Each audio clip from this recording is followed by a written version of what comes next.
Start I mean, I've stream. already hit the button, so we're doing it now. Okay. Well then, go. I don't All right, care. hello everybody. Welcome back to Rogue Leader Gaming, and welcome back to the beautiful world of Astoria that Hunter has created for us. Where this is your job now. So Yes. you get to intro us in where last we left off. But before we get started, like, subscribe, all the things. We'll be doing this series when we do it. So yeah. Okay. Great not to be a DM, huh? Yeah. It feels that is- great not to have to. Yeah. All right. So last time we had a very short session fighting aboard your ship, traveling to the capital city of Borealis, where we have docked on the west side of the island in a small town, medium-sized town called Wigan. Basically, as you guys are getting off the boat and everything, you guys see the bustling crowds of city people moving around. The sun is just starting to come to a crest in the evening sky. There's a nice warm orange haze in the sky. And let's see. Let's see what we got. Let's move you guys to Wigan.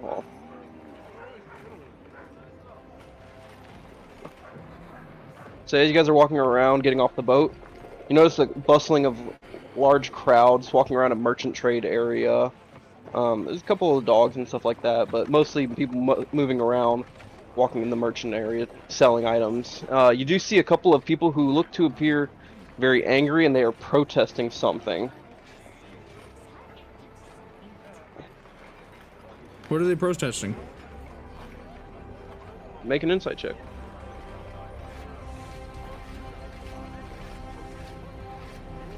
Fucking hippies.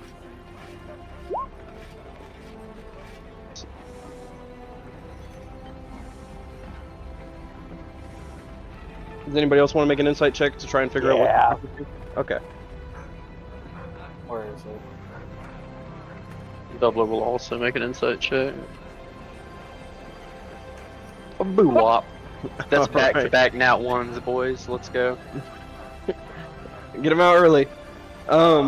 So, Cassian, you can see that they're very angry about something that seems to be about the fighting in Riverkeep. Or not Riverkeep, Fallreach. Fallreach? Okay.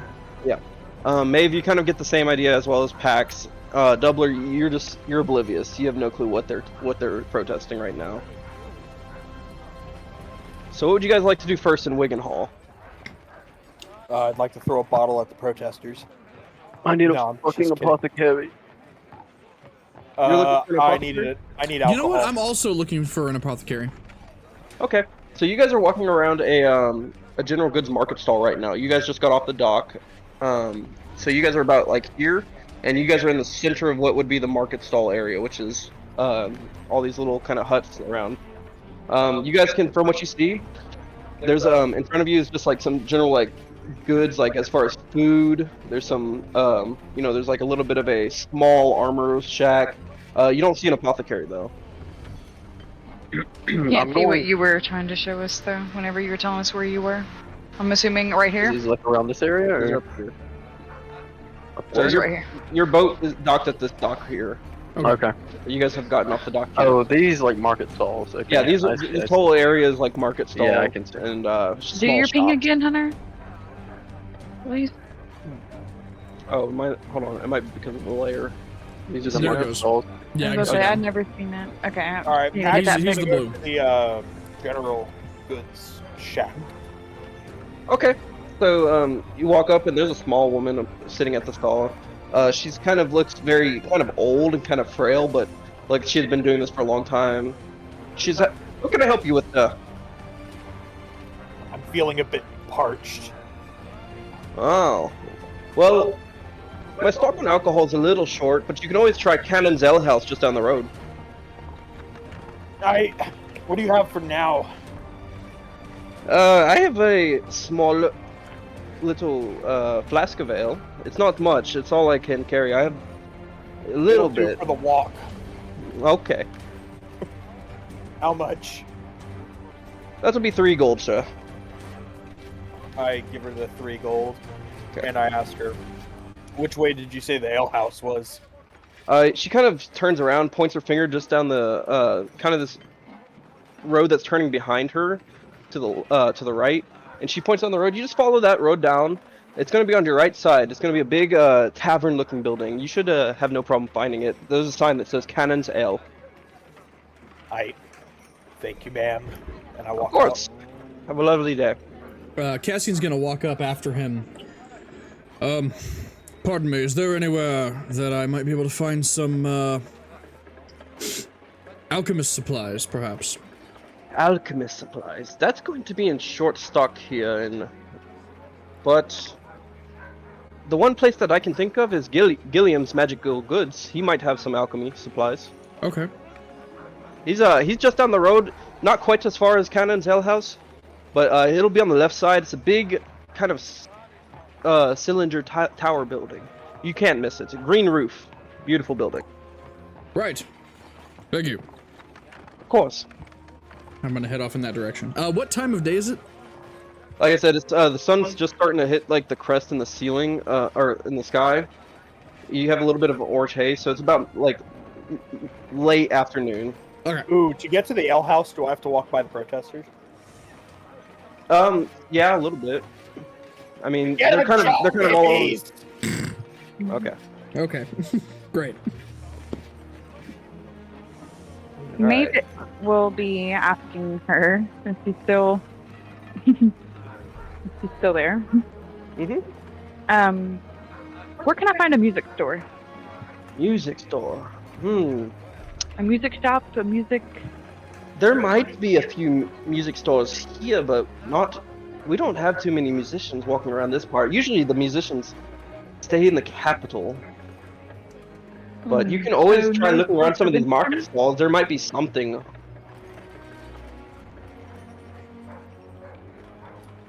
Okay. Thank you. Doubler will be tailing Castian to the whatever apothecary he might be going to. Are you tailing him, or are you just following him? I'm following him, but Okay. we haven't even spoken yet, so. I got you. So you're keeping your distance, kind of the deal.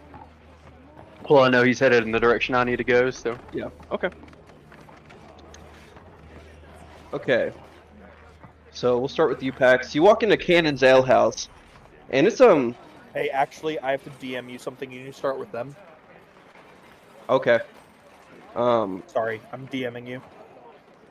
Cassian, you walk down the road and you find a big, kind of almost like a mage tower, but a shorter version of one. It's got a brick exterior with a small sign that has Gilliam's written across it, and it has a magical wand with a little bit of some fire coming out of the top of it. And as you walk in, the walls are kind of coated in bookshelves, and then there's a couple of like tables throughout the building that have like little magical items and ingredient staves and stuff in the corners. And you see a man who's about middle-aged, and he kind of looks at you and goes, "What can I do you for?" I'm gonna come up and I'm just gonna say, I'm looking for, potion supplies, a mortar and pestle, something along those lines, if you have anything like that. Well, my late wife was more the potion expert. I have a couple of things laying around. If you just give me a second, he kind of goes into the back, kind of looking around. He comes back. He has a mortar and pestle and just a couple of flowers in his hands. He's like, "This is all I could have from her storages, but I mean, if you're interested, I'm willing to sell." Yes, I would be interested in that, actually. I seem to have left my mortar and pestle back at home. Of course. How Well, much? the mortar and pestle is going to charge you for about 10 gold. The flowers I'll give you for 4. Sold. All right. He starts handing them over to you. So what's that for? Okay. Okay. Do you walk in behind them? I do, yes. Doubler would. I'm going to approach the counter as well, and ask the barkeep. I say barkeep. Would you happen to have any potions of sorts? I've been in a nasty fight. I've been robbed. Potions. Well, I just sold the last of my potion ingredients to the young fellow in armor right before me. Oh, that's no help to me. Is there any potions in town that I can buy? If you had no luck in the market stalls, I'm afraid there isn't much that I can do for you. Fuck. Okay. All right. Is there anywhere around the town outskirts or the fields maybe where I can find ingredients? Well, there's always ingredients to be found all throughout the wilds, but whereas you would find them, I'm unsure. Well, no help to me then. Have a good one. You too. And walk back out, and I'm gonna be heading towards the market area again.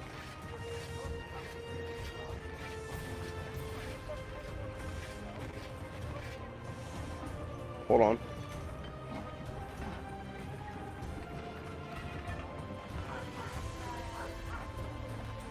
I'm pretty fucked up still, having not rested or slept. DM, taking a look at the Hold flowers. Okay, let me know when you're ready. And then, okay. So taking a look at the flowers that I have. Would I know what kind of potion I might be able to make from those? Make a nature check.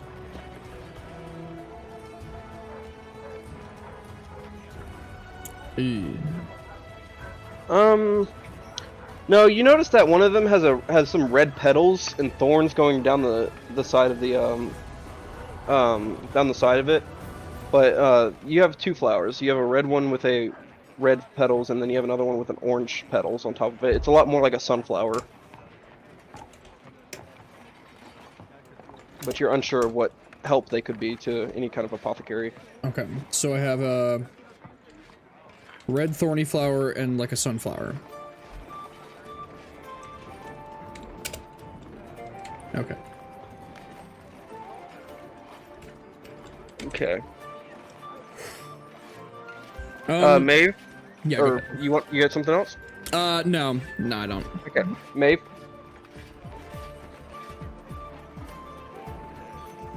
Yeah. Is there anything that you'd like to do? I believed I was going to the marketplace for an instrument.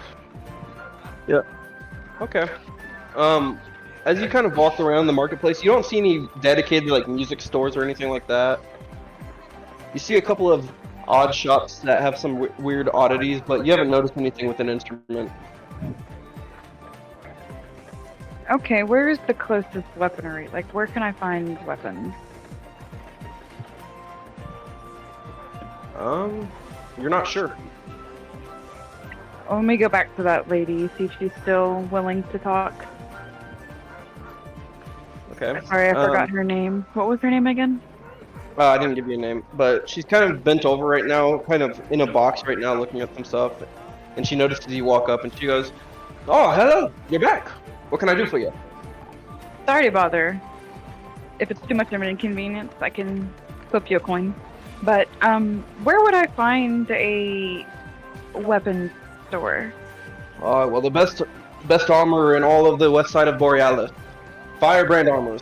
It's just on this road heading south. You take a left, and you'll end up right at Firebrand Armory. I start walking. Thank you.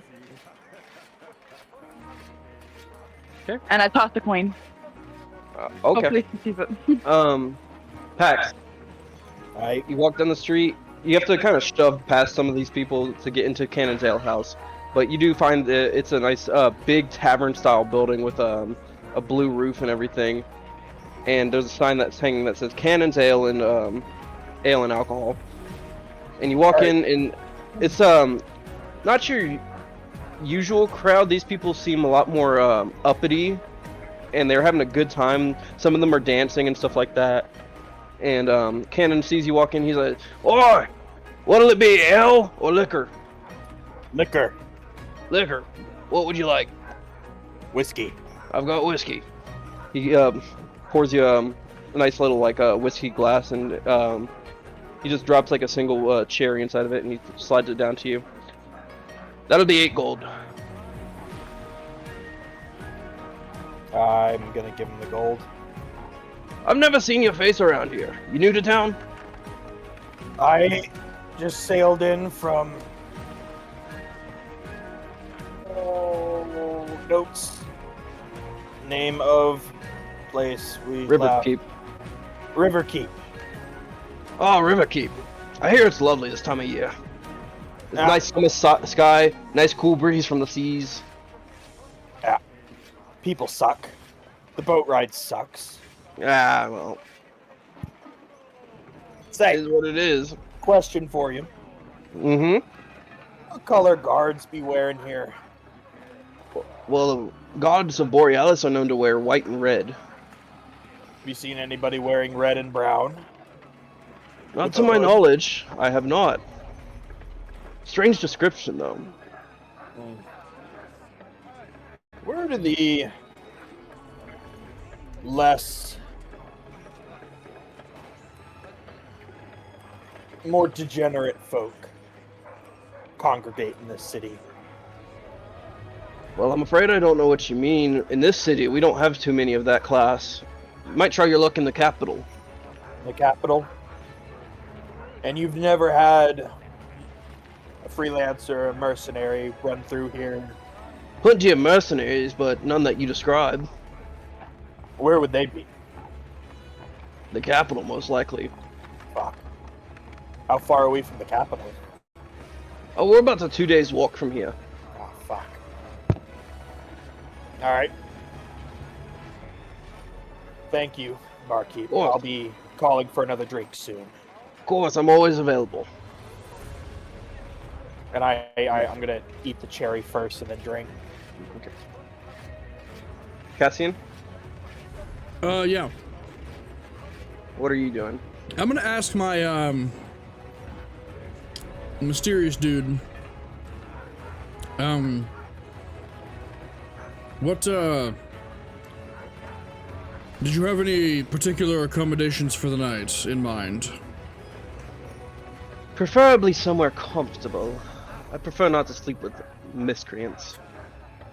The softest bed you can find me would be much appreciated. Of course, your room shall be covered under my tab as well. Right. Am I still in the mages, dude? Are you still there, or did you go anywhere? I don't think I went anywhere unless I followed what's this fuck Doubler out. I don't think I did. Well, I missed it. Where did he go? Doubler? Doubler's headed back to the market stalls looking Okay. for any sort of potions or any sort of way to heal. And Okay. matter of fact, Doubler changes his mind on the way. And do I see an ale house? From walking out of Gilliam's, Mhm. if you look left, you'd be able to see what looks like an alehouse, but you're still not sure. You're not close enough to be like, oh yeah, that's an alehouse. I'm gonna. Can I want to turn and start walking that direction. And would I recognize it as an ale house? As soon as you get close, you see a big sign that's hanging there that says Cannon's Alehouse. Okay, I'm gonna go ahead and go inside and look for just an empty booth. I'm not worried about any drink or anything. All right, and as you walk in, you do notice that there's a couple of people in there. They're having a good time, drinking, dancing, stuff like that. And Cannon from behind the bar looks at you. He's like I said, he's a bit of a older guy, but he has these big, thick mutton chops. And he looks over at you and he goes, "All right, can I get you anything?" Do you have a warm meal? I'm kind of hurting. Warm meal coming right up. You have any preferences? Beef, chicken? Oh, I don't give a shit. Chicken it is. Is it old chicken? Negative. Good. Then it's good by me. And I'm gonna plop in a booth and pull out about 5 gold. I don't know how much it's gonna be worth. Okay. And I'm just gonna set it on the table, waiting for him. And at this point, I'm just trying to rest and heal up a little bit from the travels. So, Would I you recognize anyone else in this You- alehouse? Pax is at the bar right now, kind of just sitting there. He's sipping on a whiskey right now. You don't recognize anybody else. Most of these people look like they're just the people of Glenhelm. Regulars, Or yeah. not Glenhelm. What am I calling it? Yeah. At which point I would like to yell over the bar patrons, Master Dwarf, would you come sit with me? I look over my shoulder and I see this twink that was on the boat, same boat as me, call me over. Not without another drink. Well, order 2. It's on me. So, I get up, kind of shuffle Bart- over there. Cannon's turning around, putting orders in, and you guys can start to smell something really good coming out of that kitchen. You can his cook fires up the hearth and everything, starts cooking. You can smell the good scent of chicken being cooked. Ooh, el pollo. Does Pax, do you slide in the booth with me? Yeah, I slide in the booth. Master Dwarf, I wanted to first apologize for my attitude on the ship, and 2, to commend you for your abilities in battle. And for that, I'd like to buy you a drink. I kind of like squint at him and like lean back a little bit.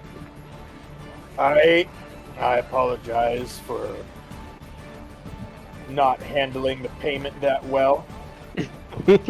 Well, well, I ended up getting you 10 more gold, so it's hard to complain, you know? That I do thank you for.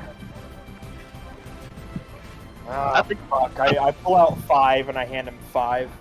Oh, keep it. The drink is on me. I'm paid in plenty. I'm I'm not gonna let him tell me twice. I call myself a master of my work. So, you're are you headed to Borealis by any chance? If that be the capital, then yes. And I'm gonna lean in closer to him. Well, with your abilities in combat, would you like to accompany me in IU? And a little safer in the travels. From here, it could be a 2 to 3 day ride on foot, or I'm sorry, walk on foot. But maybe I can come up with a couple of horses for us. Maybe even a caravan. I suppose a dwarf walking 2 days wouldn't be that fast. However, I am on personal business. So, when we as get to am I. the city, I'll be leaving. I understand that. I'll be having to take my post back at Fallreach very soon. So, the fight continues. The war never quits. So, that being said, good. I'll likely stay here for the night and rest for the evening. I need to heal up. I took some very heavy hits yesterday, and at post light, I will meet you here in the tavern. I saw that. More durable for an elf than I thought. Well, you were very durable for a dwarf and hit much harder than I remember. So. I think the alcohol. At this point, make a perception check. Fuck, your guys' names aren't there. I can't. Doubler. Yeah, I know. Doubler, yeah. I just see our regular names. Our slave names. All right, Doubler, make a perception check. Boo-wop. Bro, 3 net 1s in a row. Bro, it's broken. What do you mean? You got a 17. Yeah. Where? Oh, he's looking at the wrong thing. You got Oh. a 17. Okay, yeah. You got a 17. You're dumb. I see my 5 and my 0, and I'm like, what the fuck? Alright. At this point, Doubler, you notice a small group of tables, some clearly drunk people. They look a bit rough and hardened, but they're looking over, pointing at you. Would I recognize any of these patrons? No. I would not? Okay. Then... At this point, they all kind of stand up and walk up to your table. Right, I'm gonna appear comfortable, and I'm gonna say, can I help you, gentlemen? Did we hear right that you're fighting for Fallreach? Fighting for Fallreach? I fight for whoever pays the most. What are you guys paying? But you fought in Fallreach, is what you're saying. I fought all over this continent. We believe that we heard you tell the dwarf that you were fighting in Fallreach. Am I right or am I wrong? I was fighting in Fallreach. Did I say who I was fighting for? No, but there can only be 2 sides in Fallreach right now. And which side are you aligned with? He kind of I'm like, obviously the ones that don't fucking like the other side. he spits on the ground. He said, "We don't like elves around this pot." Well, good thing I'm half You- human. Yes, but half of you is tainted with your elven blood. You do Wearing best to white watch boots. your back around here. Well, I appreciate the advice. I have to watch my back everywhere. Matter of fact, for your time, I'll tell you what. Go sit in your booth. I appreciate the advice, and I'm gonna send a picture of ale your way. We don't want your grubby elven ale. Get out of this bar before you Yeah. have trouble. I'm gonna look at Pax. Oh, Pax, man's always on the run. I'll see you here in the morning. You're gonna run from those fucking idiots? Ah, this is my life. I'm gonna wink at Pax. Tell him trust me. I'll see you in a little bit. And I'm gonna stand up and As you stand up and start walking out, the patron kind of looks at you. He hawks up a big loogie and he goes, spits on your boots as you walk out. I'm gonna shrug it off. The boots are dirty. I'm gonna take my longer hair, and I'm gonna kind of shake it around my ears. That way, I'm not as obviously a half breed, and I am gonna walk out of the bar, and I'm gonna go around the back side of it. Would I find anywhere to rest for a while? Any corner, anything I can crawl into and kind of. Yeah, I mean, there's like little alleyways between most of these buildings and stuff like that. You know, some of them you can see a couple of people walking through them, but there's some spots that you could like slip into and kind of. Yeah, that's Make what I'm your gonna do own. then. Yeah. And I'm just gonna drop there for the evening.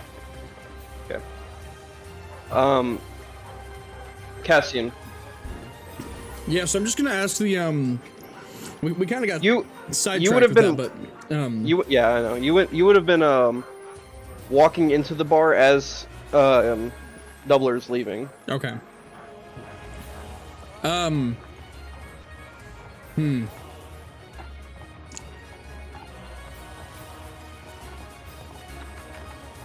Okay. I'll walk in. I'll kind of just nod to him as he comes out. And then me and the other dude will walk in. And I'm just gonna kind of look around for a bit. And then kind of try to go up to the barkeep. I'm actually gonna do this to try and help keep track of where you guys are. So just give me a second because I'm losing Yeah, track of yeah, things. I'm losing track of where everybody is too. Yeah.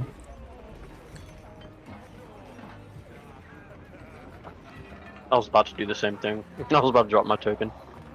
Yeah. Okay. Hold on. Let me. I was gonna say I tried doing that earlier, but it didn't work. Uh-oh, where is he? Okay, there he is. Alright. So, as you walk in, Cassian, Cannon kind of looks up from behind the bar and he says, "What can I get for you?"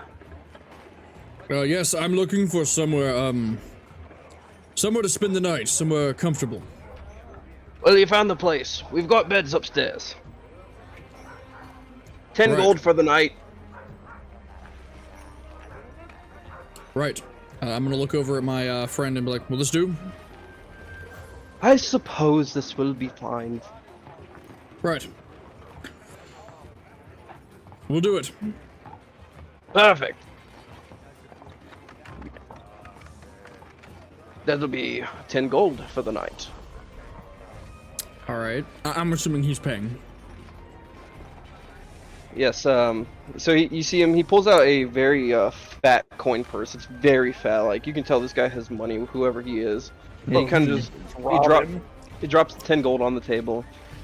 He said, "I hope these accommodations are to my liking, or your establishment will not exist." And Cannon kind of looks at him and goes, "Huh, okay."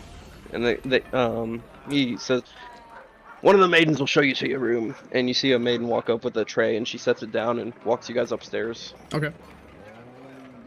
Okay, Maeve, what are you doing? I was walking up to the weaponry, like Okay. the weapon shop.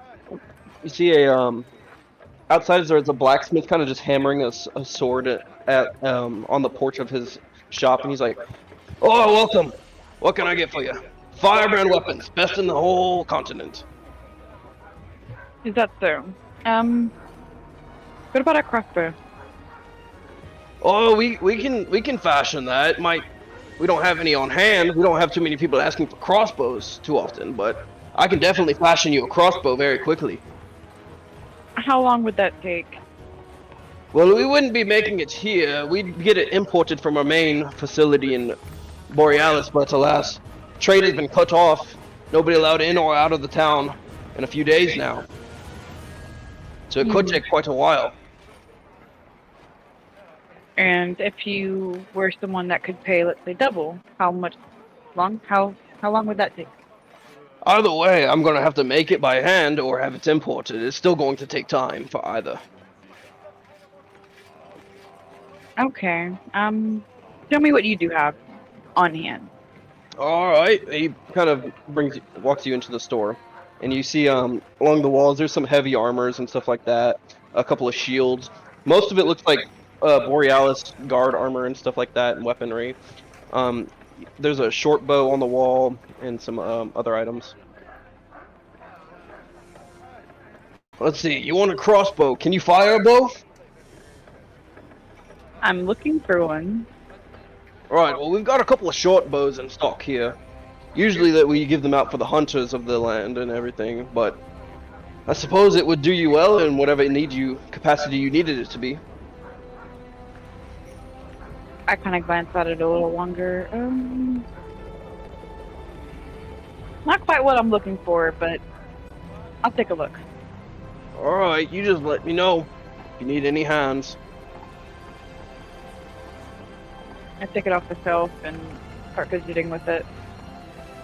Okay. You Bring it- feel bring- it's pretty standard as far as, bows that you've seen and stuff like that. It's a wooden short bow, and carved at the bottoms is a little bit of a the seal of Borealis, which is the lion. And it's a wooden bow, you said? It's a short bow. Made out of wood? Yeah, it's just a regular type of wood. Okay. I bring it back over to him, and how much will this cost me? Right, that'll run you about 30 gold. And then your arrows, because I didn't see any on display. We have some arrows. I'd wager in the back. We can go pull them out. You're gonna be paying about a gold for 5. These are firebrand arrows, of course, made of the finest brass in the entire continent.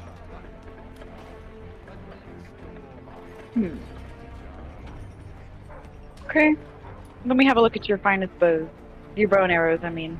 Arrows, all right. And he goes behind the in a little door that goes in the back, and he pulls out a kind of a quiver full of a arrow, and they have these nice big feathers on them, and at the tips there are these very finely sharpened, pointed brass tips.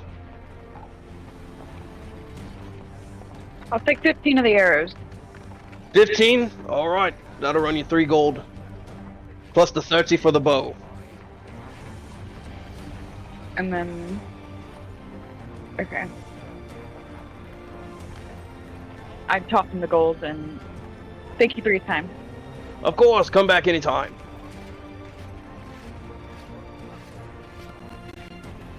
And then I'm gonna look for kind of an inn, or I'm also tired as well, so Okay. as much as I want to like for this town, I would really like to sleep. So where would I find an inn? Do I see any signs? Am I? You don't see any Hearing signs any- from where you're at. You're unsure of where an inn could be. I walk back into the store. Okay. Sorry to bother your shop again. You know where I could rest my head for a buck or two? Right. Cannon's Ale House is just down the road from here if you go that way. That way he kind of points out to the right. He's like, Cannon's Ale House has the finest beds in the entire town. And you said that was out here to the right? Out to the right, yes. You just go. You'll be coming up on the back of the building, but you can just follow the alleyway around. You'll see the sign. It says Cannon's Ale House.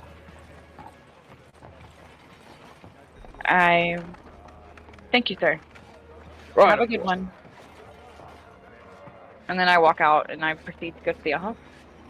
Okay. So you walk. What does this guy look like right now? What's my He's surroundings? he's a weathered blacksmith. He's a bit older. No, he's got- the outside weather. Like what?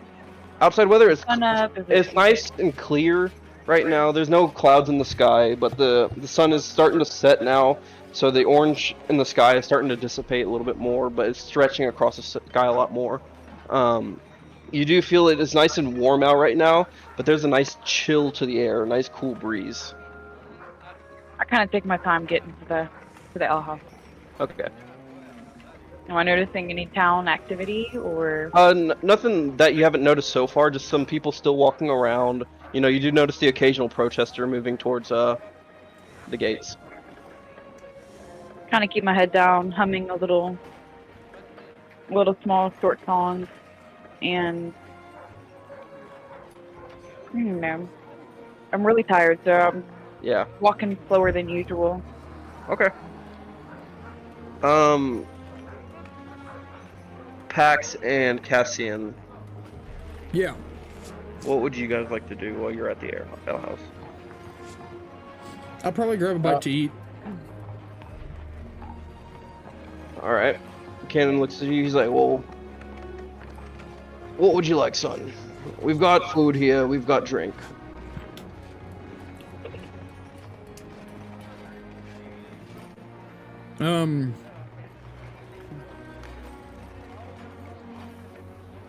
I'll probably just take. I'm not picky. I'll take whatever you have available. Something. Right. We did just make a platter for a young man, but he walked out, so I'm not sure you could have his. That'll be fine. Don't want food to go to waste. The man who you've been traveling with looks over. He says, "This will not be on my tab. I hope you know." That's fine. Right. And he sits down. He looks at Cannon. He's like, "I'll take a wine and some nice, elegant leeks, please." And Cannon looks at him. He goes, "We ain't got no leeks. Chicken or beef?" Oh no. The man kind of goes, "I suppose chicken." And he pulls out a journal. He starts kind of writing in it for a second. Okay. Pax, what are you doing? I'm still drinking. I've Okay. ordered another 2. Okay. Doubler? Oh, Doubler's gonna try to crash in whatever small spot he can find, and I'm just gonna cover it with my cloak, knowing that I have an appointment early in the morning with a dwarf to travel. Okay. I'm trying to rest up and heal up. At which point I'm gonna use my trance, which long Right. rest basically. Okay. Maeve, make a perception check. Okay.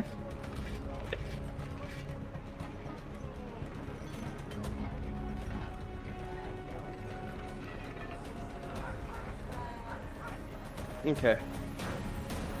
As you're walking down the road, you notice some of the people that you pass are looking at you kind of funny. They're pointing at you and whispering to each other and stuff like that. Mostly the people who are holding signs and stuff like that look like protesters, but they're looking at you like you're an oddity.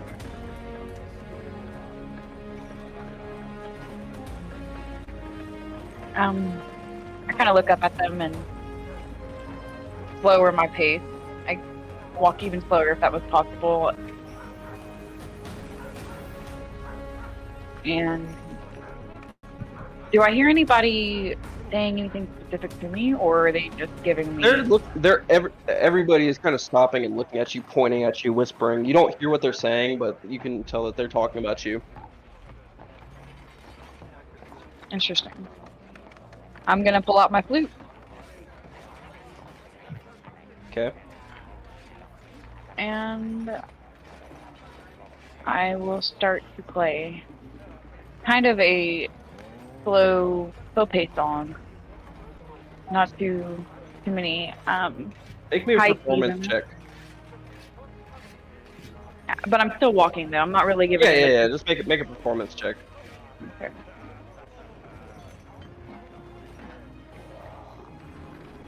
Okay.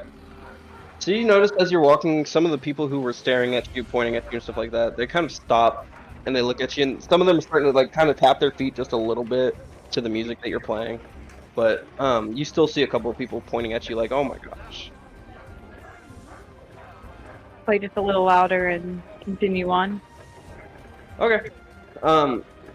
So you play your flute, nice low kind of melodic tone, all the way up to the front of Cannon's Ale House. When you see the sign, you notice it hanging and swinging in the slight breeze that's coming in.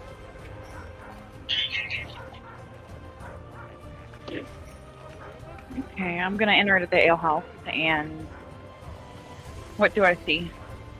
So you see a couple of people are uppity dancing, talking to each other. You notice a small table with a small like group of a little bit rougher looking figures, and you notice some of the people that you traveled with here, a dwarf, a blonde-haired man, along with another man with a brownish hair with a more green and brown light leather armor and clothing. Okay, I'm gonna approach the barkeep. Oh, welcome to Cannons. What can I get for you? Do you have a nice mead? Mead. Yes, we have some mead. That'll charge you about 6 gold. Do you have a smaller glass of mead? I'm not looking for a regular serving size. I just need I'm afraid not. We usually only carry the one mead size, but I can sell you some ale for cheaper. No. Bring me the mead, please. Alrighty. One mead coming right up. He pulls out a nice bottle with a wax seal, and he rips the seal off, and he sets it on the table and pours it into a kind of a cup shape, but it looks like a goat horn that's been cut in half, and he slides it to you. Alright, that'll be 6 gold, please. I hand him the gold, and then I don't say anything else. I just walk away, kind of swirling, letting it vent out a little bit, the mead, because I can tell it is very strong. Is there a fireplace or anything? No Doesn't have to be fireplace. lit. There's like torches on each of the table that are kind of like these goat horns that have like a little candle wick out of the top of it. Are there chairs? Like, or are there booths? Yeah, Or there's booths and chairs all over the place. I'm gonna take a seat closest to the candle wick Okay. and just begin sipping my mead, pulling out what do they call it? Pulling out my book. Okay. From behind the bar, Cannon walks over to you, Cassian. He says, "Here you go, 1 chicken platter coming right up, nice and hot. We reheated it for you. Thank you. You as well, sir." And he walks over to Pax, and he's holding a bottle in the other hand. He tops you off, Pax, on his way back to the bar. Yes, thank you. Of course. Feeling a little toasty at this point. I'm gonna look at the fucking racist over in the corner. Okay, you look over at them, and they're sitting there like scoffing to each other. You can tell that they're looking at Maeve right now. Okay, Maeve's also an elf, is she not? Yes. God. These would And, totally be my type of people, but... What are they, like, do they have weapons on them, or are they just kind of like... No, they don't have any weapons on them. They're just they're kind of just wearing this like fur clothing stuff, and they don't look like they're wearing the fine clothing that is usual in this part. But they look like kind of like farmers. They look like farmers? Yeah, How many are there? 4 of them. Four of them. Alright. Who is anybody? So I'm sitting by myself, correct? Yes, at this time. Alright.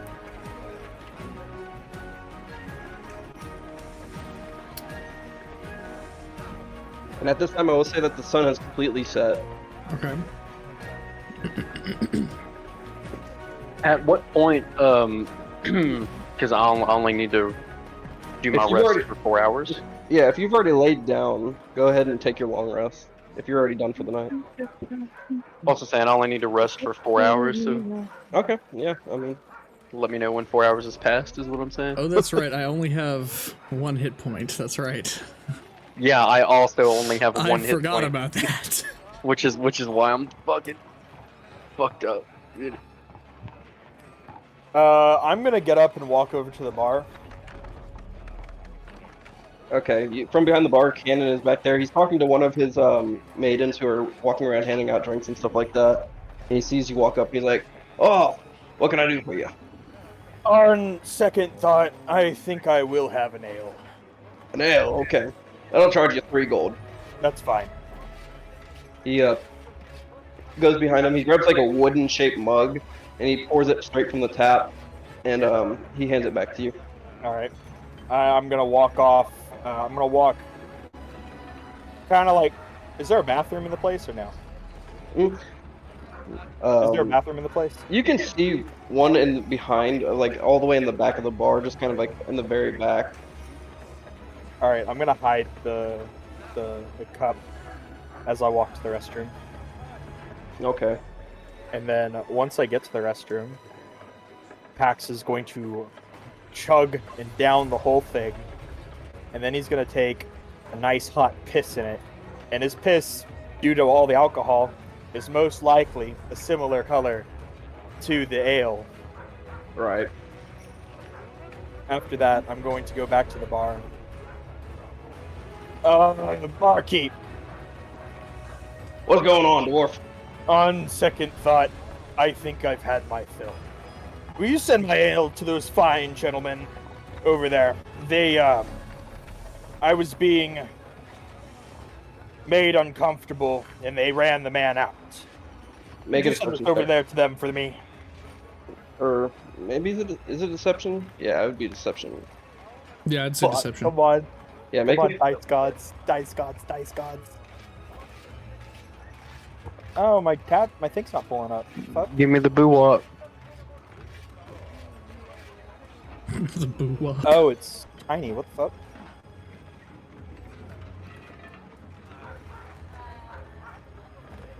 Okay, there we go.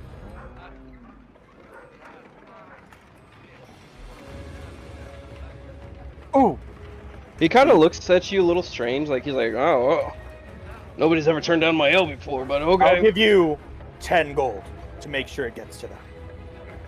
Well, I can't argue with that. I He, slide him over 10 gold. He takes the 10 gold and he kind of puts it behind the bar. I'm going to walk Is it- out as fast as I can. Okay. I'm going to walk out as fast as I can. He puts the drink on the maiden's tray and she walks it over, and she kind of goes, "Compliment of the dwarf." Oh, And fuck. Oh no. I'm out the door, right? I'm out the door, right? yeah, you've made it out the door, and Oh, fuck.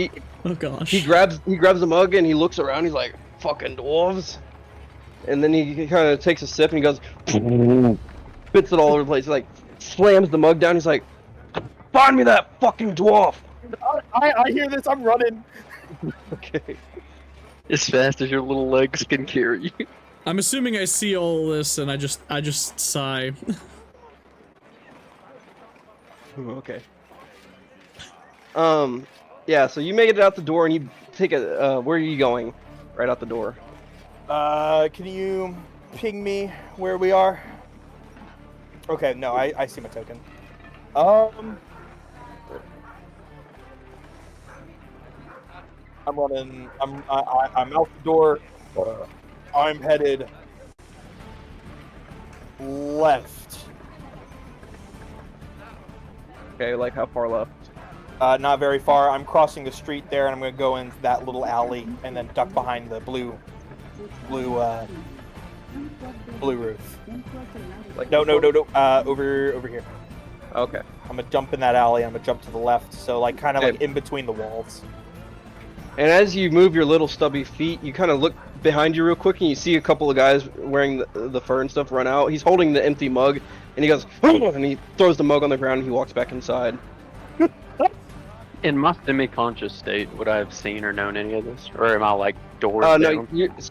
you're back away in like a little alleyway off away from the tavern, I but got you. everybody else in the bar would have seen this. And I am And- just going to laugh and fall myself asleep in the alley. Okay, Maeve, at this point, after watching all this go down, you watch this guy throw his mug down, turn back around, immediately he points at you, he's like, "You! Elf!" Take a sip of my drink. What'd you do? I took a sip of my mead. He starts walking up, he slams his hand on the table, kind of like towering over you because you're sitting down a little bit. He's like, "I've already told y'all, friend, we don't like elves around here. Get out of cannons." I'm gonna stand up and walk over. And I'm just gonna kind of take my sword and just rest one hand on it. And I'm just gonna say, is there a problem over here? Who are you supposed to be, some kind of tough guy? You know what, you can join the elves if you really want to stand up for this elfin bitch. I grab my flute and I start to sing. Okay. The stare of disappointment, the blood color we all stare. Where is the unity or just a simple fare? Well, and then I look at them. Okay, make me a performance check.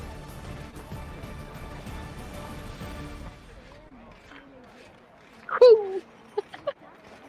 You see him, he kind of looks at you. 1 second. Before I give him a chance to react. Did you write down?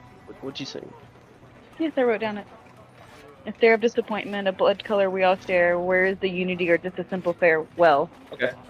He kind of looks at you funny for a second. He says, you see him kind of like the anger kind of leave his face, and he says, "Fine, you can stay here now, but I got my eye on you, elf." Can I take your time for just 30 more seconds? My time? You're lucky I've spared you any time. It can't be seen. It can't be felt. It can't be heard. It can't be smelled. Are you trying to convince him to do something? Like, It lies behind the stars and under the hills.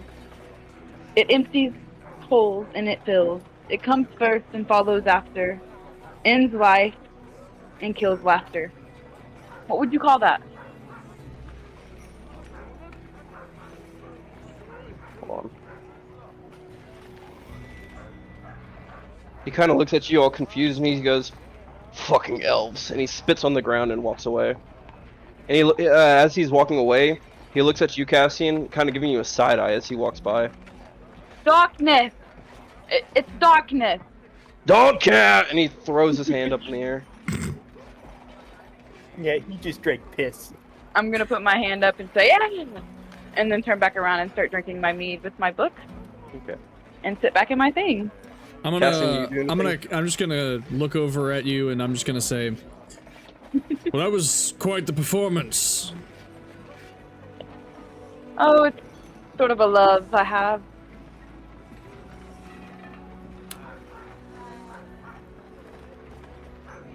Well, you were on the boat with us, weren't you?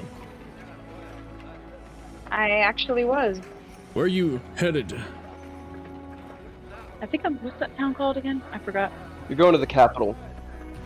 No, I thought there was a town. Hold on. No. No? Okay, I'm gonna rewrite that. You want to go to the capital so that you can, you know, perform there, make, you know, sing in the that's great, what I was sing in the doing. great halls. Yeah. Okay, I didn't know that was right off the bat. I thought that was like later on. Your knowledge of what the capital is that you know that the big artists were there to sing and perform and stuff like that. I myself will be heading to you might have heard of it, the capital. Right. Do you happen to know the way there? I'm sure that my friend over there knows his way, but just to be sure, what roads might be best. You look over at your friend, and he's sitting there. He has like a piece of the chicken kind of pulled up by like 2 fingers, held over the plate, and he kind of looks disgusted, and he's sliding it into his mouth. Okay. I take my flute and I place it on the table after noticing. Next to my book, and then I proceed to answer. I'm not too familiar, but I was in for a journey when I started, so I Maeve, wasn't you would be 100% unfamiliar with this area.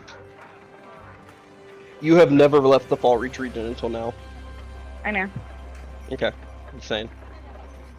That's why I was playing into my character. Like, I'm not too sure where, like, exactly where, but I was looking for a journey, and a journey I still take.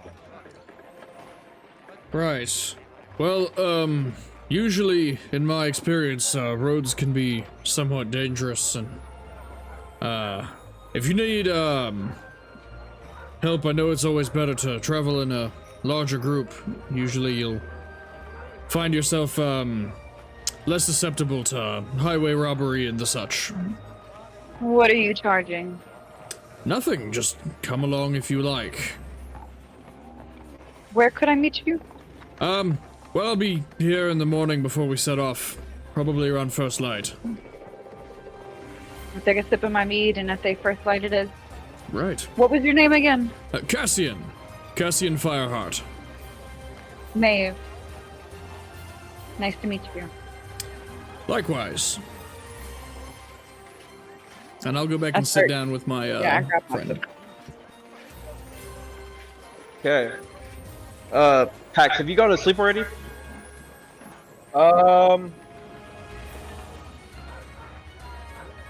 My knowledge, me and him are both passed out. Yeah, No, you just ran somewhere and hid and fell asleep. Yep. So you started sleeping? Yeah. Okay, go and take your long rest. Okay. Cassian, Maeve, you guys would have noticed that it is getting kind of late now. Sun is completely down at this time. The city is starting to die down. People have stopped like walking around and stuff. People are starting to leave the tavern and stuff. Cannon is up there just kind of cleaning up now with a single rag. He's still open, but he's just cleaning right now. I will probably head up to bed as soon as, what's his fuck does as well. Okay, well he's following you. Oh, okay. Well, as soon as he's done eating, then we'll probably go to bed. He's been done for a while. He's just been drinking. Then we'll probably go to bed then, at this point. Okay. I am going to rip a page from my book, and I will start writing. Give me 1 second. Okay. I'm gonna rip a page from my book, kind of small, Mhm. and write, if your passion for hate is this strong, I'd like to see your passion for love unfolded up and toss it to the very angry guy that was really mad at me. But I kind of distracted him and let him go on and leave us alone. So I'm going to toss this to him. I'm going to bring my glass container, or bring my horn of mead back to the bar where I got it from. I'm not just going to leave it at the table. I'm gonna bring it to the bar, tip them, and ask them for somewhere to lay my head. Alright, well we've got beds here. They're mostly full at this point, but I think I still have 1 or 2 open. It'd be 10 gold for the night. Have a good one. I walk out, and I go around to the side of the building, and I find some hay, and I am passing out. Okay. I ain't paying that. Okay, interesting. I didn't feel safe there to begin with, and Maeve would rather be completely alone anyway. So you go out to the side of the building. Where do you go as you leave? So Let me see where my pin is. Okay. I'm right about here, where those steps are, like right where up against the wall and the steps. This is the back, so you go around the side to the back of the Yep. building? Okay. Yep. So all of you guys retire to the night. Doubler, you would have woken up pretty late in the night at this point. So you are up. It is your trance has ended. You've taken a full rest considered, but it is probably about like pretty early in the morning, like 2, 3 in the morning. All right. I am going to. You have noticed that there is nobody out right now. Perfect. Then I am going to kind of, of course, I've got my hair, my longer hair is somewhat covered in my ears, trying to hide the appearance. and I'm going to start stumbling, kind of like I've left the tavern and I'm drunker than shit. Not fucked up, but Well, yeah, you would have left the tavern before you could have like much to drink at all. Like you've had about an ale or two. So uh, you slept long oh, I enough that it haven't. would. You haven't. I don't believe I've drinking anything. Yeah, no, you haven't drank much of anything. I'm giving the appearance of Okay, a so drunken bar patron is what I'm make a doing. make a deception check.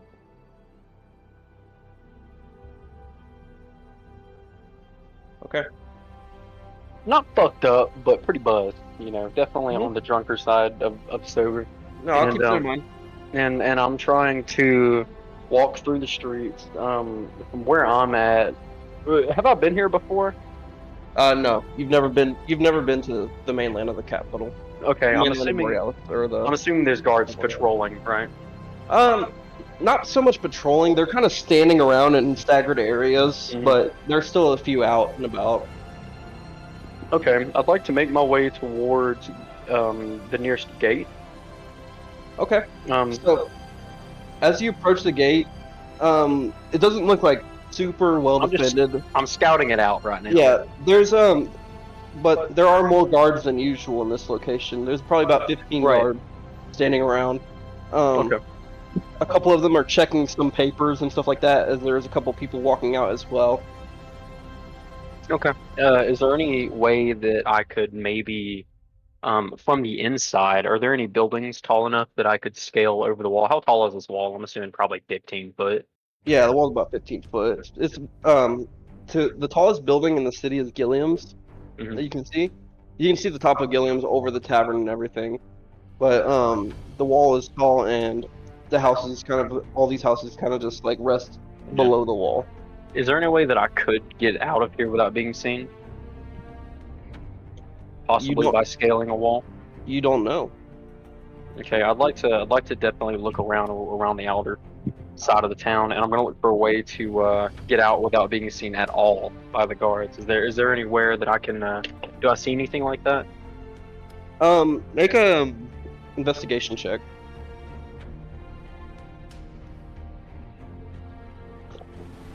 Oh, granted, this is not it. That's not it, dude. Took one sip of that fucking IPA. Like Ugh. fuck no. That's not it, dude. Okay. Okay, investigation. You don't notice anything standing out super well, but you walk around for a bit, and you notice another gatehouse that has some stairs kind of going off to the side that lead to the top of the wall on the inner wall. And you kind of guess that there's a way up to the top of the wall that you could walk around on.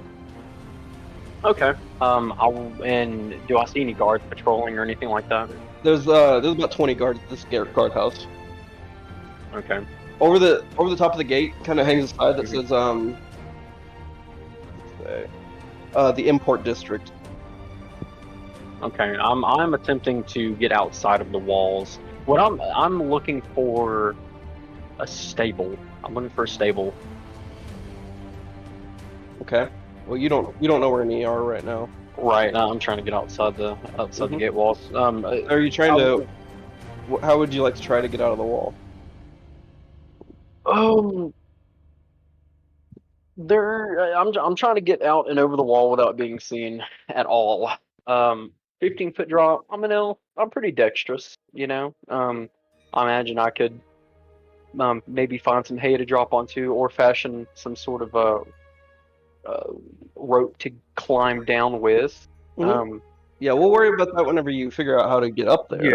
Yeah, just letting the DM know what I'm. Yeah, I hear you.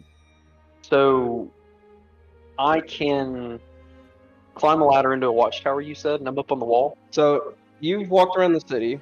Mhm. You found this little gatehouse here, Where? and this one right here where you're standing right by. Oh.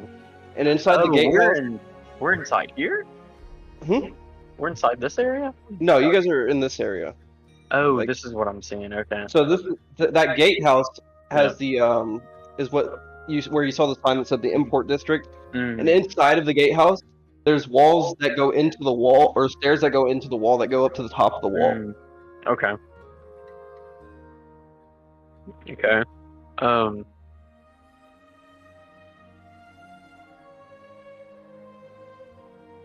Tell you what. Instead, I am gonna go back toward this gatehouse where I saw all those guards before. Okay. Are you trying to sneak around or what? Not at this point, no. Is there any sort of a light or torch, or lantern or There's anything? a couple of braziers lit on either side of the wall, kind of showing the pathway. Right now, the gate is closed, Mhm. so there's like these iron bars, and there's a man on a train set that's pulling them open as people walk in and out. Okay, what time is it? It's probably about 3 a.m. at this point. Okay. 3 or 4 a.m. All right, then. Is there any sort of braziers or torches, hand torches, or any sort of Yeah, there's- lantern that I can? There's lanterns kind of lit all throughout the the pathways as you walk around the city. Okay, what I'm saying is I'd like to be carrying one as I walk up to the gate here. Okay. So you grab a torch off the wall and you kind of Okay. hold it as you walk up to them. As I'm walking up to them, early morning, guardsmen. Are you still trying to appear drunk or? No, at this point I've seen them. I'm not wanting to appear that way. Of course I'm trying to hide my ears in an attempt, and as I'm approaching them, I'm just gonna kind of head nod to them and be like, early morning, isn't it? It is. Papers, please. Papers. Indeed. I'm a traveler from Riverkeep. I'm on strict orders to make my way to Borealis and speak with the council before they host a meeting. This is I'm an honest man. I'm carrying a torch. I'm not trying to hide. Well, we do not deny your honesty. There will be no travel in or out of the city. And why is that? There's something along the roads heading to the path to the King's Road.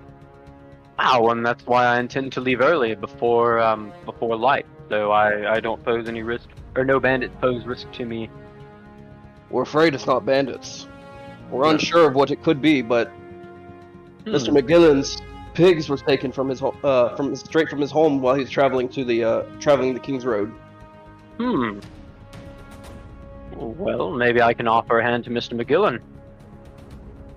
If you're looking for work, I recommend going to the guard barracks, speaking to Commander Cassinian. Commander Cassinian. This sounds good. Where can I find Master Cassinian? He'll be in the guard barracks. The guard barracks. Where are the guard barracks? They will be right up the road behind you. It's the nice big building made of stone with a wooden roof. Red flags hanging off the top. Ah, understood. And what is your name? If you don't mind me asking. John.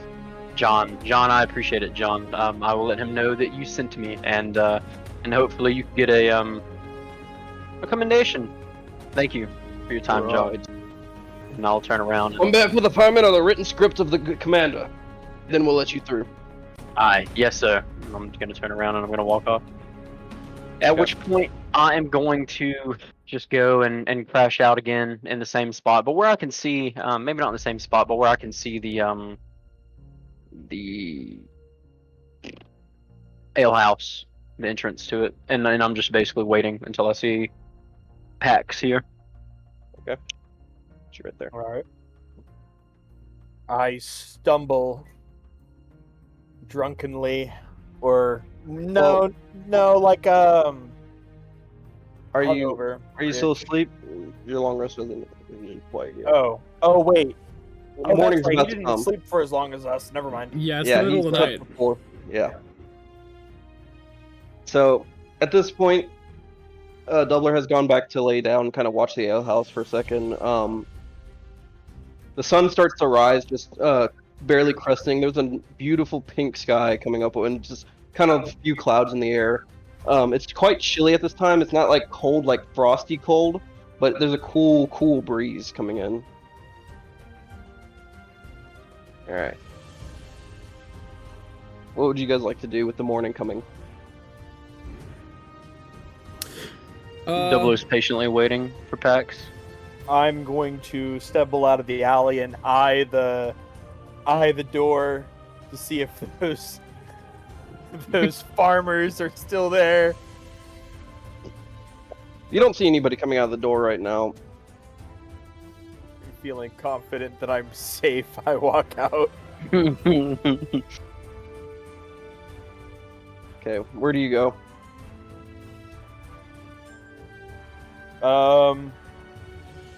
Way into the bar to get my morning whiskey. All right. Cannon looks like he has just woken up. He says, "Oh, dwarf, you're back. What can I get for you?" I'm looking to spice things up a bit. Whiskey.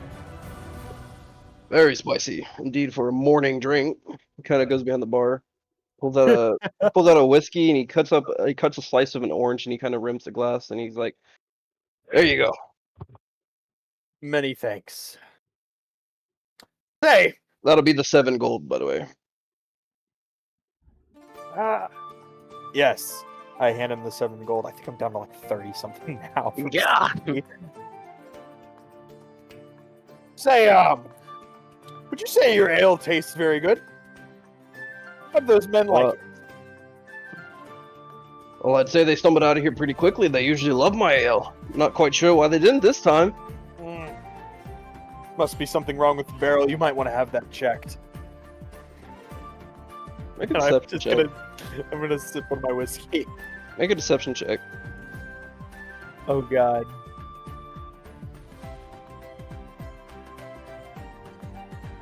I said it kind of like sarcastically, but alright.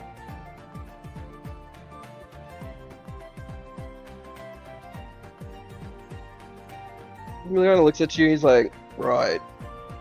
Well, I haven't had any trouble with it, but I guess I'll take a look at it here soon before the lunch hour." Oh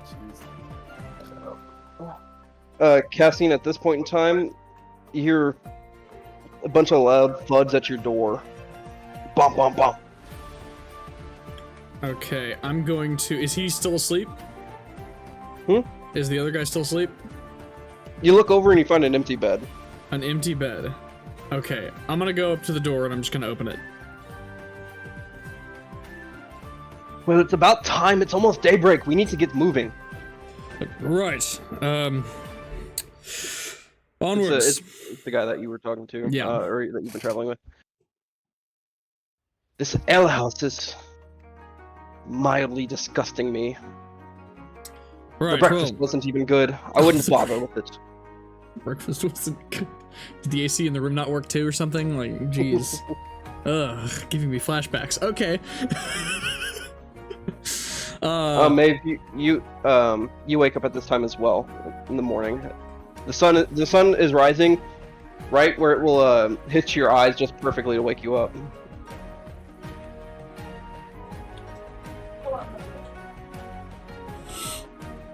Doubler, you would have also seen Pax walk into the bar. I would have followed him. Okay, so you go into the bar as well. We'll probably also head downstairs at this point. Okay.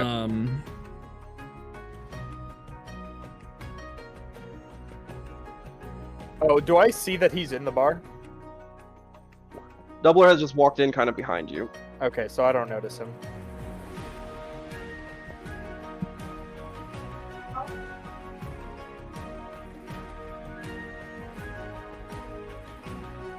How did my how did my little letter go when I flipped it? Because we kind of went back to everybody else.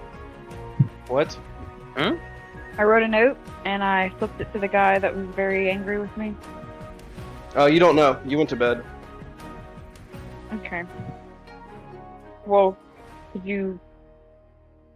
I was trying to get his interaction when I flipped it, like when I flipped the note to him, but we had to like flip to other... Yeah, no, you left the bar after you handed him the note. He didn't say anything No. as I was walking, he just silently... Okay. Oh, he was. He's Damn like, hippie. fucking hell. Yeah, he's like, fucking hell. Wrong crowd for that type of stuff, I'm afraid. I go and look at the page that I ripped out, and then I shut the book and I get up and I walk into the ale house. Okay. So you're all in the ale house now. Yeah. Yes. Okay. Yeah, I'm gonna approach the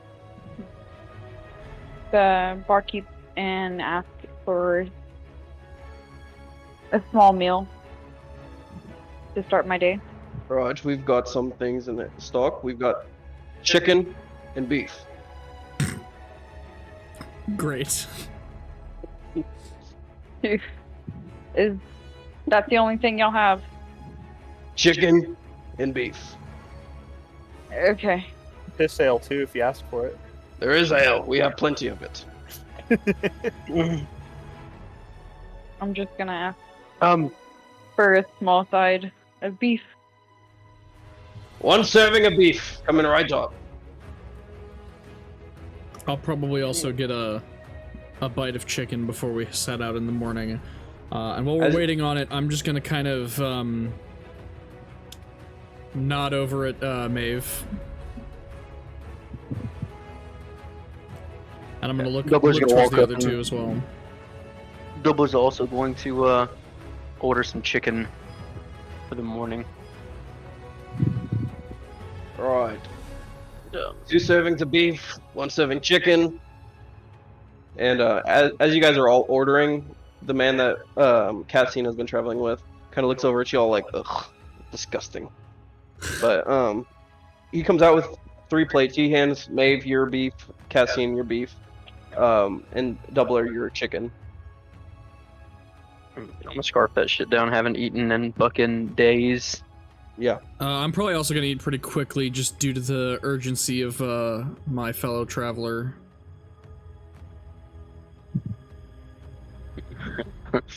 Well, you two are about to have a rude awakening.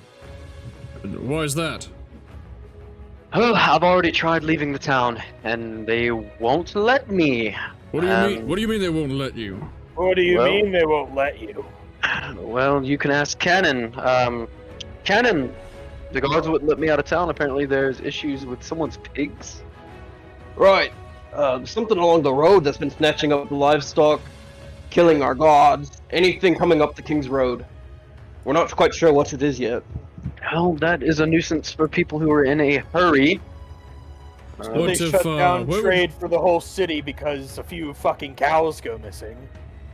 Ibex. Just the lives of cows, but the lives of gods, travelers, young women, children. It seems Well- that whatever is out there, the beast does not have a preference.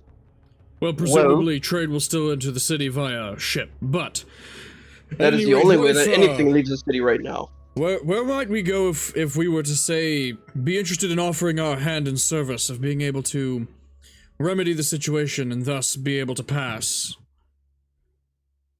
Well, I can't promise the cost, but I would speak to the gods. Right. Yeah. Armored man. What is your name? Cassian. Cassian Cassian. Fireheart. Cassian. You can call me Doubler. Excuse my lack of whatever. Anyway, fucking.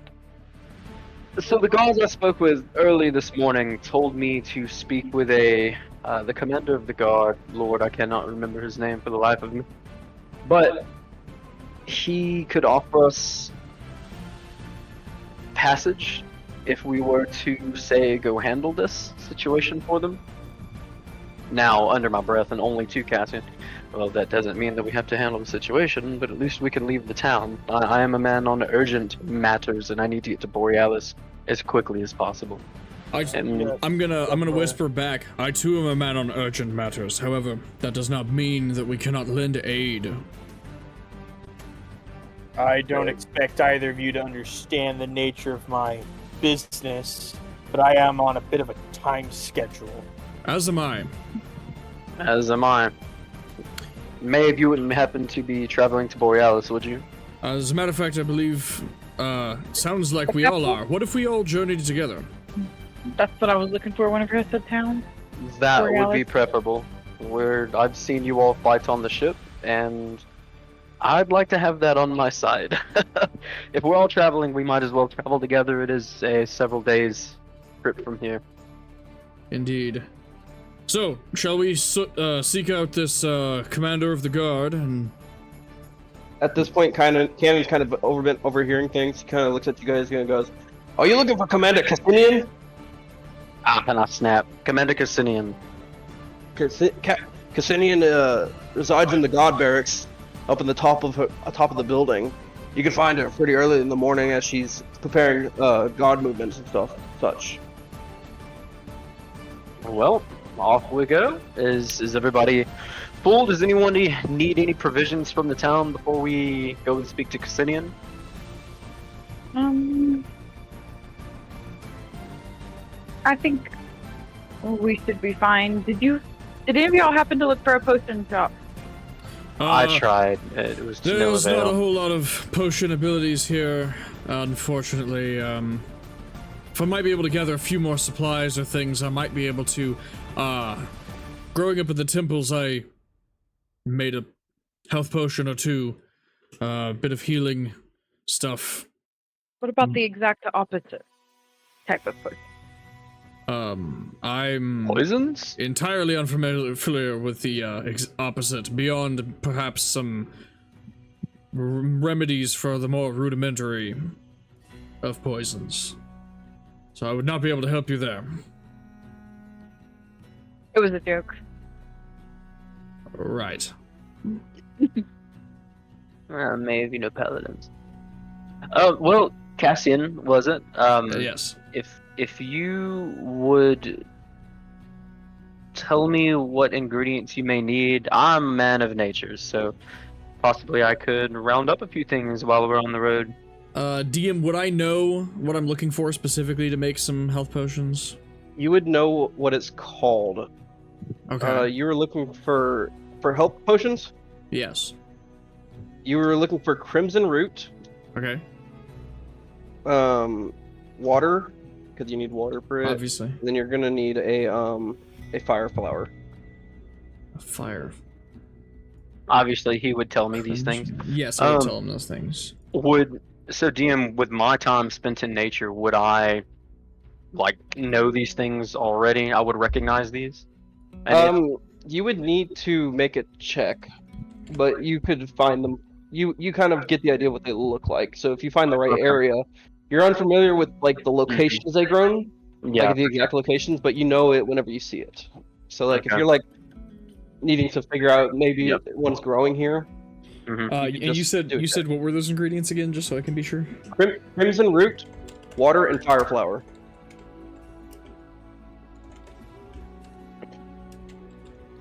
Okay.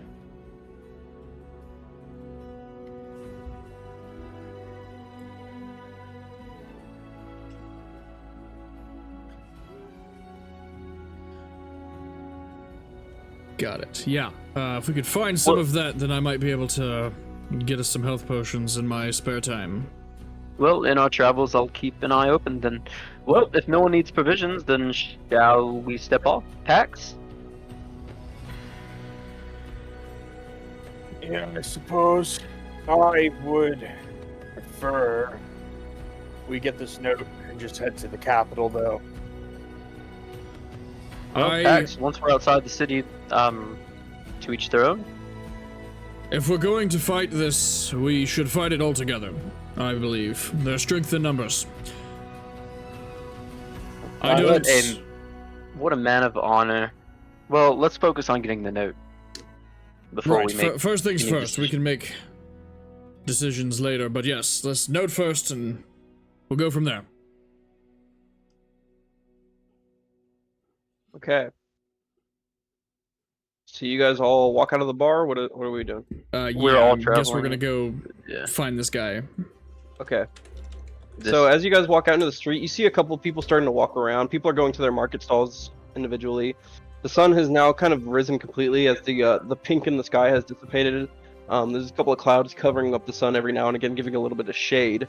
But the city isn't bustling or anything quite yet. You do see a couple of guards walking out of a building in front of y'all.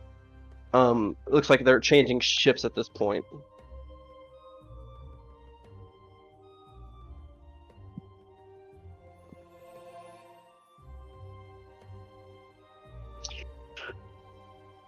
You there, God. Where can I find Commander Cassinian? State your business. State your business. I am here to, well, me and this band of adventurers and warriors are looking to solve the issue in your town so that you can have more free trade. Ah, yes. Commander Cassinian is going to be in the guard barracks right behind me here. You just go up the stairs, tell him that you're looking to seek aid for the trouble along King's Road. Alright, we'll do that. Alright, and as you guys walk into a guard's barracks. Basically, you see a bunch of like kind of beds set up where some of the guards are sleeping at this time. Some of them, they all have their weapons and armor off, kind of laying up against the bed in case they need to throw it quickly on. But you guys walk in, and in front of you is a stairs set going up that winds around and goes up again. And as you guys go in and look for Cassinian, you guys open the room into a room with a bunch of maps on tables and stuff like that. A couple of weapons and stuff are laying inside. And in the center of the room is a woman dressed in the guard's armor that's kind of looks a little bit more tattered and weathered. She looks to be about middle age. She has blonde hair. And she kind of stands there and looks up to you, and she'd be like, "What are you doing in the guardhouse? State your business to me." I'm gonna look at Cassinian and his nice, shiny, regal armor, and he's a good, lawful man. Cassian is gonna look up.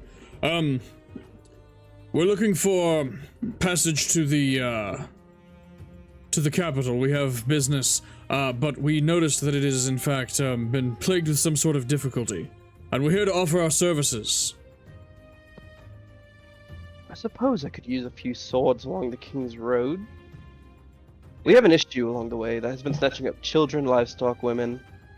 We're unsure of what the creature is, but we do notice that every time it leaves an attack, I suppose I would call it, there are several large feathers left behind. We do believe that it is hiding out in the forest north of the King's Road. Right. Well, if you will allow us not safe passage, but passage along the road, then we will gladly make our best efforts to rid the road of such feathery beasts, whatever it may be. Of course. She writes on a piece of paper really quick and stamps it with a seal, made a big red wax seal with the head of a lion on it. She hands it to you and she says, "Show this to my guards at the gate, and they shall allow you passage along the path to King's Road. Whenever you get down the path to King's Road, travel about, I would say, a 4-hour walk, and then cut north into the woods."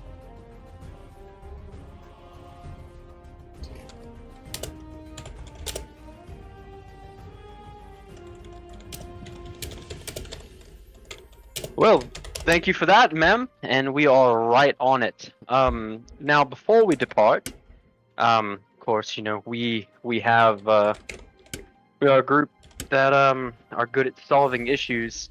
Is That's to be seen, What's- but continue. well, I'm sure you've heard of us. What's I'm afraid I have not. well, what is the what's the price on the beast's head? She kind of eyes all four of you up real quick, and she goes, "I'd be willing to give a sum of 75 gold each for the beast's head." Yeah. Well, in that case, we will be stepping off immediately, and I'm going to snatch the paper out of Cassian's hand, and I'm going to fold it up and put it in my my gambeson, and I'm going to say, "And again, thank you, madam." And we're off. And I turn and I begin walking out. At this, Castian, the man that you've been protecting this whole time, grabs your arm, he pulls you close. He's like, "I will not go with you to fight some beast. I will stay here in Wigan Hall until this matter is resolved. Come back for me Indeed. As soon as it is resolved." That And he is starts definitely the walking- best decision. he We'll walks do. Back to cannons. He starts walking back to cannons. Okay. So you guys approach, I'm assuming, the gate, correct? Yeah. The guard sees all of you guys walk up to the gate. He looks at you guys. He goes, "Papers, please." As requested, Sir John. And I'm going to present the kinda- papers. He holds it up. He looks at the seal and everything. Holds it up to the light and says, "Right on then. If you're under order from Commander Cassinian, travel south. Then we'll cut east, and then you turn north into the woods. We believe that the beast is hiding out there." No need to worry, it'll be resolved in the hour. Surely hope so, considering it's a 4-hour walk. Oh, well, in the next day. It's a I know. I 4-hour remember. walk. I remember hearing 4 hours. Alright. So you guys walk out of Wigan Hall, and you guys see, as you guys are walking, getting further away from the town, you notice the farms are getting sparser and sparser. There's less and less people. And you guys continue along the path until you come across what appears to be a, what would look like an attack scene, basically. There's a carriage flipped up on its side, a couple of dead bodies, and you guys get the feeling that this is where you guys need to cut north into the woods. Ah, fuck.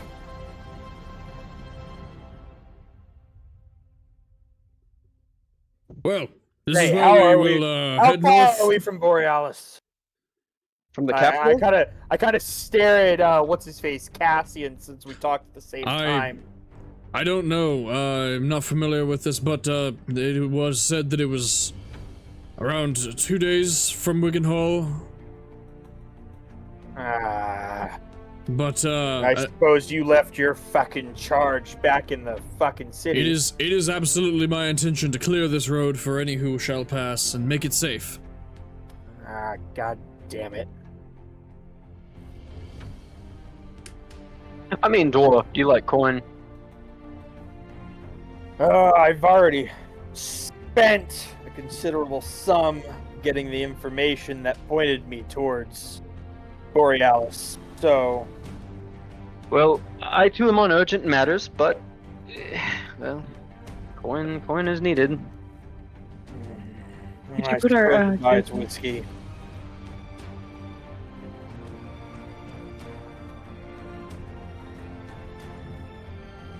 Whether you are motivated by coin or by the goodness in your heart, I shall be traveling north. And I'm gonna make my way north towards the forest. Cassian, I'm with you. Mage, I'm not mage. Maeve will follow. Mage.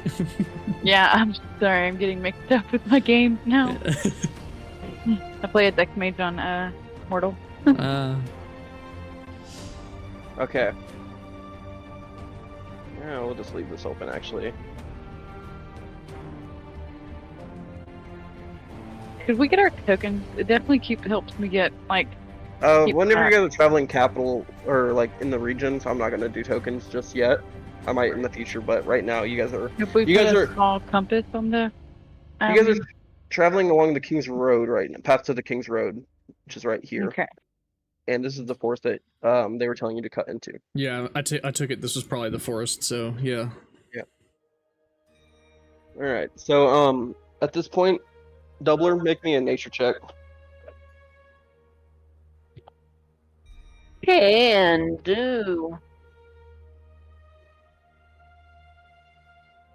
Nice. Okay. Yeah, I know. So as you're getting ready to leave the scene where you found the overturned carriage, the dead bodies, and some of the stuff all over the place, you do find a feather on the ground. It is a large feather, probably about the size of your forearm. And while you're inspecting it, you notice that that it is of a griffin. It's a griffin's feather. Hmm. Everyone, stop. Well, do I notice footprints on the ground? Like from its No, but you notice Down. the claw marks on the side of the carriage and everything. So what I'm saying? Oh, okay, so there's bodies here and everything. I'm sorry. I think Yeah. I missed. How long ago would it appear to me that this took place? probably this morning, Okay, so like at this point, like That was hours ago, like a couple- early. Yeah. okay, So you guys have traveled about 2 hours now on the road. okay. So- Everyone, we have an issue. I think I know what the feathered beast is. Do I have everyone's attention at this Yes. point? Yeah. This feathered beast appears to be a griffin, and they are not fun to fight. Keep your eyes in the skies and the trees. I think we're getting close. Hmm. Has anyone here fought a griffin before? Can't say that I have. My name's not Geralt, so no. Do I have any Double knowledge of the characteristics of a griffin, like how they tend to live their life and go about their? Griffins are not native to Fallreach, so no. Griffins are known more so to keep into the Borealis and area where they in the mainland as well. Do I notice anything else about the situation we just walked upon? You can make an investigation check. Okay. No, pretty much everything that you notice has been relayed to you already by Doubler. Okay. What kind of caravan? Like, what is it? Like, what kind of goods were they carrying? Would I be able to see that? Yeah, so on the caravan itself, it looks like they've been carrying a bunch of salted, like, spices and stuff like that. Mhm. Nothing crazy. But it looks like there was a few, like, women traveling with them. Some people who wouldn't be considered trailer, like young women, like, teenagers and stuff like that are along the body. Okay.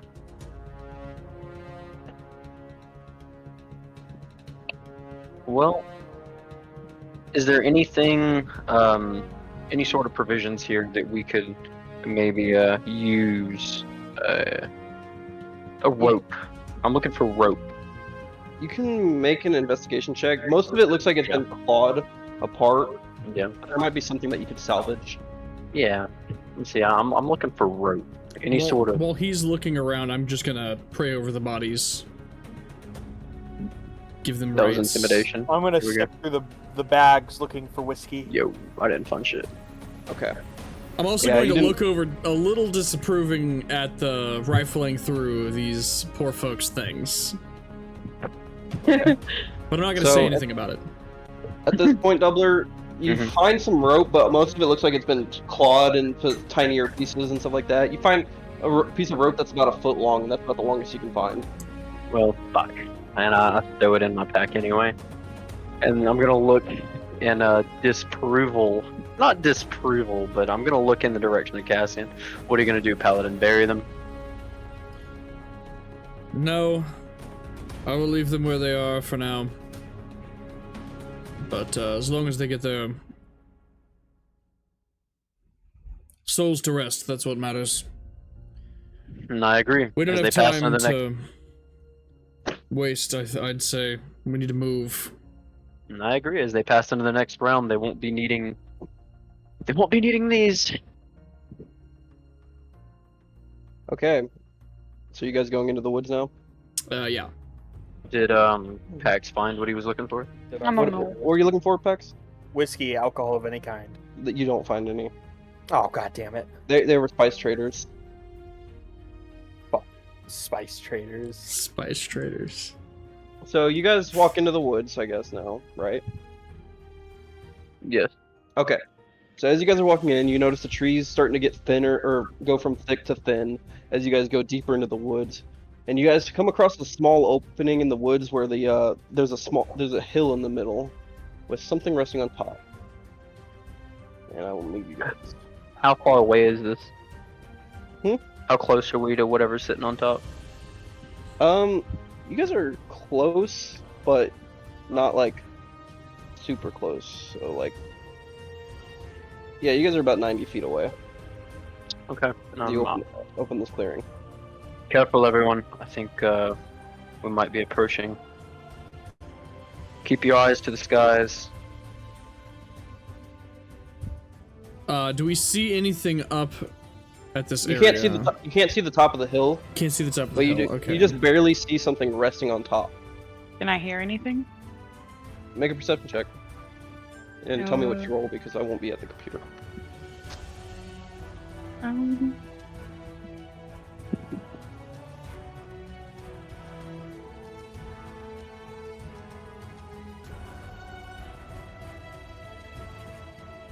well, with the 5 around the parentheses.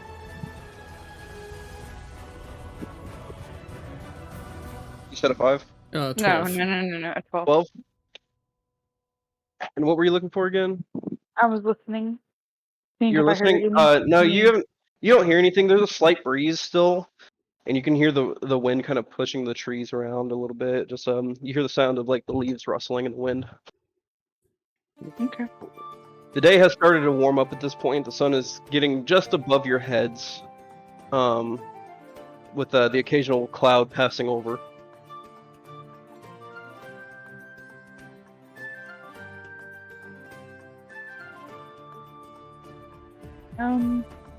I'd like to. All we see is just something towards the top of the hill. We don't know what it is. Yeah, you just see something at the top of the hill. Okay, at which point I would like to stealth. Can I do that? Yeah, you definitely can. I would. From what direction are we approaching this hill? I'm you going guys to are the on south. Here, actually, Oh, I see. drag y'all's tokens Yeah. on because I can't. Well, Yeah. I can actually move this one, so. Okay, well, everybody try to move their tokens. If I they cannot can't move. I cannot Okay, move mine. drag your token on.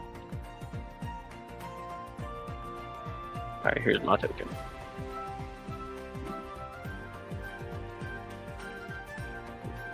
Killed the other doubler. Maeve, Okay. your token needs to be on. Okay, and we are not currently in combat mode, correct? No, they're not an Oh. initiative. Or wait, yeah, that's what I meant. So, that being said, I think what Doubler would like to do, Doubler would like to stealth, and I would like to start creeping along the bottom side of this hill very lowly, Roll stealth. as low as I could possibly get.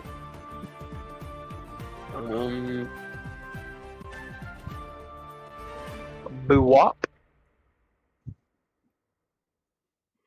Okay. And I'm going to turn to everyone else. I'm going to say, stay low. This could be it.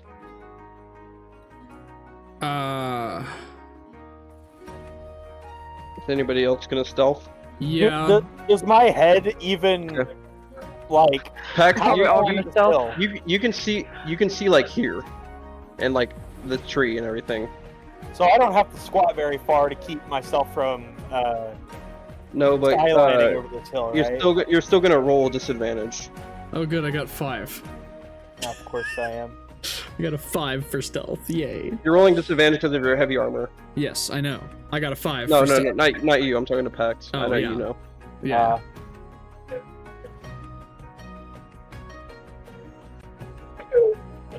I rolled a 19. Emmerich, we can't hear you. I mean, not Emmerich, Doubler. Everyone stay low. I'm going to scout. Trust me, I'm of the nature. Oh, you have it set up so that it actually like shows you why. Yeah, Okay, boy. that's cool. Is it Alright. set up like that? Because I already did. Hold on, let me see. I want to see something. This doesn't count. I'm just checking something. Okay, it's gonna do that automatically. Yeah. Okay. Cool. That's neat. Actually, I'll show you how to set that up eventually. Cool. Yeah.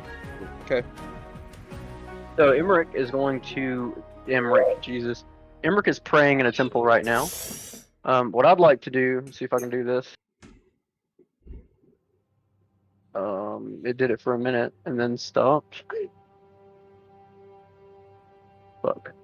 Just we're not in initiative. Just do what you want to do. Well, I just got pissed on by a toddler, so hold on.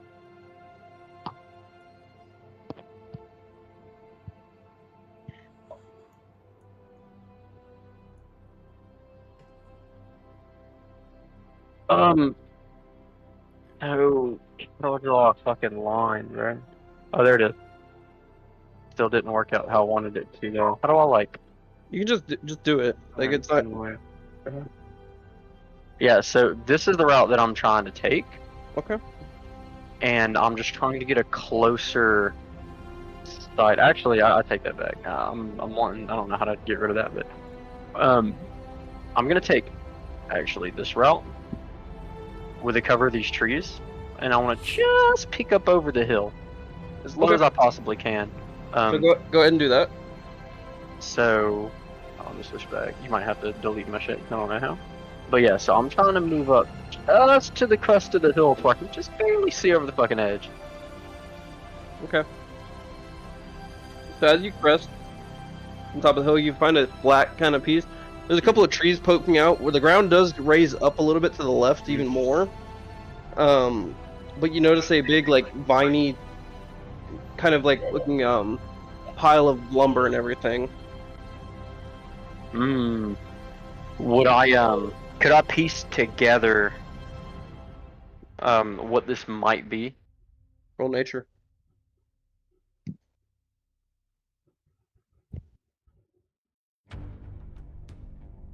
It looks like a nest. It does look like a nest, Right. but Like a you're not very sure. large Yeah, nest. it's a large nest. Okay. And I'm gonna say that because of your ability to use fucking Yeah. context clues, you say we're hunting a griffin. Yeah. It's a large nest. It's a griffin's nest. Yeah, that it's just a much larger version of a bird nest. I figured. Okay, so I'm going to creep back towards our group, and I'm going to motion to everyone to hide in the tree line, and I'm going to wave everyone to come to me, and I want to hide in the trees, and group up in a tight group here. So that is a griffin's nest, 100%. I've spent plenty of time in the woods. I know a griffin nest when I see one. So you've seen these griffins before then? I've never fought one, but I've seen them slain. Yes, I've seen their nests. I've seen their homes. I'm spent much time studying animals of nature. I see. You wouldn't have studied them. You would just know from experience of seeing them and stuff. But yeah. That's called deception. But yeah, Oh, you trying to deceive them? I'm an arrogant motherfucker. Are you okay? Roll deception, I guess. I can. I mean, whether it's deception or not, I bullshit a lot. Okay. I just rolled 11. Everybody that he just told that to, you would say that he probably hasn't studied these, but you would say that he probably has experience in this area. Okay. So, yeah, whether you believe me or not, that's a fucking griffin's nest. So, no one's here. None of us have fought griffins before, correct? Correct. Well, Tingle. Usually with people only about 4 foot higher than me.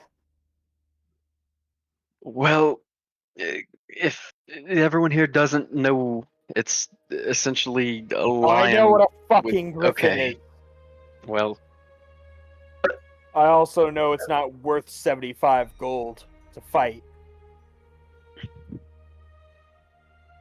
well, you're more than welcome to travel on your own, dwarf. But I think you should stay closer to the ground. Shut And if the it were fuck to, up. yeah, that's what I thought. That's the dwarf. Game plan. Does anyone have a rope? Let me see. Other than yourself, you need more than a foot. I have 1 foot. Yeah, that's not enough. It's not for what I need. Fresh out of rope. Let me check.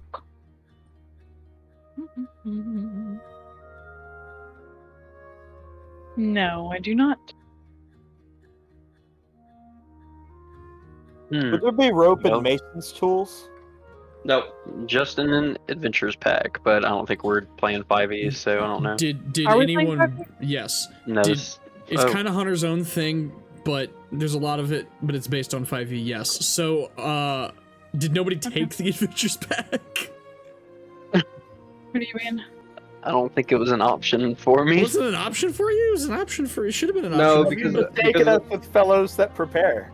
the homebrew classes don't Oh have a. shit! The homebrew classes don't have that bullshit. Oh. I had to put them together myself, so I just kind of Okay. threw.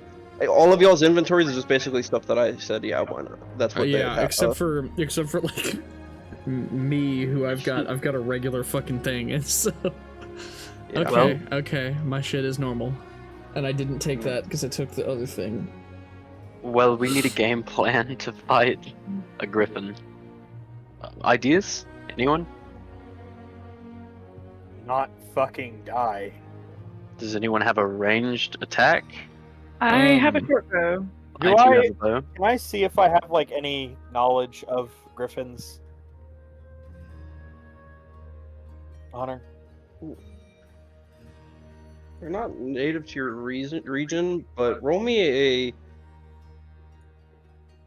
a nature check with disadvantage just because of your region.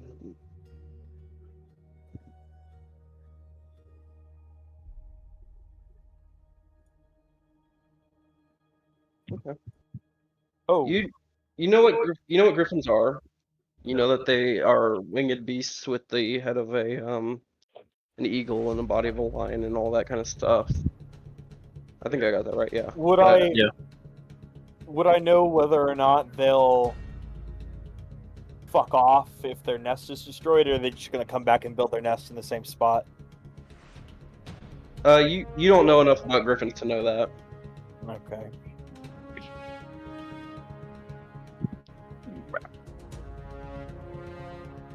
Any other useful tidbit Well- you give to me based on my Many- disadvantaged 15 check? Nope. All right. Well- So the fucking basic shit. Pax, you used magic. Could you catch it on fire? maybe someone has oil. Listen, I have a trick that I could pull, but you'll have to keep it still for me because if I miss, I miss. Well, I might be able to. I have arrows that can fly, We- so if we're able to catch them on fire, it might help. I have very little in terms of ranged abilities, but I can certainly try to keep it occupied for you long enough for you to cast something. I can cover it with a flammable substance and then throw fire at it. Yes, and that will burn it. However, I don't know if that will be enough. I'm not looking for a savior, just something to As throw long out as- there. As long as we can put it into Simple god. disarray. If I we can actually- ground it, If we can ground can- it, that would be the best. we I can actually kill it. have something that might be able to set it ablaze if you are able to cover it. I have The arrows. more fire, the better. Yes. I see what you're thinking of. Are we Yeah. able to see the nest from here? I got close enough to see it. No, you can't. Pax or Doubler is the only one who's gone up there to look at it. And obviously, it's not there, right? Not no, currently You that don't- we you- that yeah, we you saw. don't know where it is. I suppose we should wait for it to come Hmm. back then. I have an idea. What's that? What if we were to grab as much shrubbery as we could and hide inside the nest and wait for it to land and ambush it? I like this plan. What the If we can fuck? catch it afire, if we Sounds can catch good. it ablaze, we may be able to dismember its feathers on its wings, and it just may ground it. Ah, I mean, at least it'd be close enough for you to get at least a swing off with your axe if you must. you're going to lay me down in a fucking griffin's nest. Well then, You're perhaps, buying me Master alcohol Dwarf. when we get back. Perhaps, Master Dwarf, if you are near the Griffin's nest, while it is, while it is stopped, landed at its nest, that might potentially be a time you could sneakily cast your magic spell to coat it in grease, and then from underneath, we'll then strike from beneath it. It may even struggle to fly covered in grease. I'm gonna like roll my eyes and start shuffling towards the nest. Wait, dwarf! Don't be seen. No, wait. Does everyone agree with this plan? Yes. I'm just gonna look up and like raise my arms. Like, what the fuck else are we gonna do? All right. Well, then, follow me. And what time of day is it currently? Like I said, the sun would just be like just above y'all at this point, like, or You would- like it'd be you getting would to the point of noon. So you would consider it like high noon. Do you want me to stick back with my bow? Yeah. It's high noon, and we're about to fry us a griffin. So Jeremiah got the reference. Okay. Yeah, I got what you're saying, but I didn't want to say it either. I know. All right. So I want to hide in this tree line very fucking slowly and quietly maneuver around to the closest point where it's very heavily obscured here. Can we do that as a group? Okay. We already rolled stealth. Pretty sure. Everybody did. Okay, so you guys are gathering foliage, just trying to get this together. Gathering foliage, and you're gonna Yeah. hide in the. In the nest. Okay. I'm hiding. I'm gonna be hiding in the nest too. Yeah. Crossbow drawn, or I'm not crossbow. I'll have my bow. I'll have my bow out, and I'll be I'll have I my as well. sword. yeah. And so yeah, we're gonna be in this nest. And get comfortable. Pax, are you with us? Yeah. All right. Yes. Token. Nah. Actually, how far away is that? It's not gonna be close enough. No, it is not. I have to get in the shrubs with you. Oh, I have to. I'm not close enough. Oh no. Okay. Fuck, I gotta be right there with you. Then we are gonna hide in the nest. I would suggest spreading out a little bit. Maybe one on each corner of the nest. That way we're all not clumped. We're gonna cover ourselves in shrubbery and get comfortable. Wait it out. Let's do this. Okay. So as you guys cover yourselves with shrubbery, a couple of hours actually go by, and you guys are just lying in wait with shrubbery covered over you guys' bodies. Before you guys kind of get bored of waiting for a while, you guys hear the flapping of these huge giant wings and a screech in the sky as the shadow kind of flies over you, darkening out the sky for just a moment. And you guys hear a screech of the griffin, and it lands and it crashes down onto its nest very comfortably. I'm going to. Oh, hi. Oh god, it's right on top of you. Yeah, I'm going to nod at everyone. Like, are you ready? I Nod back. nod that. Does everyone appear to be ready? It was my Do I- understanding. Do I receive the nods Yes. back? Yes, you Okay. receive a nod back from me. It may Alright. be hard for Pax to nod with a griffin sitting know. on his face. Well, I told him to move, but he's got fucking eagle nuts on him right now. Eagle nuts. About to burn them off. All right, so at the same time, I'm assuming are we attacking with advantage? Being Yeah, how does this work, DM? So you guys are gonna get a surprise round. Okay. okay. So how do you guys start? I'm So gonna start by greasing this bad boy So- up. Pax has his grease. Do we? Who do we- has? Yeah, go ahead. Does anyone have a sort of fire source? I do. I have a cantrip and then a burning hands. So yes, I have two modes of fire application. But you're gonna need to be able to cast the grease first. Nice. Yeah. I have a fairy fire, but I'm not sure how much Well, that would. let's just hope I roll high in initiative. Yeah. Fairy Well, fire doesn't actually do any Yeah, fire it's not- damage. it's that's not actual fire, fire damage. Yeah. Yeah. Yeah, I didn't think What? that was. Grease is So an actual fire. no. No, fairy Grease- fire is an actual fire. Grease. Oh, okay. I couldn't Grease hear is you. grease, and grease can be lit Grease on is fire. also not a fire, but yeah, exactly. Okay, so I want to grasp onto. Have we started yet? What's going on? I don't know. This is our game plan that we would have spoke of before climbing in the nest. But Grease and then Paladin. I'm assuming you're gonna hit him with fire. Yeah. What is your fire? Do you want to link it? DM, would I know more? Would this do it? Would that light him on fire with the grease? No. No. Okay, then I'll use. No. I'll No, be it's not using- fire damage. That's radiant damage. Oh, is it radiant? Yeah. Okay. Yeah. Yeah, it's radiant damage. Okay. So yeah, then I'll be using my searing smite then. So Okay. Hell yeah, you are. grease. So how does this play out? How are we doing this? DM. That's up to you guys all do. No, what I'm saying is, like, how does the attack roll go? Like, do we all just roll an attack roll and all attack at the same time? If And that's that what is you want to do, if so there's going to be an obvious catalyst that's going to start this, right? Right. for sure. So you guys choose the catalyst, and then you guys will all get a free round, And then, and okay.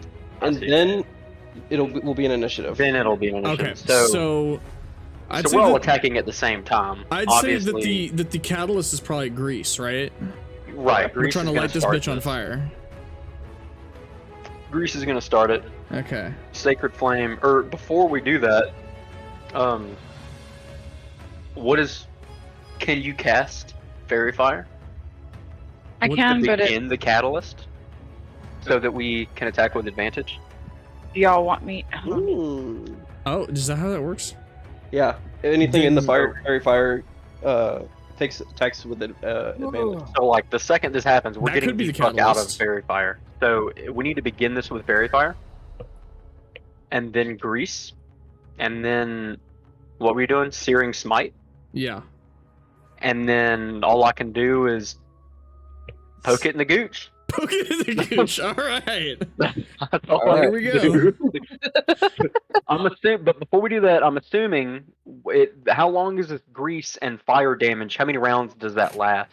Oh, There's- don't worry about that. Well, Don't worry we about can figure that out because there's gonna probably be some math. Well, I'm saying because I can't. Okay, I've got it. Don't worry about it. You're Okay. not. You, I don't you- want to you- grasp onto this you- thing and then doesn't catch on fire the next round. That's why. You don't know for sure how long this could last Mm-hmm. because you just don't know. Right. So then that's Here what we we'll go. do.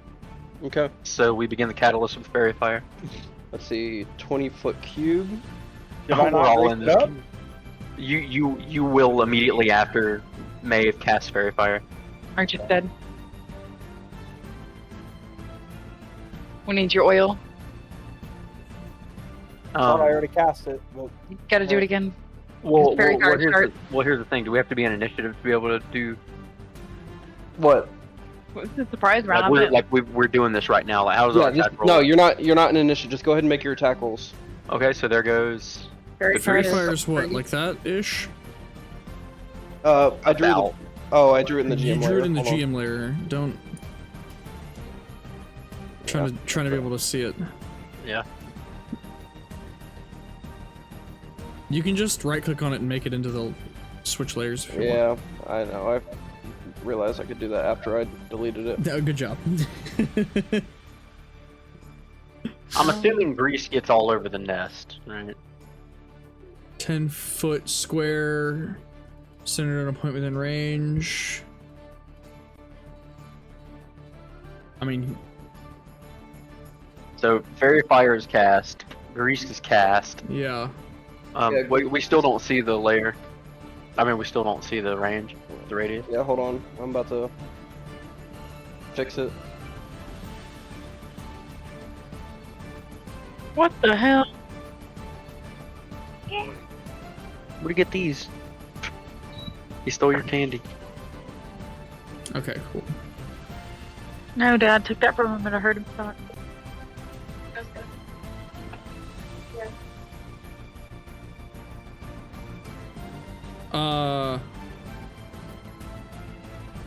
What's the So second which one's the square? range? Yeah, what's the first one? The first one is the grease. Okay, so fairy fire is cast. Fairy fire is the outer box.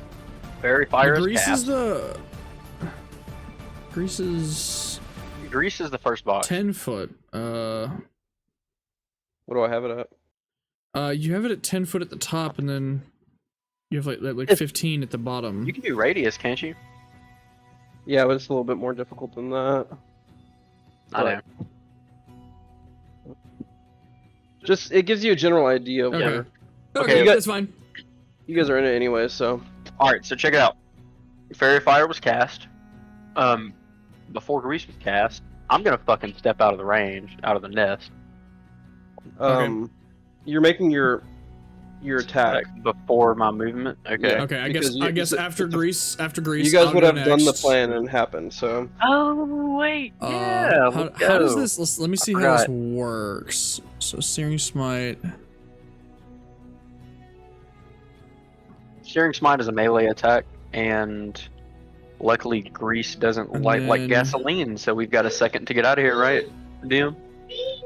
Yeah, I think so. But I'm not the DM.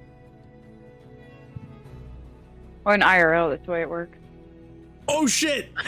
Yo! Nice. And I didn't even. I forgot about the advantage because of the fairy fire. Oh shit! All right, so yeah, as soon as I see the fairy fire and the Doubler. Grease cast, I need to make my focus bow I attack. focus my Make your sword, attack. and I just jab it into him with the Right the into- smite. So he's gonna have the fire damage, and that. Let me see. I'm sure you know how it works, but it does do effect damage or whatever for up to a minute Yep. as In well. rounds? So yeah. Nice. Alright, well I'm gonna hit him with that fucking boo on advantage, right? Do I click advantage or is it auto? Yeah, Click click it. advantage. Okay, so I'm gonna hit him with that boo wop.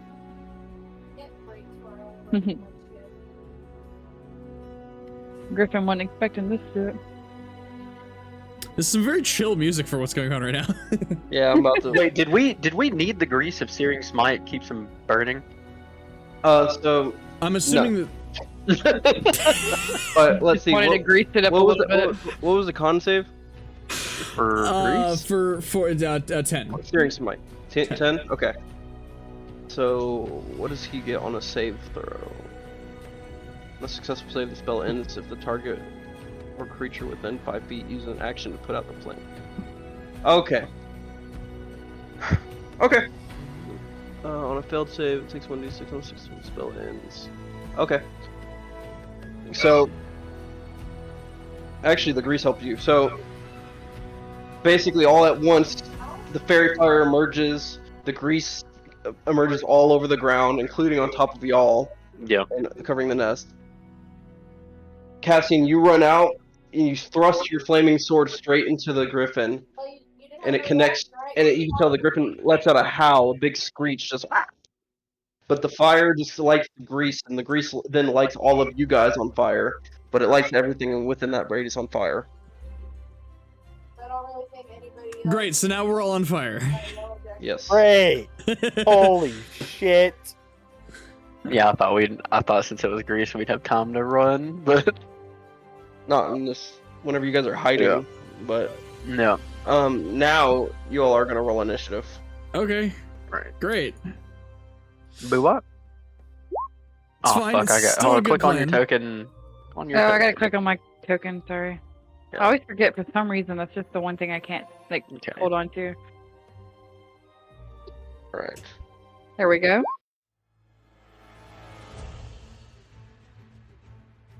Oh. That's right. Fuck me! No. Jesus. Well, shit. Since that happened, I'm gonna go get a beer. Fuck. So the griffin's covered in grease and burning currently. Mhm. Reaches his wings out and kind of looks at all you guys and lets out a loud screech. Maeve, it is your turn. I am going to. Would it be a bonus action to, or would it be an action to take off my clothes? Yo. Take off your clothes. I'm covered in grease and on fire. I need my clothes off now You can also do the age-old stop, drop, and roll as an action, right? and get on the ground and be prone. It would be an action. It would be an yeah. action to put out the fire, yeah. Yeah. Put the fire out. But it's grease. It's gonna keep catching. I need Nah. clothes off. Stop, drop, and roll. Stop, drop, and roll. Okay. Wow. Okay. And I can't use vicious mockery on him because he's not gonna understand what the fuck I'm saying. So I'm gonna have to give up my first turn and stop, drop, and roll to get this fire off of me. Oh yeah, all of you guys take 2 points of fire damage. Yeah. And I want to use my movement to stand back up, so I'm not prone. Okay, it only takes half your movement, so you still have 15 feet of movement. Okay, and then I'm not gonna take an attack of opportunity. I'm okay where I'm at. I'm not on fire no more. That'll end my turn. That's your turn? Yes, I used an action to stop, drop, and roll. Okay. You don't have a bonus action you want to use or anything? No one needs healing. I'm okay. That's the only bonus Not action I have. yet. Alright, so that's your turn? Yes. Alright.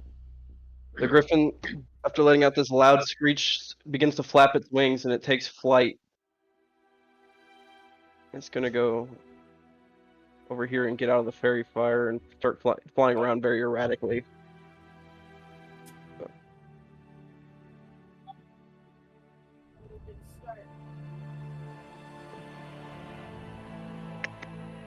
Alright, that's gonna be his turn as he's flying away now. Cassian. Stop, drop, and roll. Alright. Stop, drop, and roll. The fire is now off of your body. Pick that from. I'm not getting up. All right. Once the fire's out, I'm just gonna kind of move out of the nest a little bit, kind of just repositioning to the edge of the fairy fire.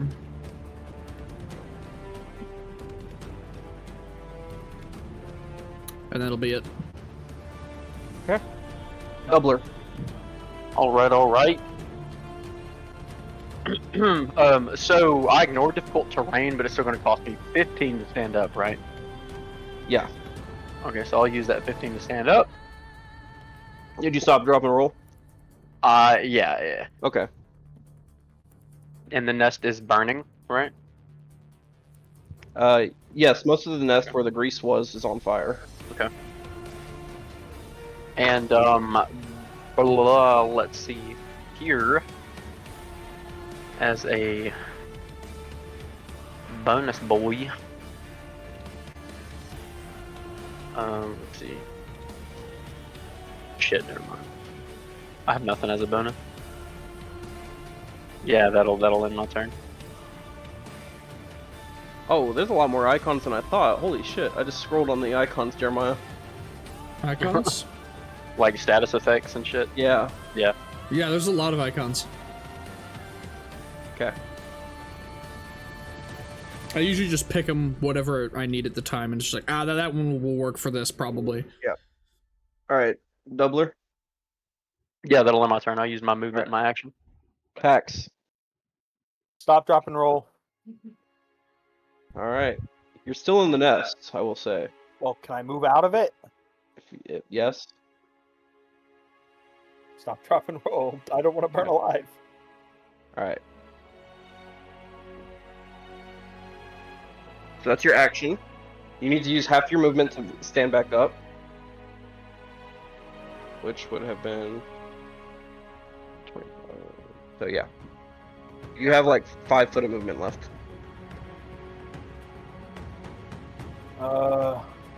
And your bonus action. I'm gonna charge Burning Hands onto my axe. Okay, you're gonna use a charge? Yep. Tag that again so I can see. I can read it, so I can see. I'm pulling it up. Okay.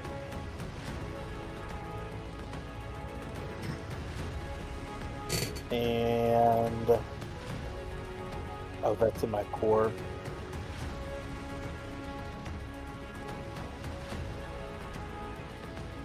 Then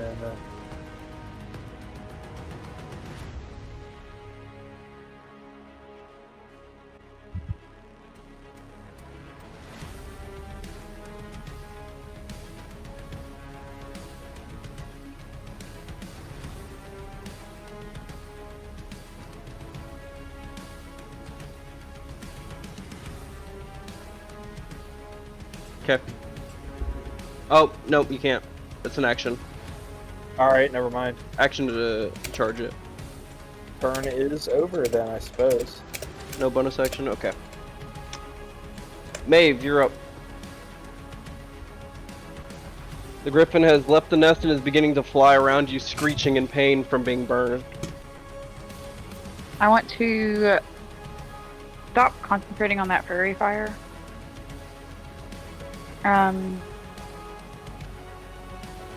You're gonna drop your concentration on fairy fire? I mean, what, like, It's up to you. I mean, I'm just saying. I'm You trying can to see. reiterate. I don't know what fairy fire does too often, like, too much. I just know that. Basically, anything that's within the radius gets hit with advantage, including us. Oh, okay. Well, So, like, any fight that we're in, that is a massive advantage if you yeah, can it keep fairy helps. fire in the area of what we're fighting.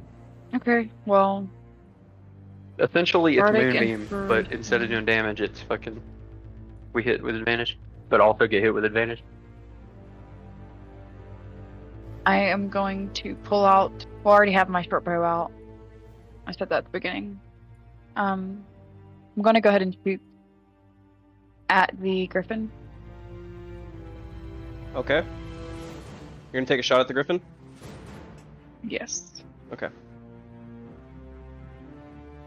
Alright. So you draw one of your arrows that you just recently bought, and you let it loose in the sky, and as it's flying through the sky, it nicks it in its wing and it kind of screeches a little bit more. It goes, "Rah!" It keeps flying away though. I'm going to also move 20 feet and then give everybody.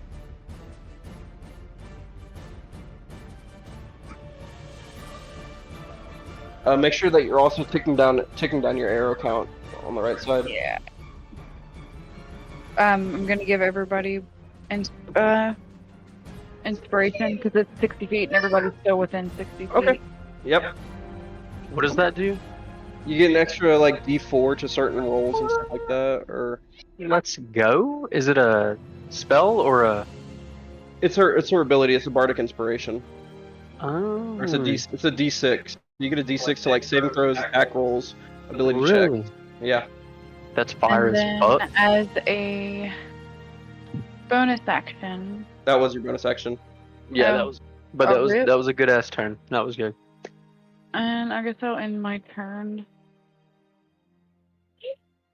Okay. Did the griffin get hit? Yeah, he got hit with your arrow. Oh, what, like, okay. Yeah, you nicked the wing. Remember? Yeah, I was right. Okay. Yeah, that then is my turn. The griffin's gonna start flying around. He's come back. He's gonna crash into the ground here and roll. And he's gonna start rolling to try and put the fire out on his body.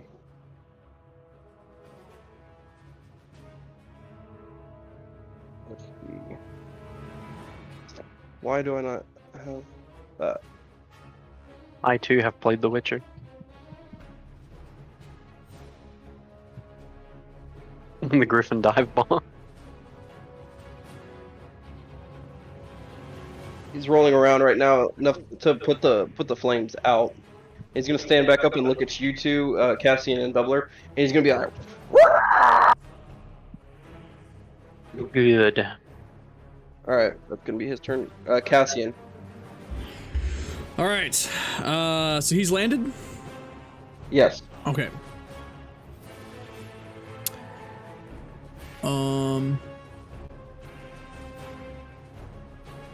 Let me see.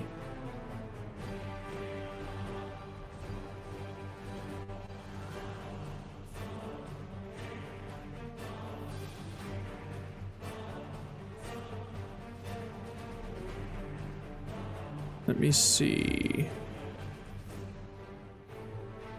I used that already. I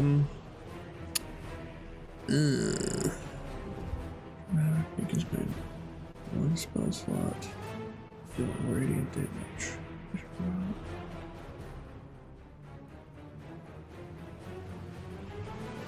Okay. Okay, I'm just going to go ahead and rush him and strike at him with my longsword. So 22 to hit. So you pull your longsword and you drop it down to your side, and as you sprint towards him, you bring it up in an arcing slash motion, and you cut off the tip of its beak just barely, and it screams out in pain. What was the So what does Bardic Inspiration do for that? You can add it to your attack roll. So that 22, you can make it. You can roll a d6 and add to that. So if you roll like a roll attack roll, you can add that Bardic Inspiration to it. But you only get that 1d6. You only get the 1d6 for whichever you choose to use it for. But I have Okay. several inspirations. Okay, and we all just receive that. Yeah, within 60 feet.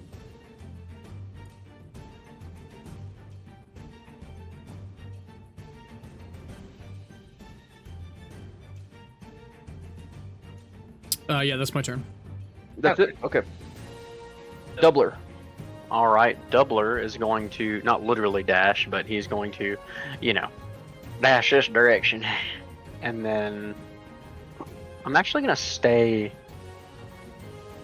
What is your fighting style? You don't Cassian? know. You don't know yet. Okay. I don't know what Cassian's fighting style is. You haven't seen him fight enough to know enough about what he does. For that, well then I'm gonna get right here anyway. And I'm going to actually no, I'm gonna stay where I'm at. And I'm gonna fire another shot with my bow. I saw that, Mac. What? Mac moved his token Max closer. being bad. What are you talking about? I don't know Okay. what the fuck Short you're talking bow. about. Bullshit, dude. Does a 25 hit? Hold on. Make that range attack at disadvantage because you're right up next to him. But you can roll an extra with that. Remember for your Mac, inspiration. I'm gonna keep moving you back, bro. Alright. Being Sure. a fucking cheater. A cheater. That keeps moving his token. I'm about to take away his ability to do that. What range do I need to be to make ranged attack? Anything over melee range. I'm over melee range, ain't I? Oh no, he's You're in- technically you're in melee in range. the corner. Yeah. Yeah. That's why I stepped back, because I wasn't in melee range. But I'll send it anyway. Does a 16 hit? A 16. Yeah. So you draw your Okay. bow from behind Cassian's Mhm. shield, and you let an arrow loose, and it comes by and it nicks the griffin in the nape of the neck, and it lets out a "Rah!" and it looks at you and kind of just stares like it's beady Yep. bird eyes right at you. And with that, I will use the rest of my movement to take a step back Okay. in this direction. Hold on. And Hold on. Where is it?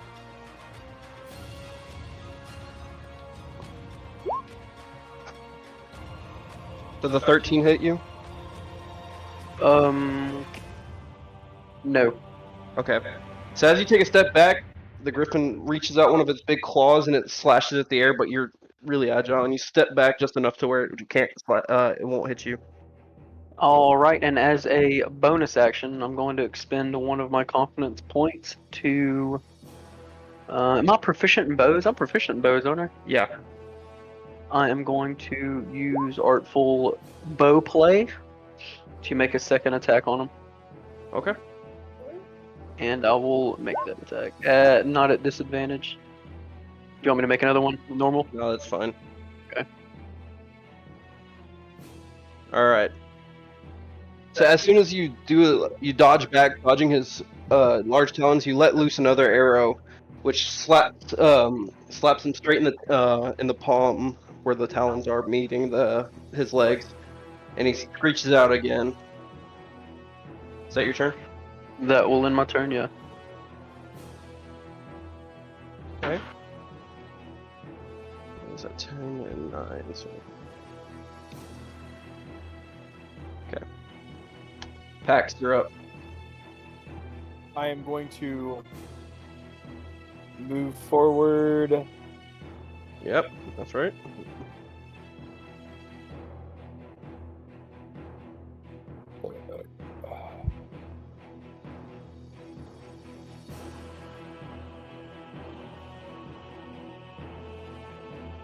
I'm gonna cast Magic Missile. Okay. Let's see, where is that?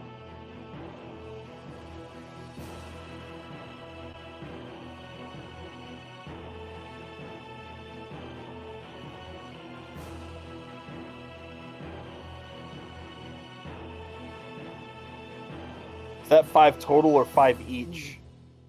That's 5 each. Okay, cool. I was like, I'm about to fucking kill myself. 5. So, or is that how that works? Dart deals. Jeremiah, is that how that works? I don't know how Magic Missile works. He Create needs to roll damage darts. 3 times, right? Deals 1d4. A dart deals 1d4 plus 1 force damage. So you need to roll 3 times.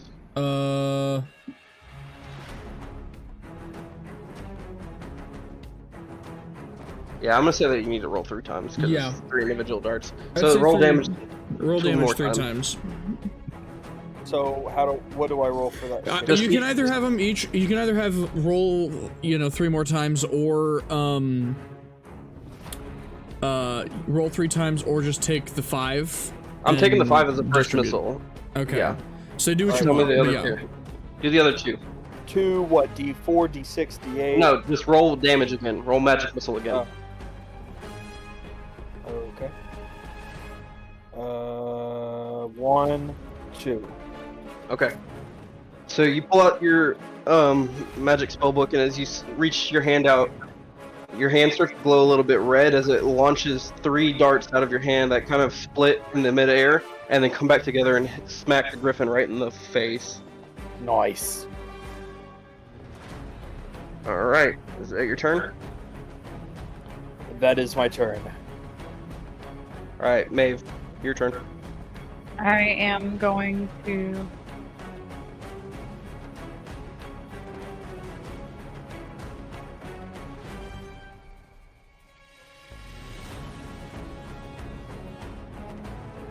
Move her up here. I don't remember if that was it or not, or was that one? I don't know. It's fine. And then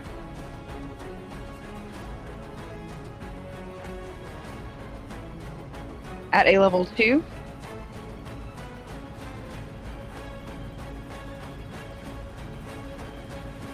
onto the griffin and what? What's it do at the second level? I can target more than just the griffin. Yeah, but you don't want to cast that at a level 2 then, because the griffin's the only thing you're. Oh, I guess you're right. Yeah. Let me see.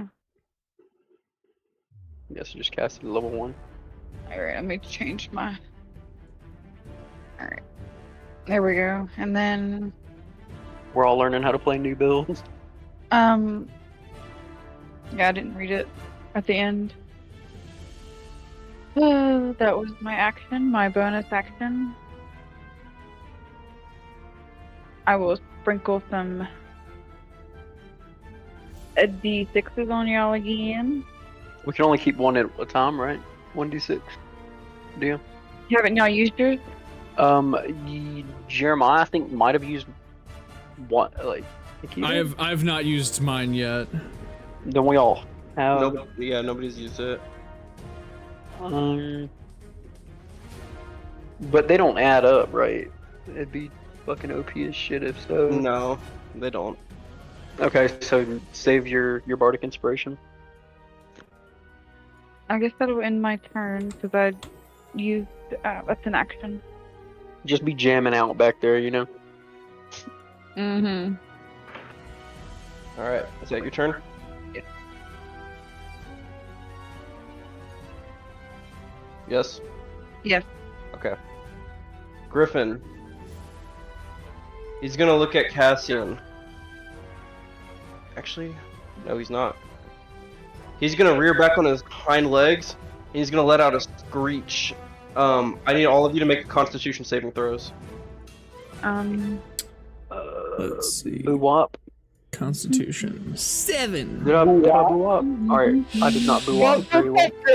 No! I Oh still my did better God. than So- y'all. This is With- not with good. that, This is not There good. we go. This All right. is not good. Ouchies is what's gonna happen here. Wait, what's our inspiration? We have Not one much, d6 that not we can add to me. that, right? Yeah, can we actually add the Ooh, what can we nice. add Yeah, the you guys can roll a d6 with using your inspiration to try and add to Does it your. also inspire me? I'm gonna do that. D6? So that gives me 7 plus 6, I'm gonna do that 13. too. So- you rolled a perfect 6. Yeah. Let's go. We're With gonna the do nat that. 1, am I adding on to With the a net. I added 3 to my 11. Hunter? Can you be honest? If I were to You're- roll a 6 with that D6, would it matter anyways or no? No, it wouldn't. No, it probably I'll wouldn't. take That's why that. I'm debating on rolling my 4 or not. Because Because I I think think I'll max inspire roll y'all is again. 10. saving I throws. will I think it's Fire worth it again. for me, so I'm doing it. Probably closer to 15. It's definitely if worth not. it for Cassian and Maeve. I am afraid I might use mine as well. Obviously, it's common knowledge that taxes won't matter, Nah, his doesn't matter. He rolled a 1. but you can't tell me if mine would matter, huh? Mine's a little. You can try. I'll give you more inspiration later. Don't hold on to this one. I mean, yeah, but it's an action, right? Or no, it's a bonus action to use Bardic Inspiration, right? Yes, it is. And it is a bonus action. Then boo wop. Boo whoppity whop up. Oh shit. All right. Well, So the buckle up, griffin Max. stands back on its hind legs. It raises its wings above its head and goes. "Wah!" Loudest screech you guys have ever heard. All 4 of y'all fall to the ground, holding your ears as they start to bleed just a little bit. And you guys are so stunned from this action that you guys have all fallen just to hold your ears and your heads. And now Cassian, the Yeah. griffin is How going much to make damage a do we take? multi-attack. None. Oh. You guys are all stunned for 1 turn. Motherfucker. So the D6 did not help. Didn't do shit. Any of us? Nope. Oh, None of y'all made it. fucking 7, 8, 9, Damn 10, it. 11, 12, All 13. 4 of y'all are stunned. Does a 14 and a 20 hit? me? Yes. Let's see. 14 does not, 20 does. Okay. So he reaches out with his beak as soon as after he lets out a screech, but you fall to the ground holding your ears, and his beak snaps right over you where your head would have been. And then he rears back with his claws and he flashes at you and he hits you, cuts a big gash into your armor and chest, dealing 9 slashing damage. 9, okay. Alright. You guys are all stunned. So it'll be the Griffin's turn again. Great. Great. The Griffin is going to walk up to Cassian again. Oh god, it sounds like my wife. And Cassian, I need you to make me a dexterity saving throw. Okay. 7. Does an 18 hit? Meets AC. Meet- Okay. So he rears his claws back and he slaps you with his talons, and it cuts your arms up just a little bit. You have some blood trickling down your arms now, dealing 4 slashing damage, but you get launched all the way back into the field behind Pax. Okay, yeah, put me there, I guess. Okay, and I'm assuming I'm prone now? You are now prone, yes. Great. All right. And I took how much damage from that? 4. 4. Okay. Ooh. All right, Cassian, it is your turn. Great. I'm gonna use half my movement and stand up. Let's see.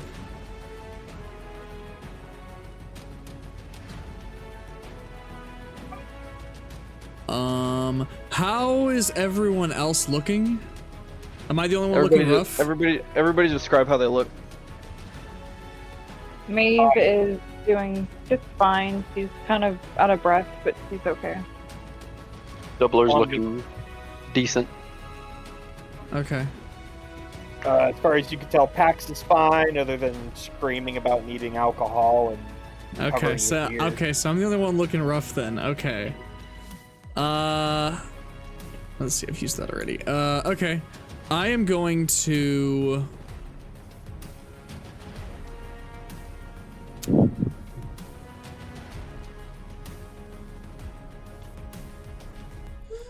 let's see.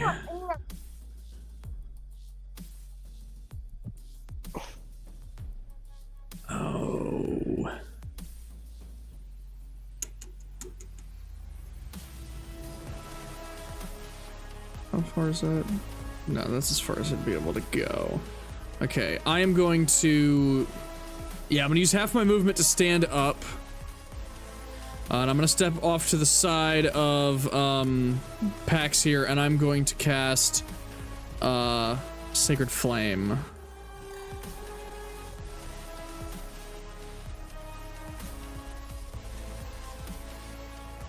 Man, that damage is garbage. Okay. You watch as you stick your sword out and point at the griffin, kind of chant some religious chant or whatever it is, and a fire starts to appear right in front of the griffin, and it just engulfs the griffin's head as he just kind of looks at you shaking, but he doesn't look very affected by it. Yeah. Okay. Great. Bonus action? That's it. Okay. Doubler, you're up. Doubler is going to move back toward. Actually, yeah, Doubler is going to take a step back to the edge of the nest, and I am going to fire my short bow. Okay. Normal short bow. Yo. So you draw your short bow back, but you're still kind of fuzzy from the griffin's screech, and you let loose an arrow, and it flies right by its head.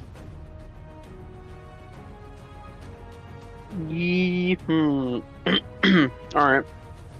With my bonus action, I'm gonna use my other confidence point to do it again. There's a 23 hit. So you drop your head, you're like, fuck, and you shake off your dizziness, and you let loose another arrow, this one flying straight into the griffin's chest, and it howls in pain. And with that, I am going to ignore my difficult terrain. There's no difficult terrain there. Oh, the nest. Oh, never mind. Nest is on fire, right? Yeah, Nest is still on fire. Okay, well, I'm gonna stay on the edge of that ring then. Alright, and that'll end my turn. Pax. Alright, and we've already passed the, I'm assuming we're already past the stunned round. Yeah, you're not stunned anymore. Alright, I'm gonna get up. I'm gonna move right here. And I'm gonna cast Burning Hands, which is the 15-foot cone.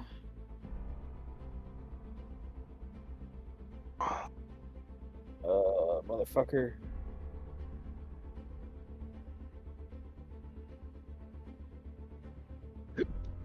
Okay. Roll the damage. Oh yeah, we didn't set that up. 3d6.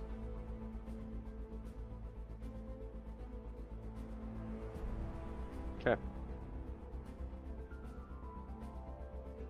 I hold out my magic book and I go, hold Hold on. Pocket fire! Hold on. I'd like to add that Emmerich actually has pocket sand that I've been holding on to for a minute now. What is the saving throw on this?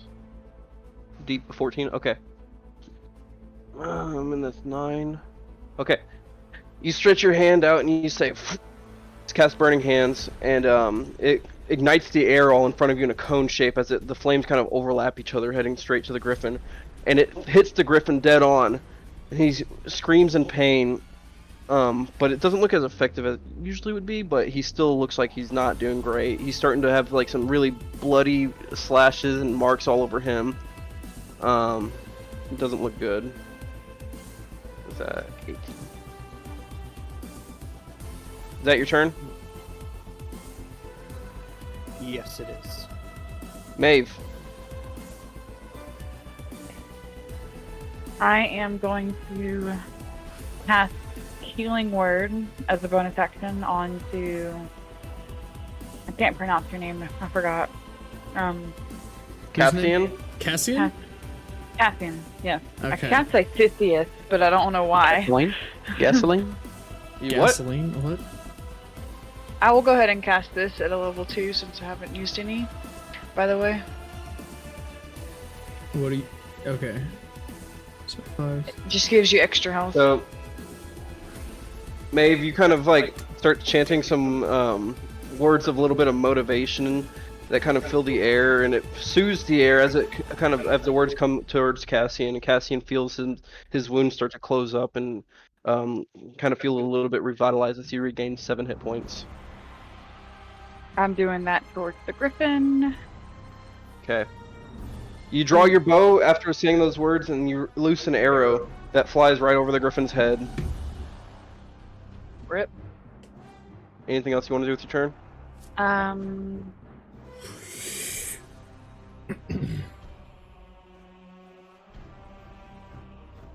don't think so. Okay. It is now the griffin's turn. He's going to fly up to Emmerich, fuck, I'm not used to it either. Doubler, and he's going to make an attack with his a multi-attack against him with his beak and claws. Does a 14 hit? No, 24. that do be hidden. Okay. So he snaps at you with his beak, and you try and dodge out of the way. And as you dodge, as you open your eyes back up, you see the talon coming right for you, and it slaps you right in the head as it knocks you down to the ground. As you hit your head, you're dazed now, and you take 16 points of damage. All right. And Doubler falls unconscious.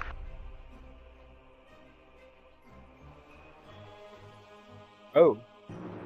Oh, You're fuck. unconscious. Yes. All right. Okay. Cassian, you're up. Okay. You've just watched this griffin slap him in the head. He knocks into the ground, and he is unconscious now.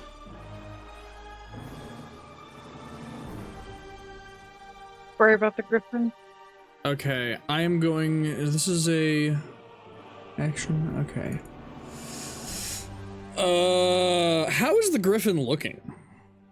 The griffin looks pretty bad. He's got a lot of char marks. The skin on his back is all burned into like a degree of burn that his skin looks all warped and stuff and nasty. He's got a lot of blood leaking out from his wings, his chest. He's missing part of his beak as well.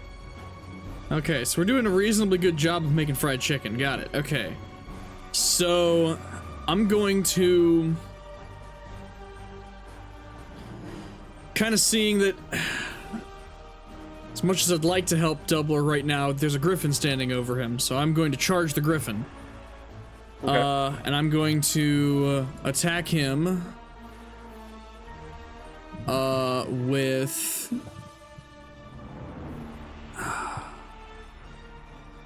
hold on. Okay.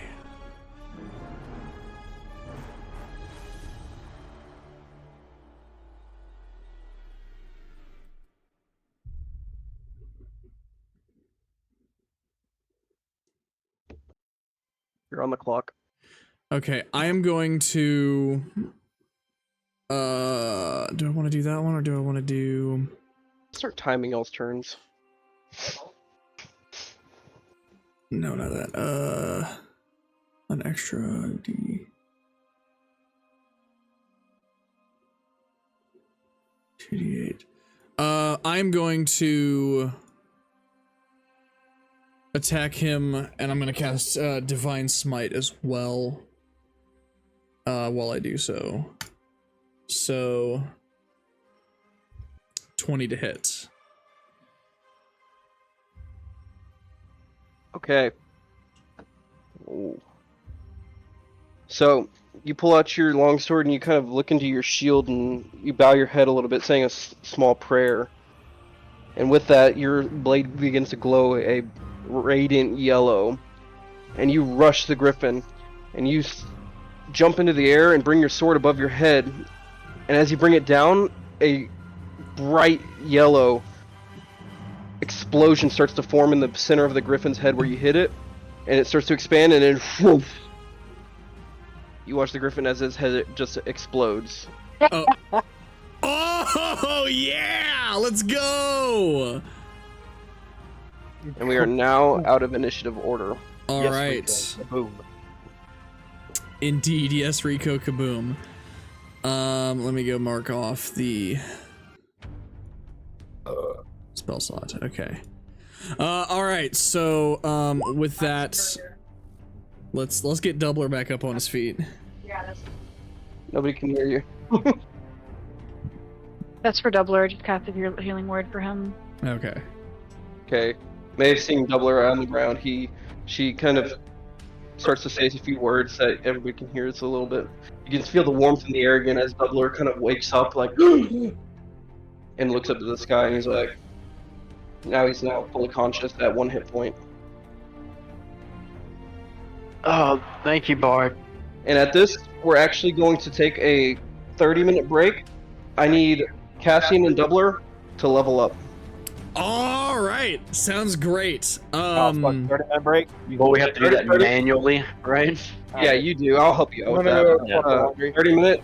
Mac, be here, please. If you need to eat now. You can do that when you're 30 minutes in. Is everybody ready? Updated, or? Yeah, I already updated in the character sheet. Is Everybody's everybody ready? Yeah, I'm ready. Okay.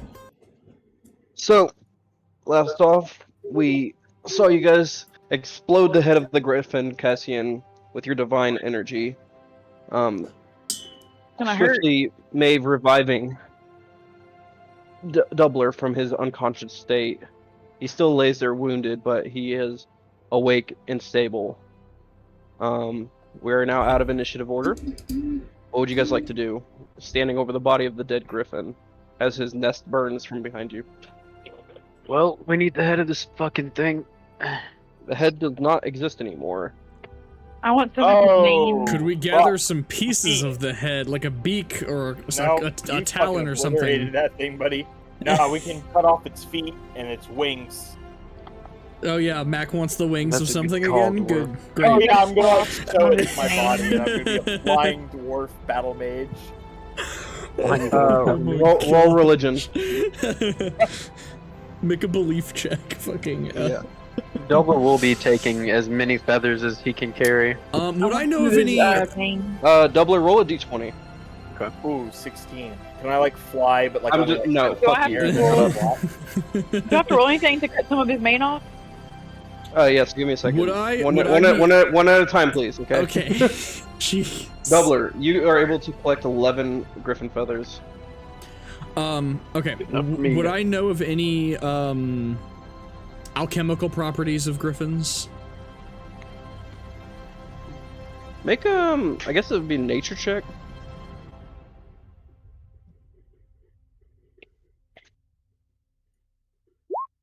Five. Why am I rolling? It's so low. Yeah, 5.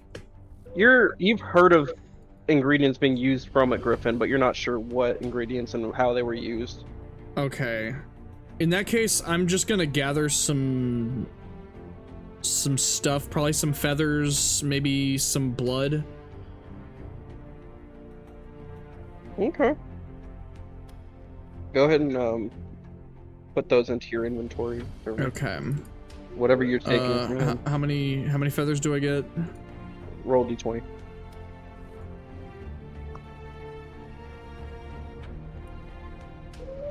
Four. What is with me and low rolls today? Jeez. Okay. May I take a talon? Go I'm for it. trying to get a piece of mane. It's told to wait. Okay.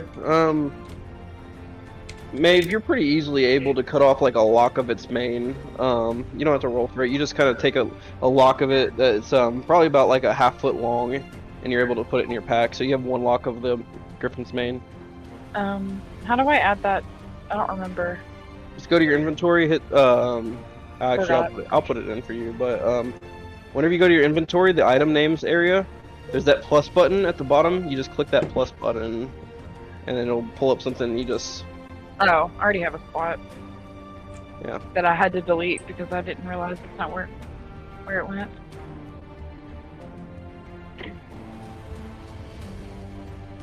I got it. All right. There you go. Here we go. All right. Is there anything anybody else wants to do with the griffin while we're here? We've got proof I've of got- its demise. Do we have feet cut off and plenty of feathers and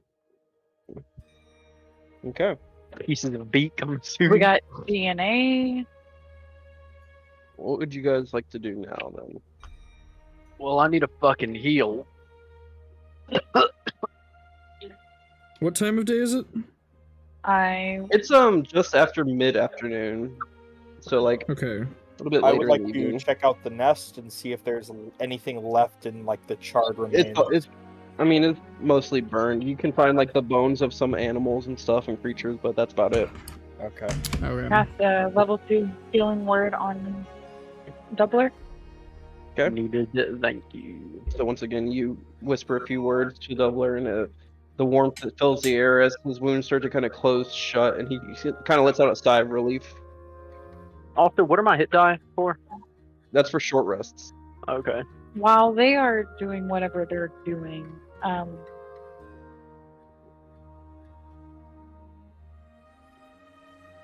me read that. It's the same thing I have. It just means you don't take like long sleeps. You can just rest. So yeah, I are you wanna gonna sit there count. for 4 hours? How long are they going to be doing this? We're gonna be rolling out, but Okay. Plus I needed to read it, so I was putting it out there. But I figured I'd ask y'all too while I was reading.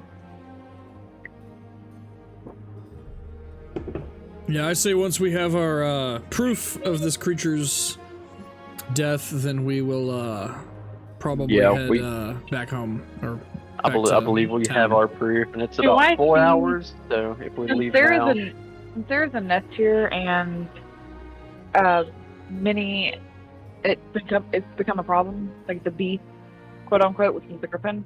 Is there any other bodies or armored or like not armor specifically, but armored people like dead around the nest and Not like, near the nest. No, none that you've noticed.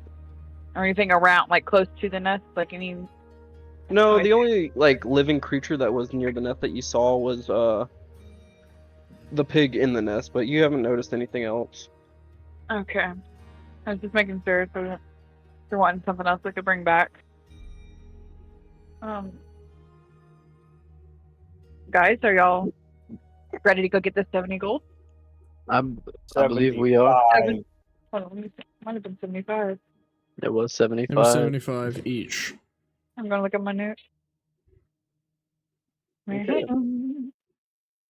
Yeah. I put 70 gold, not 75. Well, Back to town it is.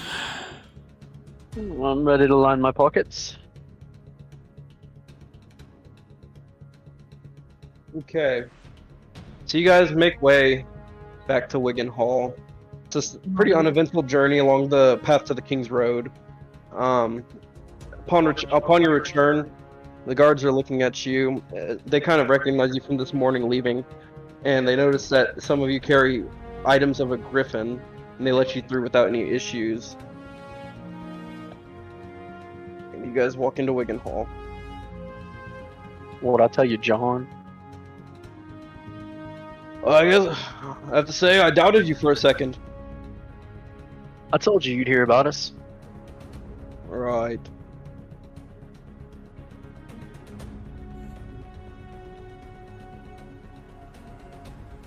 Not to sound pushy, but I believe we were promised gold on behalf of this griffin. I imagine we'd have to go speak to the Cassian. Cassinian. Cassinian. I have it written down. Yes. For your payment, go seek Commander Castinian, and she will have it for you.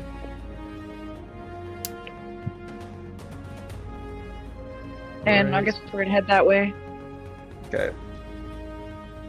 Is that all of you guys going to see them? Yeah. Yes, Okay. definitely. So you guys walk into the barracks, and there's still some guards sleeping and everything. Some of them are starting to move around and wake up, eat, and stuff like that. The sun is just cresting over the evening sky, kind of there's an orange hue. As you guys walk in, torches are being lit for the night and everything. And Commander Castinian walks up and be like, "So you killed it then, I expect." We did exactly what we said our services could be used for.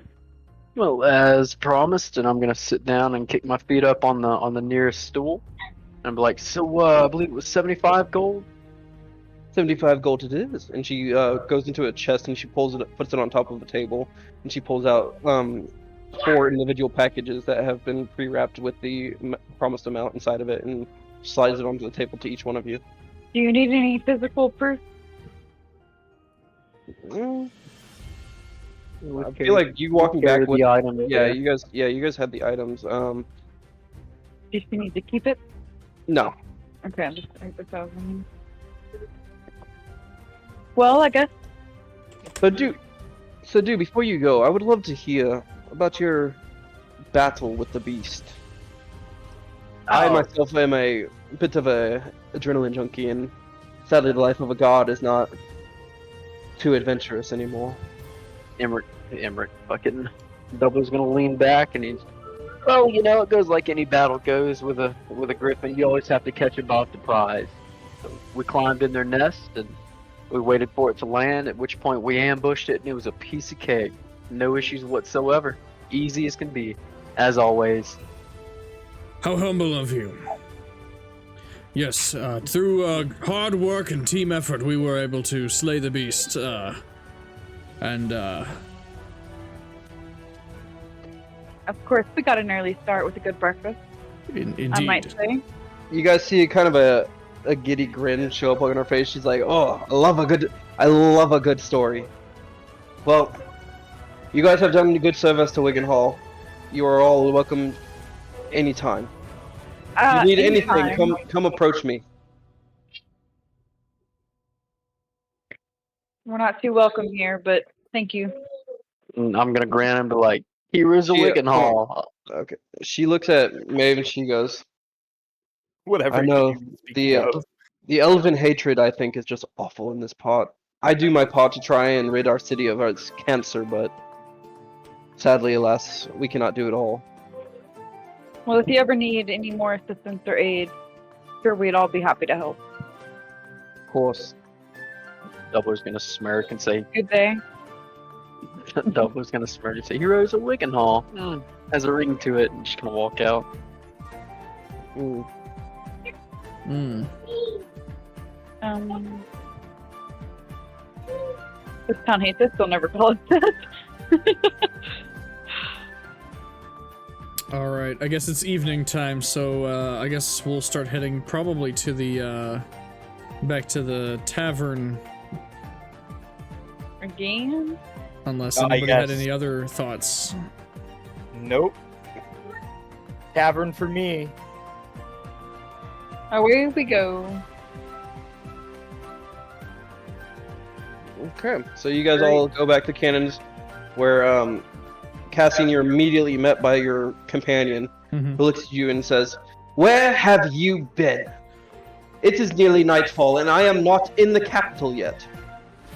Yes, well, we What has will a gold be head? leaving at first light with a much less obstructed path ahead, as there is now one less griffin in our way between here and the capital. Well, good riddance. But again, I expect to be in the capital by tomorrow, no later than nightfall. More importantly, You will make it happen. Right. more importantly, what has? It is gold head. It has a gold tail, but it has no body. Come on, it's been a long day. Someone answer my riddle. Hold on. Gold, I love me some gold. It has a gold head, a gold tail, but no body. Well, it's a gold piece, and I'm very familiar with them. Maybe. All right. I flip a coin to Devlin.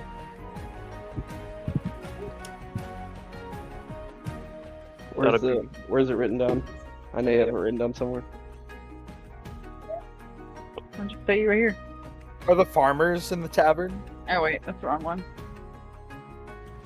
That's the wrong one too. No, that's it. That's it. That's it. Hold on. It's right here. The man immediately looks at you with confidence and says, "Well, a gold coin. I'm no idiot, elf."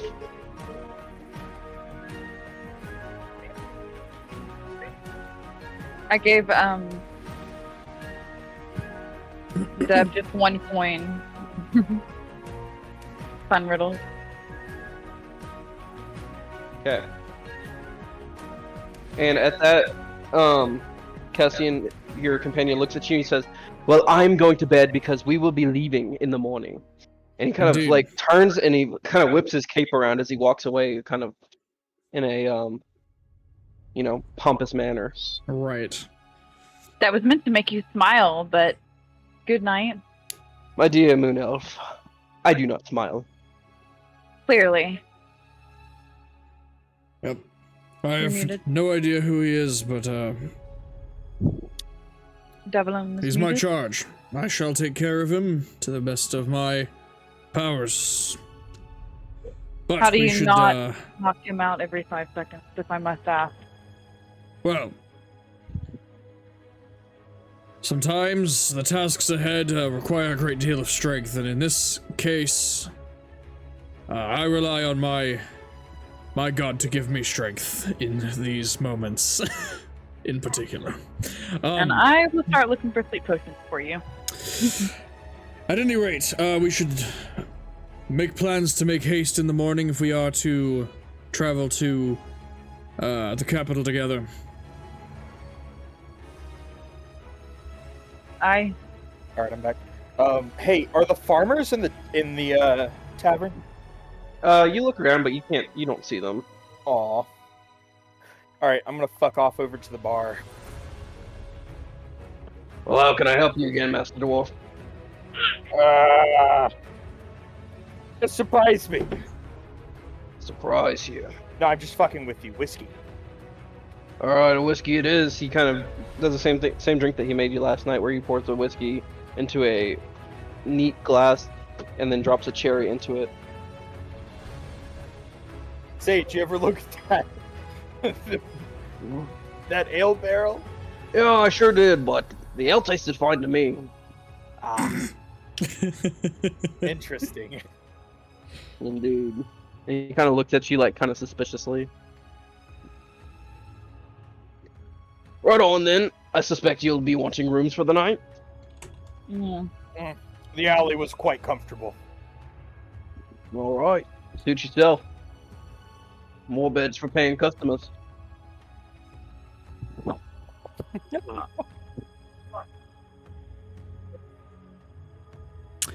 And I think with that, I am going to go ahead and head off to bed, so that we can get our early morning going on. Yeah.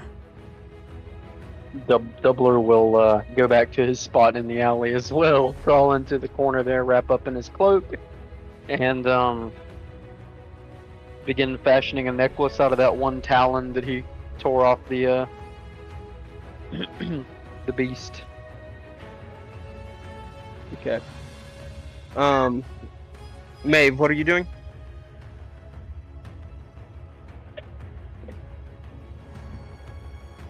France as well. He's doing the same thing. Okay. Sure. So, Pax, what are you doing now? You're drinking still, or?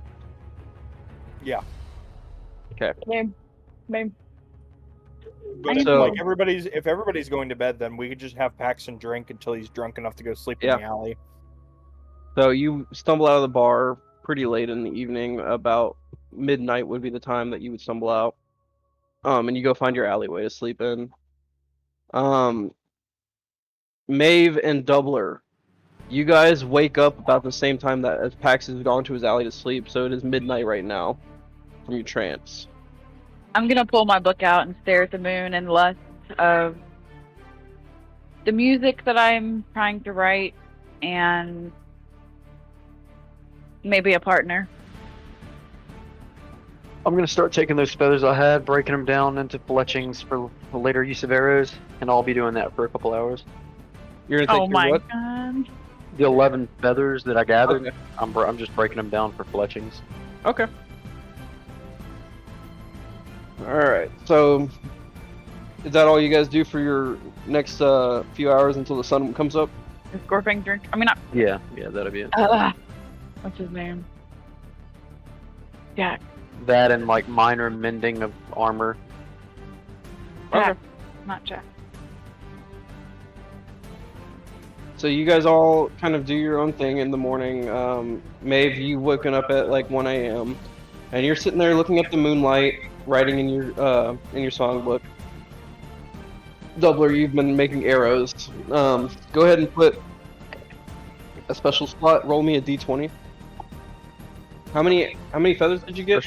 I got 11. That breaks down into 22 arrows. But Roll me a d20. all right. Bwop. Okay, so do I destroy? So with your inexperience making arrows and stuff like that, you would have broken a couple of feathers, but you were able to get at least 10 griffin arrows, or 10 griffin feathered arrows, and just put them in as Alright. griffin feathered arrows. Yeah. Make a new spot for them. Yeah. Now, I'm just pointing this out. I feel like you should let those particular arrows have like a small. Don't worry about it. Small Don't worry about butt. it. Don't worry about it. They're made from the feathers of a fucking griffin. I know. Don't worry about it. It's got a personality though. All right. I'm sure that he's gonna have him do something, so we'll let him worry about it. Yeah. But Okay. Now, how many did I say? I said 10. Okay. yeah. All right. So, the sun has started rising now in the morning. Again, as you wake up, Cassian, you look over and you see your charge. He's woken up already. He's like kind of just standing there waiting on you to wake up. Okay. Yeah, I get up and we get going Okay. pretty quick this time. And what is everybody else doing? What time is it? Well, like winter It's- shops the- open. The sun Dawn. has started rising. Yeah, Dawn. So shops are not open for another probably hour. a couple hours. Yeah. All right, I'll be making my way to the inn to get a bite to eat. I'll be going and getting my morning whiskey. DM? Yeah. Is there a temple of any kind in this town? No temples here. No temples here. Okay. Checking. Okay. So, with your knowledge of temples in this area, you would know that there's a hold on.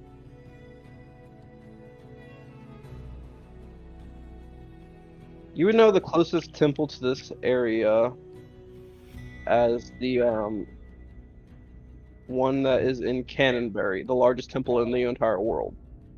Okay. Got it. So it's north of you about a day's walk. Okay. Okay. All right.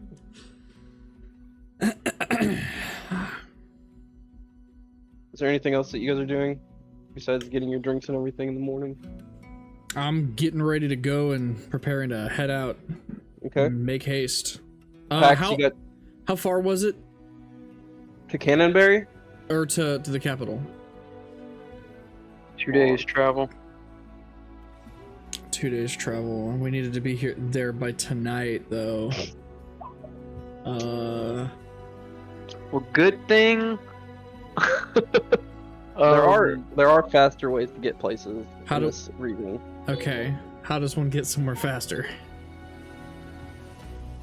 I think We you'll don't have to horses. Figure that out. There's a boat. I was gonna look for. So I don't know what. Fishing what a boat? it looks. Well, I was gonna say there's a river to the north of town. I don't know if we knew that or not, but.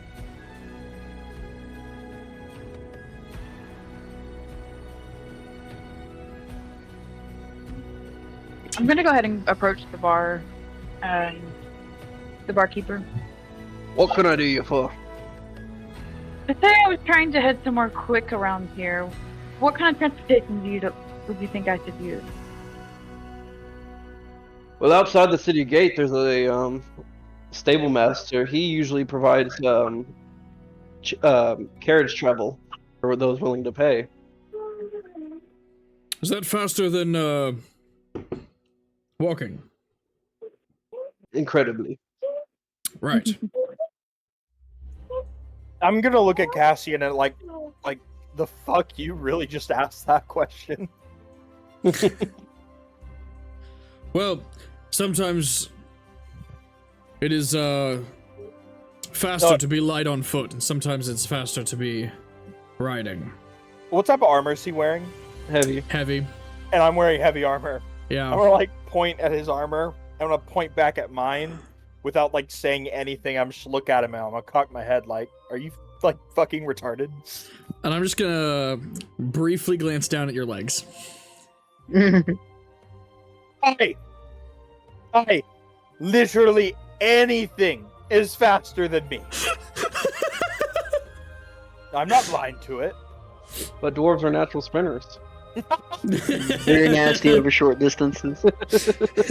Nasty over short. I'm gonna change. I'm gonna retcon what I said. Very deadly over short distance. I'm a natural sprinter, but only for a little bit. Uh-huh. God damn it, that was good. That was quick, funny. too. Yeah. That was really funny. Alright. Right, so, carriage travel might be our best bet. Indeed, I think so too. It looks like we have a journey ahead of us. Alright. So you guys all walk out and head back to the gate? So we've eaten. How Yep. much did that cost? Oh, 5 Yours- gold or? if you got the chicken, it's 5. If you got the beef, it's Yeah. 8. Okay, yeah. Before we leave, I'm gonna tap the bartender on like the shoulder. What do you need, dwarf? The bottle. The bottle. Yes, the bottle. That'll cost you. All right. I just killed a griffin. The bottle, please. 70 gold. Would you happen to know how much a carriage ticket is? I am not 100% sure. I've never taken the carriage, me personally. I've always lived in Wiggenhall.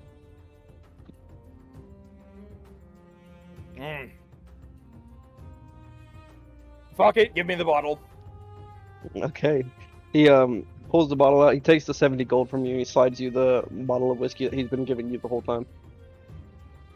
That still leaves me with about 30 gold. Let me see.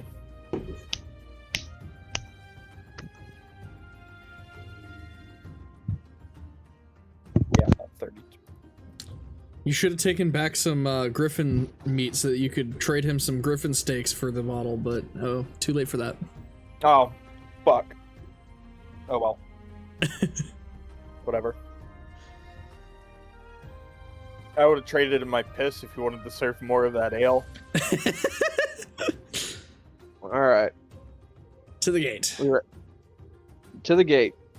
So you guys walk up to the gate, and the gate looks to be open now that the griffin has been slain. People are starting to come in and out. Trade is leaving. There's a couple of carriages carrying a bunch of boxes and stuff. The trade route has finally been opened up to the King's Road.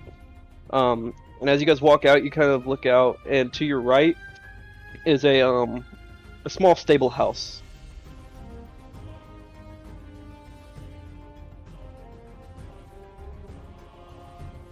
Okay. I'll move you guys, I guess. Where you guys would be.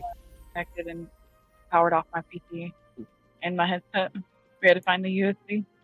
Oh, great. It's fixed now. It's the third time he's done that, and I'm worried about the health of my PC because each time I have like thousands of tabs open. Not thousands, but 4 or 5 plus a game, and It should be fine, but, you know, it's Stresses not me out. ideal. yeah. Make sure to save whatever you're doing often. I'm writing. down luckily what I'm doing, so I'm not like messing up anything. It's just Yeah. it's a pain. He's discovered buttons. All right. So I guess me and my companion here are gonna walk up to the stable. All right. Whenever you approach, you see a man with like sandy blonde hair, and a stubbly but like long beard, and he's over there brushing one of his horses. Sir, Oh yes. What can I do for you? we have just gotten back from giving assistance, and although this is a lovely town, we do have places to be, and we were told that you were the fastest way of travel. Indeed, I am. I offer carriage travel to the capital if need to be. It is not cheap, but it is fast. Well, that's exactly what we're looking for. How much? It'd be a 50 gold a head. Huh? I'm gonna look over at my companion. Even for the saviors of Wiggenhall? Can we take I a was quick... about to say, we're the only reason his business It's is still purely- running now. Guys, can we take a quick... Just give us one moment, sir. Of course, yes. Take your time. I will say that I stop at nightfall. I don't travel at night. This will only take a couple minutes. Okay. He goes back to brushing his horse. It looks like we need to pay our lady... What... Her name was, the Him. blonde? No, He didn't give you a name. the girl in the office. She always told us we're welcome if we have any... Oh, the Commander Cassinian? Justinian, yes. So looks like we might need to go ask Justinian for maybe a persuasion note?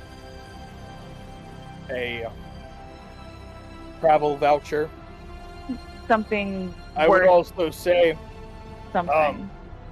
we're the only fucking reason his business is still running, considering we killed the griffin, killing everything on the road. I'm gonna look over at my companion. Just kind of glance over at no. him to see what he's thinking here. He kind of leans and whispers to you. He goes, I will cover our heads, but I do not know about these other three characters. But us two are covered, so if we want to go, we can. You can go. Right. I'm going to...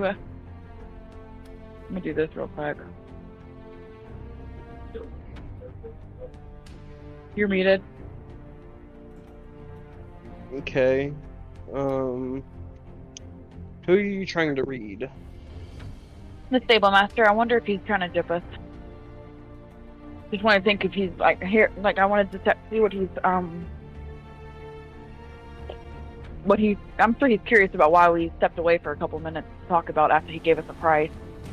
So I kind of want to zone into that. Okay. Let me do this.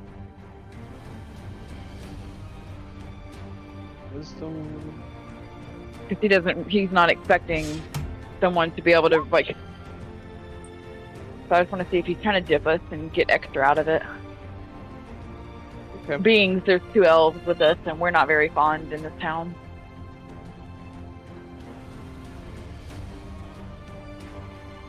The 3 or lower the language of creature you initially learn. So, from what you can tell, he's not thinking about jipping y'all. He's not trying to rip y'all off. It appears to you that this is kind of his standard rate.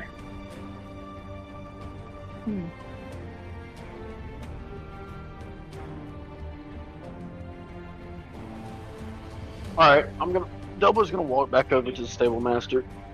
Good sir, we kind of are the only reason that you're going to be making any money moving this caravan out of town and being able to survive. Surely you can give a discount. I pull out some Griffin made, like put it in my hand. Well, I see that. I will say that my income is not based purely on my carriage travel. Make a persuasion check.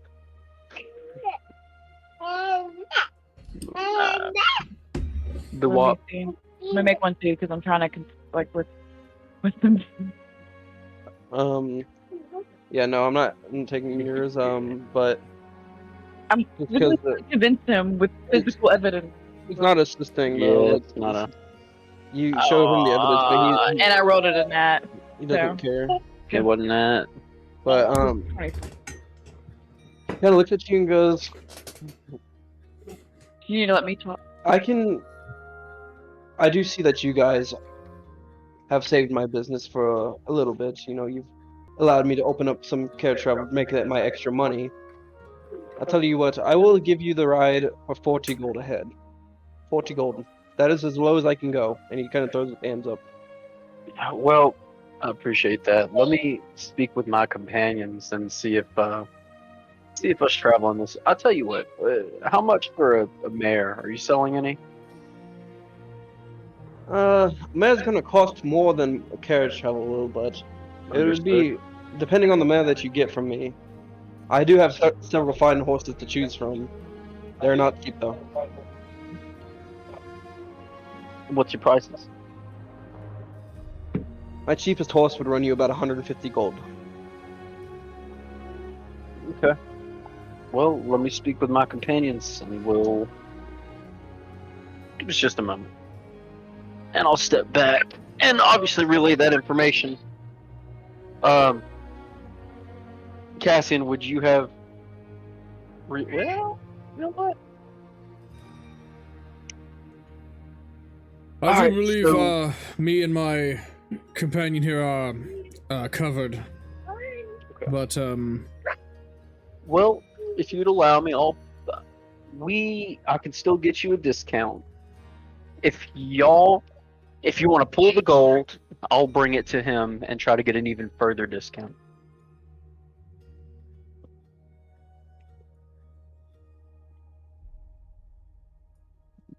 I roll my eyes and give. I'm gonna give Doubler my coin purse. Which is how much? 32. And I'm gonna take a swig of my bottle of whiskey. Okay. All right. Maeve, would you have 40 on you?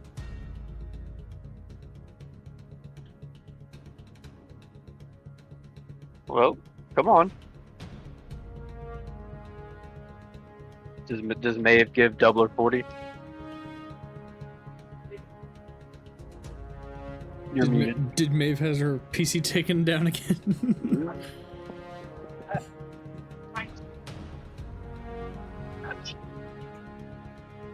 You're still muted.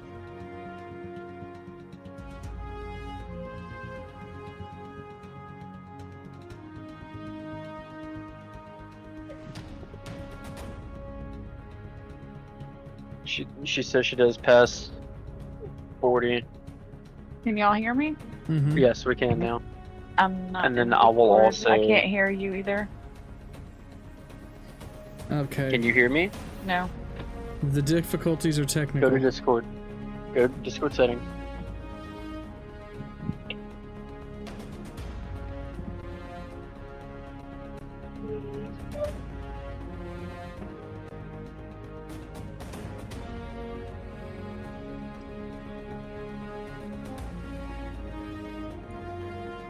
Okay. Okay, How I about can hear you. So, Okay. I gesture towards Cassian and holding my coin purse, Maeve and Pax's. I gesture towards Cassian and ask him, would you like me to see if I can get a further discount? No, I think that 40 gold ahead is perfect. Okay. And I'm going to turn with my gold and I'm going to walk up to Guy and ask him. So half now and half on, like end of the travel. Do you think you can come up with 30 gold before nightfall? I can show you all the coin right now up front, but I can give you half now, and then when the service is complete, I'll give you the other half. He kind of reaches his hand out, trying to get the gold from you. 4, 8, 12. Okay, well then I'm going to give him 60 gold. Hold on, no. He's asking you to hand him the coin. All of it. All of it at once. No, he just wants to see. The stable master. Yes. I'm going to jingle my coin bag in front of him, and with the weight of my 190 plus the additional 72 that was given me, I'm going to show him that I have ample amount, and I will place my entire coin bag in his hand while holding the top of it to show him the weight of it. I see. We've got a deal. Half up front, Perfect. half on arrival. Sounds good. I see you're a businessman. And since you've given us this discount, then we will make sure to use you specifically in the future. Must the need arise for us to come back to Wigan Hall. Well, I will be returning to Wigan Hall as soon as this journey is complete, but I do appreciate your loyalty to my service. Mhm. And he goes into his stable. He starts hooking up his horse and everything to the stable, and the back of it is like a tarp-covered carriage. He says, "All right, then, shall we make haste to the capital?" At once. Indeed. It is a glorious sight, the Capitol walls, for if you've never seen them before. And all of you guys load up into the back of the carriage and start traveling to the Capitol.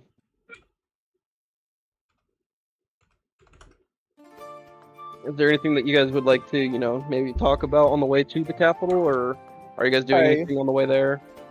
I would like to sit up at the front of the carriage next to the stable master, reading my spell book, but I'm gonna leave the bottle in the middle, and I'm gonna motion for him that he can drink from the bottle. Oh, thank you, Dwarf. I will say these trips can get rather long and boring, so a nice drink helps me stay revitalized throughout the day. Alcohol helps me think.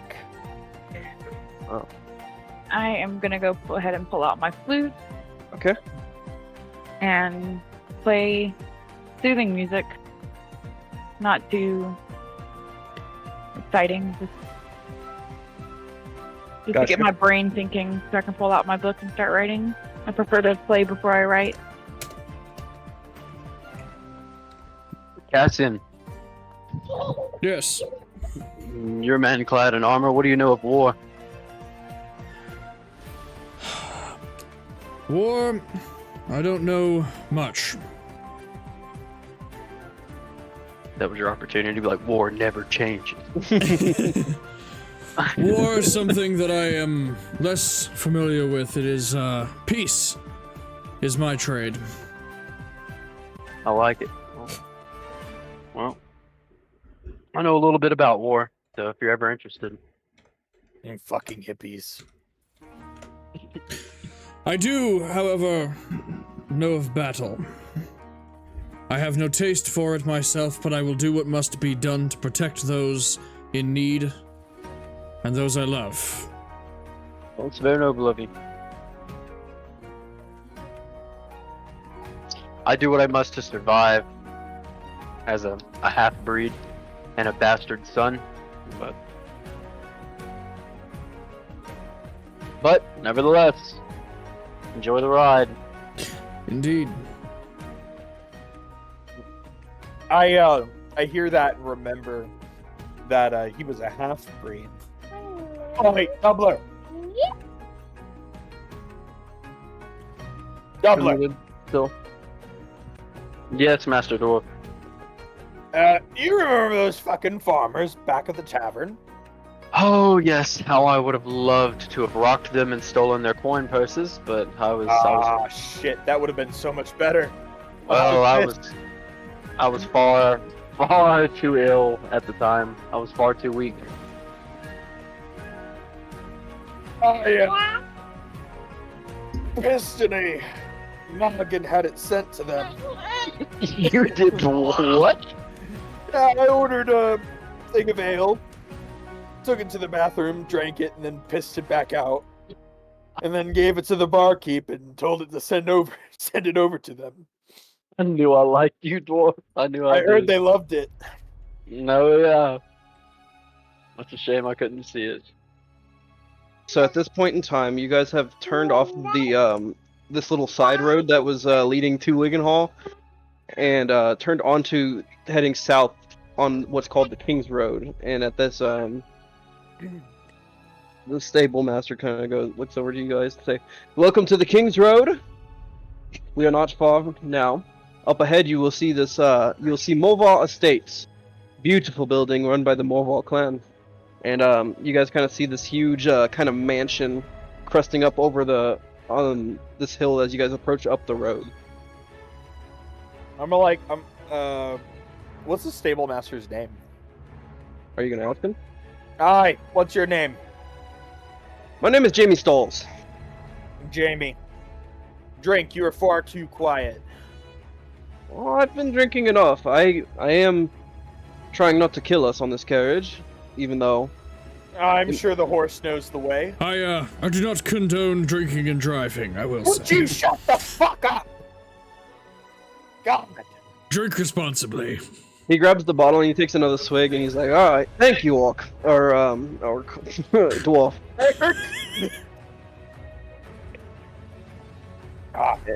Sometimes when I drink too much, I have dreams that I am a flying orc wearing a wizard's hat. I suppose Impossible. it makes sense. Such things are impossible. That story does sound rather far-fetched, dwarf. Sometimes. I love teeth, though, for some reason, when I dream. I dream about teeth.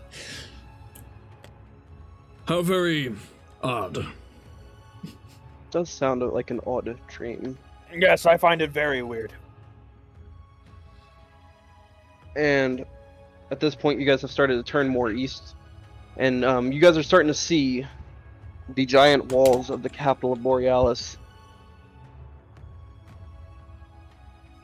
Oh, fuck yeah, they have a wall. They're smart. Yeah. The sun has started to kind of lower into the sky. The sky is now this bright orange, warm orange kind of tint. And as you guys approach, he goes, "Welcome to the capital. Fort Morval is the name of this keep. The city is actually protected by 3 large keeps around the wall. You guys will have to travel through them to get into the inner walls and everything, but this is the capital."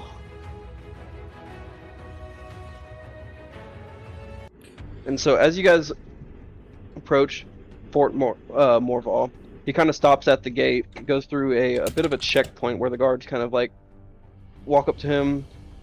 They start looking into his carriage, looking at you guys and everything, and they seem to let you guys in kind of with no problems. And as he pulls in, he pulls to the right and stops his carriage, and he says, "Well then, I've gotten you to the capital. I will take my second half of gold, please." At which point I will stand up and I'll say, "As always, I am an honorable man after all." And then at which point... And I'm assuming my companion has paid for us at some point. Yes, Yeah. he did. Yeah, at which point I am going to cast Minor Illusion. And Okay. I'm going to... Is the stable master inebriated at all? No, not really. He's like he's like Off a the little alcohol. like he's warm, but he's not like drunk Yeah. or anything. And I'm going to drop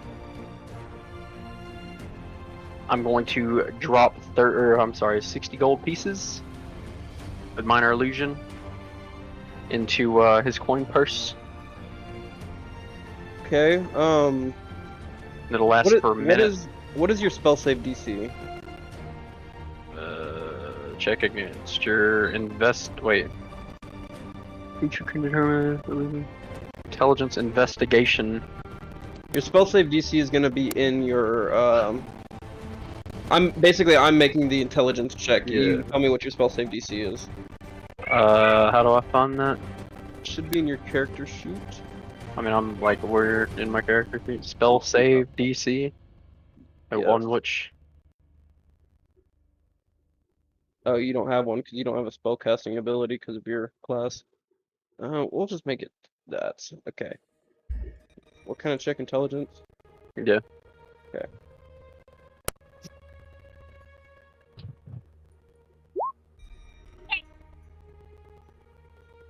Okay.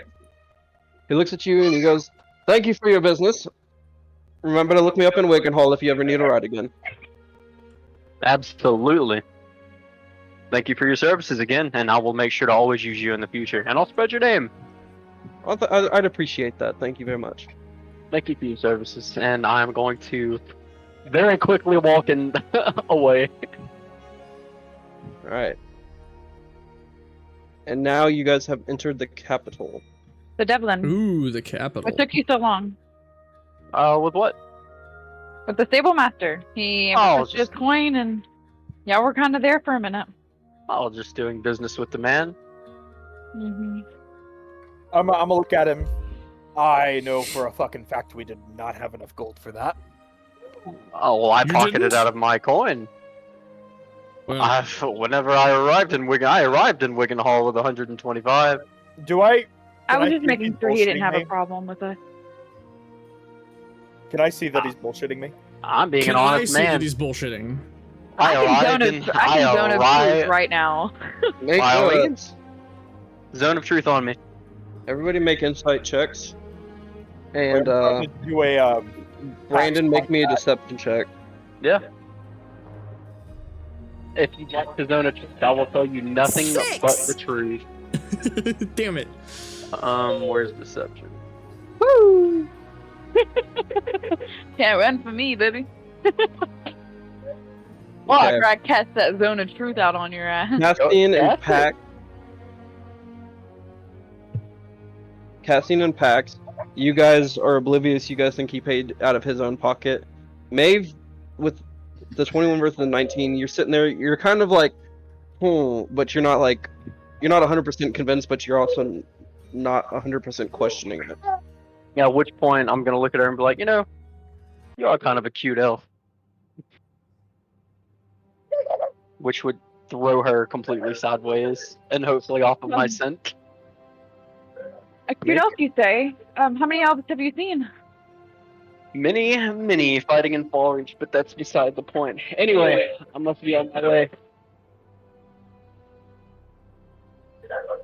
I'm assuming it's nightfall now, yeah? Not quite. It's still Evening. it's Okay. getting to that point. Yeah. Okay. So as you guys walk in the gates, you guys are down. I'm just gonna use one of y'all as a token for now. You guys are walking in through the gates down here, and as you guys enter the walls and everything, you see a bunch of houses. The city is kind of starting to die down. Everybody's going home right now. And you notice a bunch of like river and canal systems running through, and there's a bridge leading to the city center.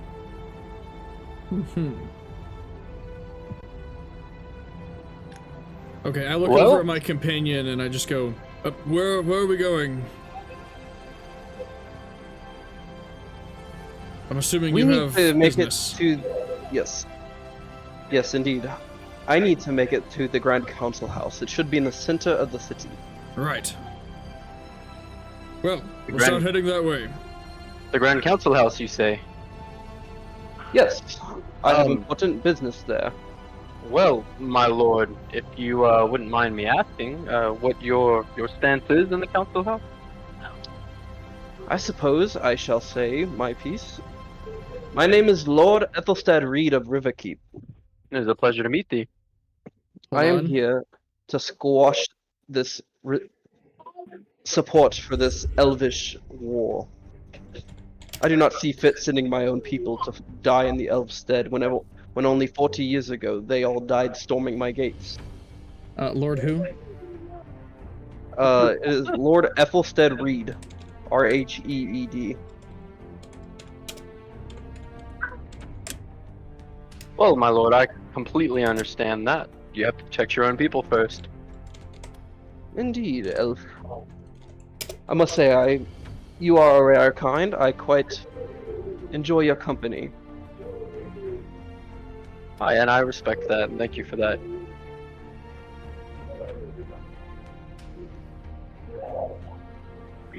I too am on my way to the council house. He kind of looks at you up and down. He says, "And why would a vagrant such as yourself have any business to do in this council?" Oh well, you see, I've been fighting the war for the last 4 months, and I've been defending Fallreach from its certain demise. That is certain. It is a losing war, and I've seen many great men fall, and many great warriors. And the army that Vandelheim has built is only meant for one purpose, with their siege engines and the warships and their numbers, and that's to take Astoria back. But I'm just a messenger, and many others that share my values, as you said, you know, the way that I carry myself, they would carry theirs as well. They send me with orders to bring, not orders, but a letter signed by General Carthus himself with his seal that needs to be delivered directly to the council. So if you don't mind, I'll accompany you. I'll make sure that you stay safe, and no one here can harm you, as I'm on my way to the council house as well. Hmm. We may be on two different sides of the coin, but my values stay the same, and that's to defend everyone, everyone from people that would do evil, as is Fallreach. But if you don't think that they see it that way, then maybe you just haven't been on the front lines of the war. You haven't seen it for yourself, but that's okay. Oh, I no. understand. I understand from the Absolutely not. council. I am not a fighter, but once again I say my people will not suffer at the hands of Vandelheim. Fallreach will have to defend themselves in this conflict, I'm afraid. Of course, this is I'm but a sellsword. You know, I have no my words don't carry weight such as a lord like yourself of high stature. But None at all, in fact. I do carry the weight of all the souls that have fallen on by my sword. And I will do my best to make sure Vandelheim stops before they even reach your gates. So, I see. whether you respect me or my kind, that's alright. I'm gonna fight to make sure that they don't reach your gates. I see. Well, I can respect that, Elf. As can I. There is definite honor there. Well, shall we, my lord? Yes. So you guys kind of have walked a bit of the city. You guys cross over 2 bridges to get here, and as you enter the city, the center of the city, what sets in front of you is a large palace-style building with a big grand set of stairs, and all around it is a kind of garden-style courtyard system surrounding the palace, and several houses kind of line the outer edge of it and everything. But this area is very heavily guarded, and as you notice, as you cross the first drawbridge, there are multiple guards just bustling around, even in this late hour. There's a big, as you approach the front door of the palace, it's a big oak door with the shield of a lion's head in the center of it.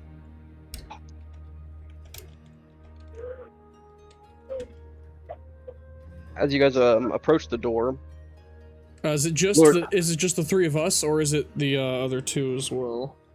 Or have they run off to do something unless- else? have you No, guys I gone to do went something off. else, or you No, went off? I'm trying to enter the doors of the company. Pax, are you with them, or where did you No. go? No, I went to the bar. Okay, great. I'm with y'all. Okay, so everybody except for Pax is there. Okay, Okay. Pax. So you're very lost. You have never been in the city, and you don't know where the bar is.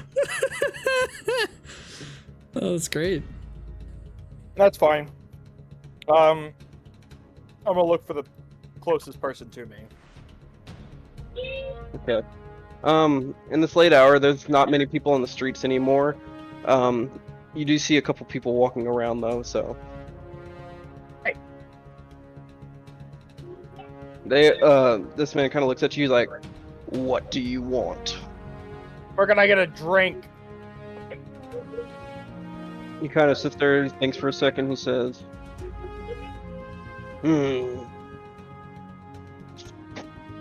Well, the only place I know of where you can get a for-sure drink would be the Pouncy Moonbander. It's an Where's inn. that? It's gonna be on the complete other side of the town. Or wait, no, it's not. No, it's not. Hold on. It's gonna be on the north side of town, on the outer rim, on the outer circle.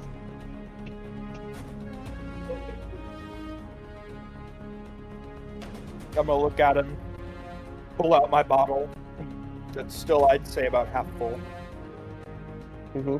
and like tip my hat with it. Pass it for me. So do you go towards the northern part? Yep. Okay. So you start walking. Where are you trying to go from here? To the fucking bar. Okay. Well, you're not sure of its exact location, but you know it's in this area somewhere. Can I see signs? Right now you're in a kind of residential district, so you don't see any signs hanging or anything like that. You see a couple of small, like, trade shelves and everything, some empty trading stalls and everything. And then there's a bridge to your left a little bit. And then yeah, it's mostly residential from what you see. Is there anyone outside? So I can tell you're making this difficult on purpose. You see some people, yeah. Alright. It's getting later in the evening, but yes. What do you want? Where's the tavern? Tavern's gonna be just across the bridge. Alright, thank you. I go across the bridge. Okay.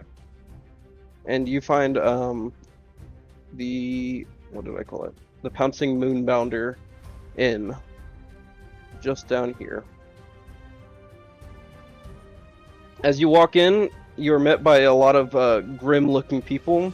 Most of them look very poor, but there's a couple of them that were wearing a fine leather armor and are kind of like, you know, playing card games and stuff, and one of them's twirling a dagger on the table. All of them look very brutish and, you know, hardened. Some of them have, like, scars on their eyes, and the bartender does not, is not an exception. He looks like he's a very large man, standing probably about 6'4", with a very broad shoulders, and he's just sitting there, actually arm wrestling one of his patrons, right in front of you. All right. I'm gonna take a seat at the bar. I'm gonna stuff the bottle of whiskey away, and I'm gonna wait for them to finish. Okay, and he's the bartender's sitting there. It's looking like he's not even trying really. As this patron is sitting there like, like he's struggling to even get his arm to move an inch, and all of a sudden the bartender like slams his arm on the table. And he goes, I win again! And then he starts collecting some gold that was kind of laying around.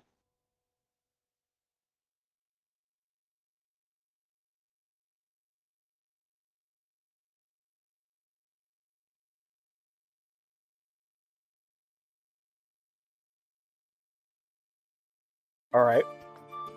Yep. You gonna do anything? No, I'm just gonna wait for him. Okay. Then we're gonna go back to y'all guys in the Palace District. Okay. All right. Lord Reed kind of is standing there. He's like, you guys just try not to do anything super embarrassing while I'm inside. And he goes and he knocks on the door, and two guards kind of swing the big double oak door open. And he holds out his hand. He's like, Lord Ethelstead Reed of Riverkeep, please. And the guards kind of nod and they let him in, and you guys follow in kind of single file behind him. And inside you enter into a giant throne room with a big rug running down the middle of the room. Your footsteps kind of echo throughout the big marble kind of palace where there's some pillars running down, and at the very end there's 3 thrones all side by side at the very end. And there you see 3 people sitting in those thrones. You would have seen a woman in the middle with blonde hair, very fair skin, some red lipstick and stuff like that, wearing a white dress and a red scarf, and she's wearing a golden crown. And to her left is a younger man who also has very fine skin, blonde hair as well, wearing a red tunic and some white pants, and it has a little bit of a red cape. And then to the other side is a man with blonde hair, a big golden beard, wearing a plate armor chest piece, bearing the same similar armor to the guards of the Borealis. Would Doubler recognize any of these people, or Right. know their, or know them from like stories and lore and everything? You would know this woman as the Queen Regent of the North. She is the she is in charge of the entire Northern Alliance. Actually, all of you guys would know that, Mm-hmm. just based on like common knowledge. She said, And she's the only one that I would recognize. yes. Okay. So I wouldn't know You would who the also other. you would also recognize the They're well, pretty actually, renowned people. you roll me a history check. History. Actually, all of you guys can roll me a history check.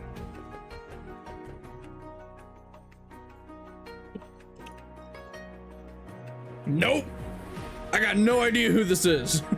Yeah, you have no clue who any of them are. You actually forget that there was a queen. We forget that there was the queen. Okay.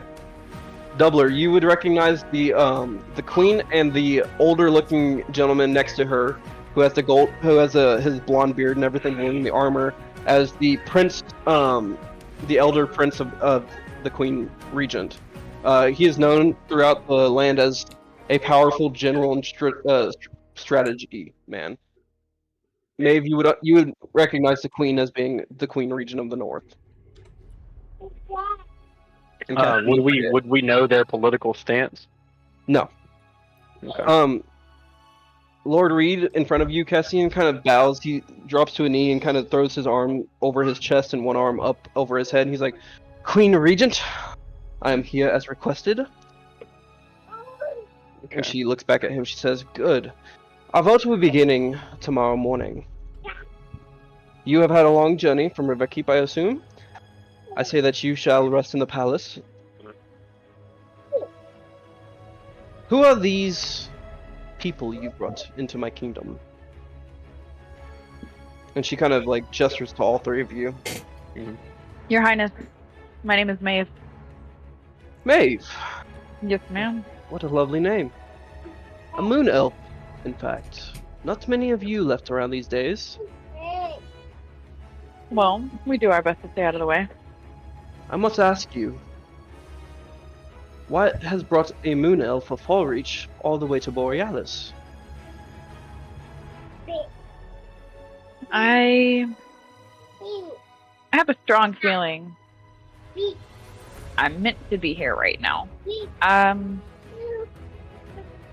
could only explain it through music. I'm sorry, I'm not able to really dabble into that. A musician, you say? Well, there is plenty of room for creativity in my kingdom. You, elf, what is your name? You're muted. I step forward and I bow, of course, on one knee. And my lords, lady, my name is Doubler. I'm a bastard son, a half-breed, and unworthy of your counsel. But above all, I'm a soldier, a skilled scout, and an honorable man who will fight for a just cause. And now may not be the time, but I carry a letter from General Carthus from the front lines of the siege on Fallreach. Interesting. And I, You will be welcome in my court tomorrow for the council meeting, as what we discuss is about the war on Fallreach. And she kind of walks over to you, as you're still bowing, I'm assuming, correct? yes. She kind of puts her left hand on your cheek and she says, "Now rise." All right. Head still bowed. Not to make eye contact. And she looks over at you, Cassie, and she says, "And you?" I am Cassian Fireheart of Riverkeep. I was hired to protect Lord Reed here on his journey here.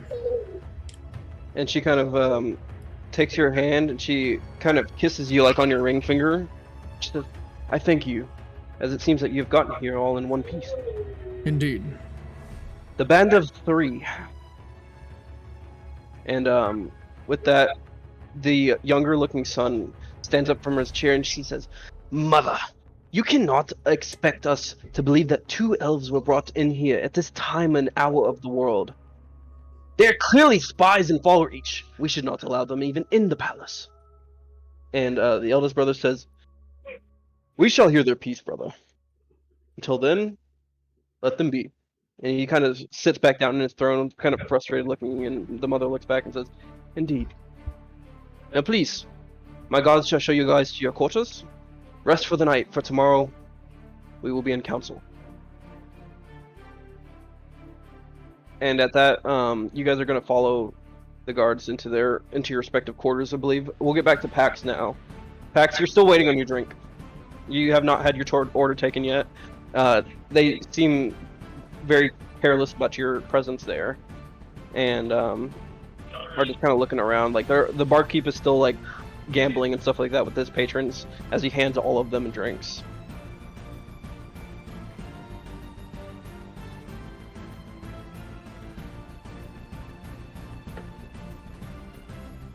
Pax. Pax. This motherfucker.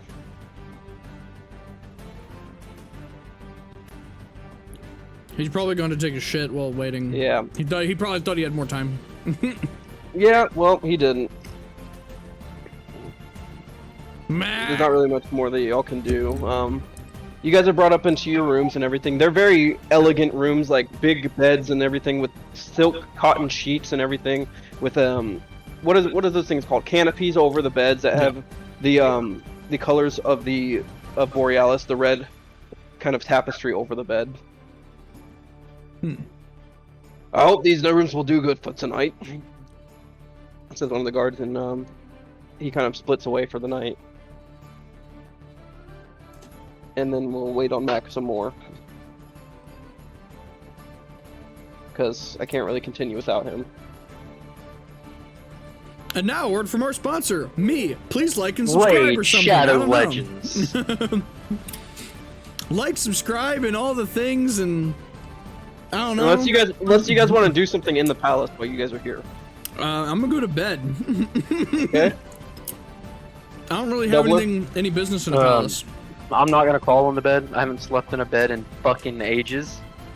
So I will find a nice cozy chair in the corner, and I will cross my longsword on my chest and meditate. Okay. Is the bed customary? Like, is it complimentary? Like, or do we have to pay? This is what. Just don't use the minibar. She's given you these rooms to stay for the night. Okay, I'm gonna go hop in a bed. Just don't use the minibar.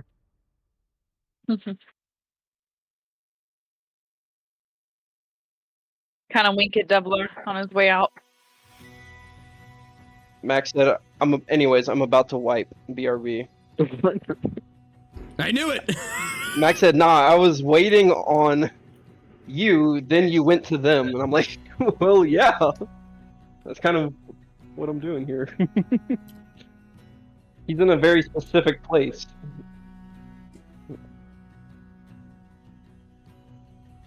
Alright, Pax. Right. Yeah, said earlier, after all the interaction that they went through, you're still sitting at this bar. They don't seem to care very much about your presence there. The barkeeper has continued walking around playing some gambling games and stuff like that, serving drinks to the other patrons, but not you. Alright. Is there anyone else, like, in a corner of the bar sitting by themselves? There's a lot of shady people sitting by themselves. A lot of them wearing hoods and such. Any with brown and red armor? No, most of them is wearing a very dark black or dark brown. But a couple of them, like they look like they're not like the friendliest folks. Some of them are like still sitting there flipping a coin in the corner, or they've been twirling their daggers on the table. Some of them are roughhousing. Like the tables are being thrown all over this bar. It's a I'm mess going in to there. go over to someone wearing brown hooded armor that's sitting by themselves. Okay, so you come in, you sit down at this table with him. He said, "Watch your seat, pal." I'm sorry, what? He keeps spinning his dagger on the table, and he doesn't even look up at you as he says, "That's not your seat." That's all he said. I don't see anyone here. I'll tell you what I think. I still think that's not your seat. And he just spins his dagger a little bit more. And he said, Does he have a glass in front of him? He has like a little wooden mug filled with like Is it some empty? looks like it's not full, but it's like half full of like ale. Kind of a well Ale? ale. Yeah.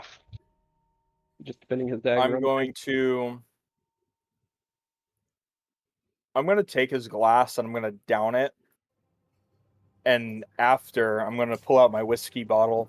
I'm going to fill his mug with the whiskey. Okay. He stops spinning his dagger and he looks up at you for a second. He says, "Seat's yours now, pal." And he kind of gestures for you to take us to sit, like kind of stay sitting. I figured you'd want something better than that pig's piss you were drinking. He takes a nice big gulp of it. He's like, slams it back on the table. He's like, "What can I do for you?" Need information on somebody I'm trying to find. Information. Funny thing it is. You know, just a few words can be worth so much money, as he kind of like rubs his fingers together. Unfortunately, I'm broke, but Well then, That's a mood. I Yeah. do believe that our conversation is finished then. but I still have more whiskey in my bottle. I'm afraid that information costs more than whiskey. Alright, He kind of picks up his And- glass, he has another sip, and he puts it back down on the table. I'm gonna take the glass and I'm gonna like motion that I'm gonna like pour the whiskey back in my bottle. You sure? You don't want to talk just a little bit? He kind of sighs and he looks up at you. You kind of go, "My dear dwarf, I want you to understand this now because I so much like you, just from what you've done since you've shown up. But that would be a terrible, terrible mistake." Yeah. And so would not talking to me. Oh, there's only one thing in this world that can loosen anyone in this bar's lips. That would be gold, my friend. Take a few more shots. He sits there, he takes 3 huge gulps from the whiskey, and he slams it back on the table. What type of line of work are you in? The lucrative one. Descriptive. God damn it, I'm just trying to find somebody. If you can maybe point me in the right direction, I can help you with your lucrative business. Because I'm in the business of finding people. Maybe one day you'll need somebody found. He kind of sits there. Make a persuasion check, actually. Oh, god damn it, dude. Just let me make a persuasion check and try. Like, you're not even, like, purposefully making things difficult for me. No, this is actually kind of important. Oh, go fuck yourself. Nah, that's the way I would do it too. You were easier. You were nicer. I was easier because I was Oh, newer that's to this. perception. Persuasion. It's gonna be Okay, next to persuasion. perception. Because it starts with P. Okay. He kind of sits there eyeing you up for a second. Says, "You'll want to speak to my boss then. She's out right now, but she should be back here in a day or so. If we are ever in need of the services of somebody who can find people, we shall let you know. She will be the one who can give you any information. But for now, I'm afraid that's our business. I still have a quarter bottle left. I see that. Do you know anybody with Make a any perception check. organization? Oh my god. What? Make a what? Perception. Make a what? Lots Perception. of milk and lots of food. Okay. And a cup. Okay. He sits there and he's kind of eyeing you up. He's like, I do see that you have a quarter bottle left. But as I said, any and all transactions, including that exclude the physical coin, must be done through the leader, our boss. So I say again, if you come back in 2 days' time, perhaps she will be back from her business, and then we can speak more of the matter.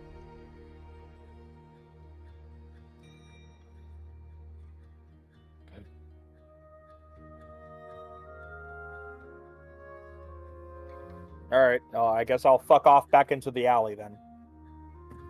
You leave the bar? Yeah. Okay.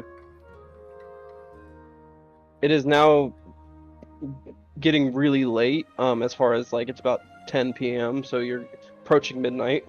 You're in the dark. There's some very dim torchlight coming in from some braziers and stuff like throughout the city, but other than that, there's nobody on the streets anymore. Those that are stumbling home very, very drunk, and they or are guards. The drunk people are guards? No, they're or guards. Oh, or guards. I didn't hear or, sorry. Yep.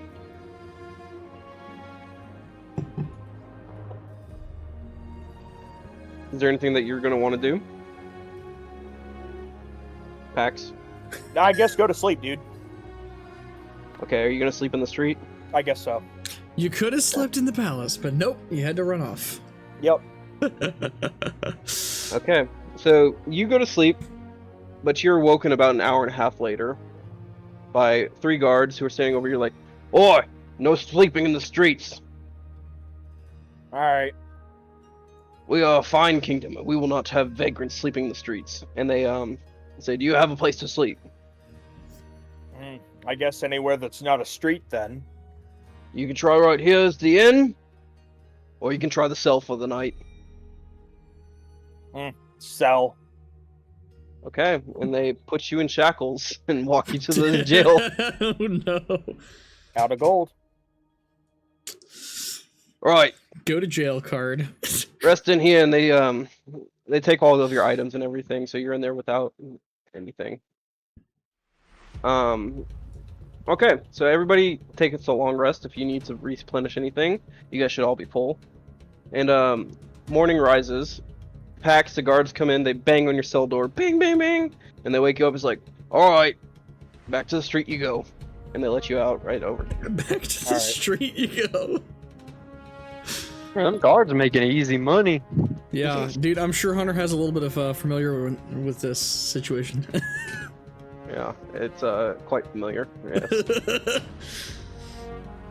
So, the 3 of you guys awaken in the palace. You guys are not woken up by anybody, but the sunlight coming in through the stained glass windows kind of wakes you guys up from the sun hitting your eyes. Anything you would like to do inside the palace?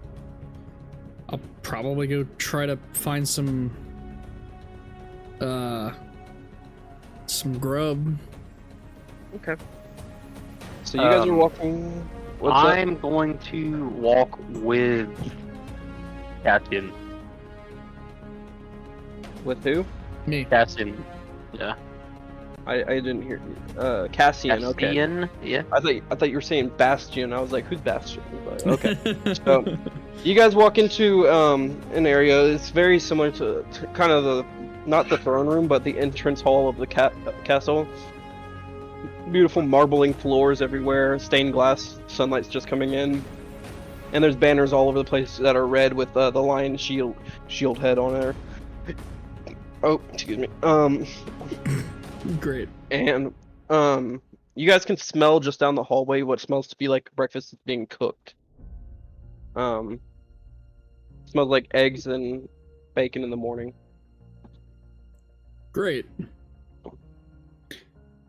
Is is Maeve still in her room at this point? What do you want to do? Do you want to follow You can them? Or? decide that. Okay. Well, I'm staying I'm with gonna stay in Cassian. the room and just for a little bit and write in my book. Okay. All right. So, you guys walk towards the smell of the food. Yeah.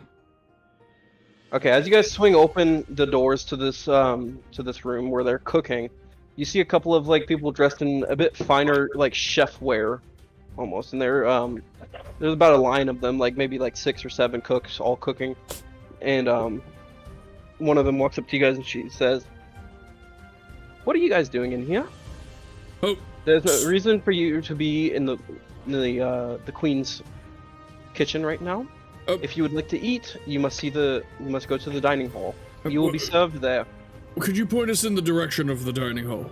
The dining hall, just go through this door. She kind of like waves behind you and she says, "Please do not make a mess." Yes, thank you very much. And Of I'll head that course. direction. And so you guys all sit down. Slowly, a couple more people trickle in and sit down as well. And then the queen and her 2 children come in. They sit at the head of the table. And as soon as they sat down, the cooks start coming out of the kitchen with silver platters carrying trays, and they lay them down on the table, one for each of y'all, just a simple breakfast. And the queen starts cutting her stuff up very nicely, where the eldest son, it looks like he's scarfing the food down with his fingers kind of deal, where the younger son is just sitting there doing the same thing, very delicately cutting his bacon into pieces. I'm making my way in there now. I also have my book still with me, but I'm kind of putting it under my arm. Okay, do you know where the dining hall is? I stop and ask a maiden that is in the hallway. I'm sure there's many. All right, so the maiden tells you where to go. Okay. All right. Doubler will be doing his best to mimic the elegance of the royalty in the room Okay. while eating. I mean, so I don't look too Cassian barbaric. wasn't raised in a barn and so knows how to handle, Right. So you know. So as she sits there, she kind of cuts up things and she says, the warden of Winterkeep, yeah. Hold on, I gotta get my notes. yeah, get your notes ready, boys. As I enter, I want to go ahead and greet the Your Highness. A She's- good morning. Keeps cutting her food and she says, she sees you walk in, Maeve, and she kind of gestures her hand as to take a seat, and they bring you a plate and set it in front of you. And she kind of keeps cutting, and she's like, the Lord of Wintergate shall be arriving shortly today. Once he gets here, we shall all commence with the council. I must ask, each and every one of you, what is your stance on the... What is the word? What is your stance on the occupation of Fallreach? And she kind of looks over at you, Cassian, for just like kind of intently leaning in. Well, Your Majesty, if I may, it is of my opinion that while I understand the distaste of the elves and the bad feelings in which may be, it is also my belief that those with honor and those with heart are to be given a second chance and to be redeemable. That is the youngest prince kind of sits there and goes, It You really is- think that elves are capable of forgiveness after what they did during the Great War? You do realize that the elves are monsters. And he kind of sits there and shoves a piece of like the eggs into his mouth. He says, my father fought in the Great War, and I will have you know that the elves cut him down without mercy. It is regrettable what some of the elves may have done, yes. However, it is also of my note that I have little love for Vandalheim. When I was young, my temple was attacked by Vandalheim raiders, and In Riverkeep, there are far less attacks, but that does not mean that we are free of the danger. I see the enemy of my enemy as my friend. And he kind of looks over at you again. He's like, I see that case, but should we really forgive them for the merciless attacks on such holy sites? Temples burned to the ground by the elves. I see this as an act of evil, not so much as an act of a few, an act of an evil people. I see Vandelheim as the same. Then they are two in the same, at a war against each other, one that we should not get involved in. And he kind of takes a bite, hanging the fork just out of his mouth, pulling it away, scraping his teeth slightly with 2 fingers.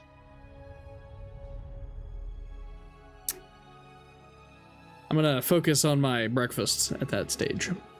Okay. The queen looks over at you, Double, and she's like, and you're an elf? You fight? Have you seen the fighting in Fallreach? Yes, madam. I was actually in the area of Fallreach whenever the siege by Vandelheim began. Indeed. Was it treacherous?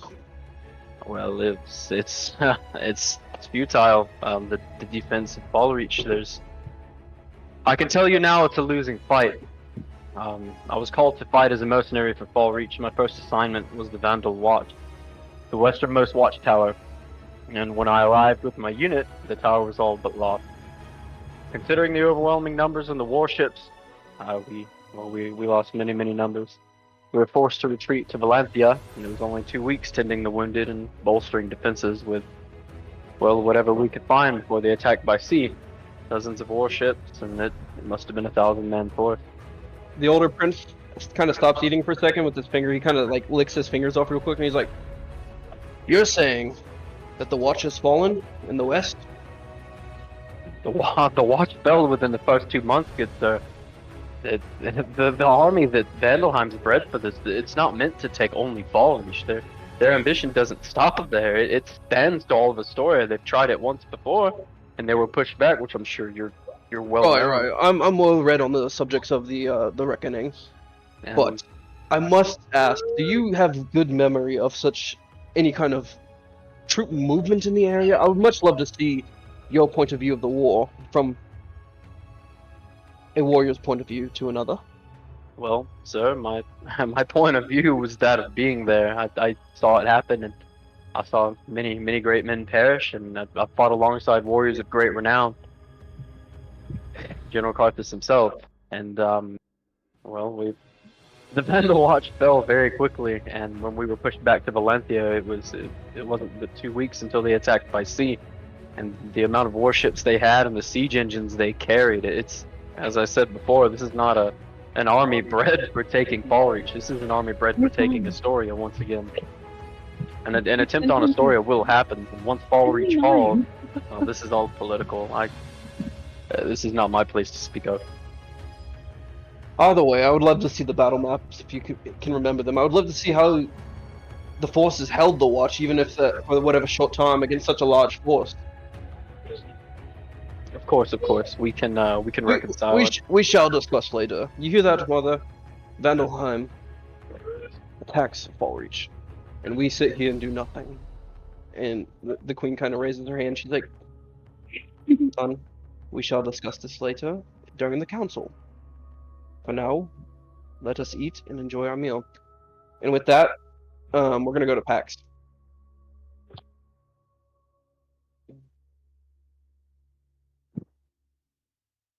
PAX.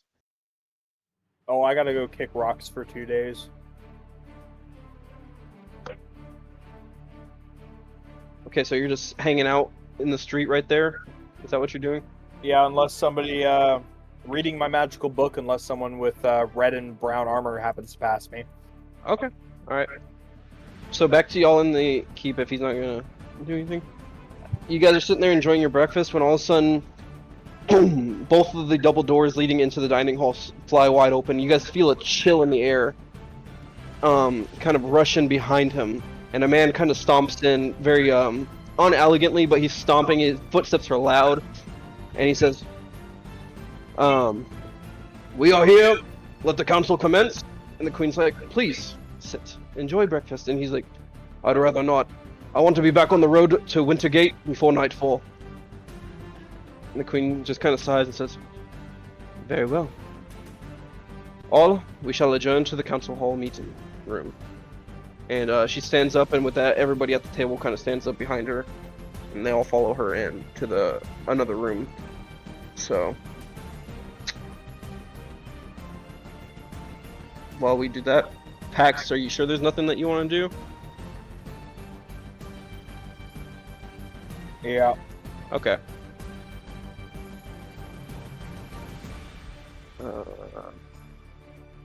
How do I do this, where I move just those people over, Jeremiah? Okay, so at the top there's going to be the thing that I showed you. Yeah, you just grab the individual people instead of the whole banner. Okay.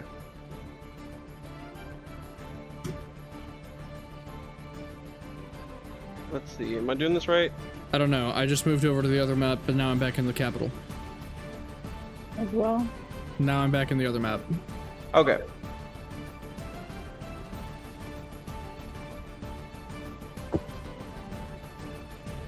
Okay. So you guys all sit down, and everybody sits there and takes their seat.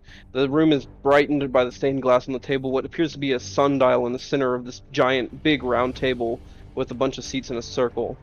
Several people that you haven't seen before step in and sit down. There's a man who wears a very fine clothing with a nice, like, big tie kind of looking thing around his neck. A man with a staff and a single eye. One of his eyes is gouged out, but it appears to have been replaced by a red kind of orb or something like that. The man who came kicking in the door, you guys can feel a real chilling presence about him, but he's very strong looking. He sits up very straight and proud in his seat. And then Lord Reed sits across from him. And you guys all take your seats in your respective places in this room.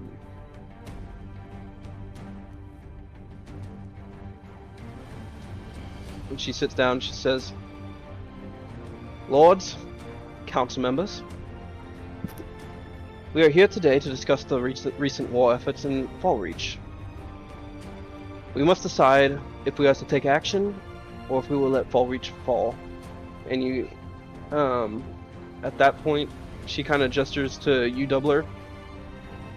"As fate would have it, one man among us has actually been to Fallreach. He has seen the war, he has fought in the war, and he understands what is going on, and we would love to hear his point of view at this time." And the rest of the council members kind of sit there and they nod their heads just a little bit. Well, yes, madam. And I stand up from my seat and clasp my hands together, and well, to all of you, lords and ladies, my name is Doubler, a bastard son and a half-breed. And at this, the man who was sitting up very straight, had the chilling appearance about him wearing the black armor and the fur, looks at you and he says, "Half-breed." Yes, sir. I'm half elf and half man. "And who, where much have you hailed from to become such a half-breed? Obviously you are one of Fallreach." And I am that one of Wintergate as well. He kind of, you see him clench his teeth really tight. You see this face of, like, anger. I got you. His face of, yeah, Brandon's PC just got turned off, but I'm gonna talk to him right here. Actually, we'll wait. Okay. I'm assuming you were expecting him to follow us to the I was hoping that he would do something. Yeah. Cause, like, I don't know, he's just kind of chilling right now. I gave him opportunities to walk around the city, but he's choosing to sit there and not do anything. Apparently. Yep.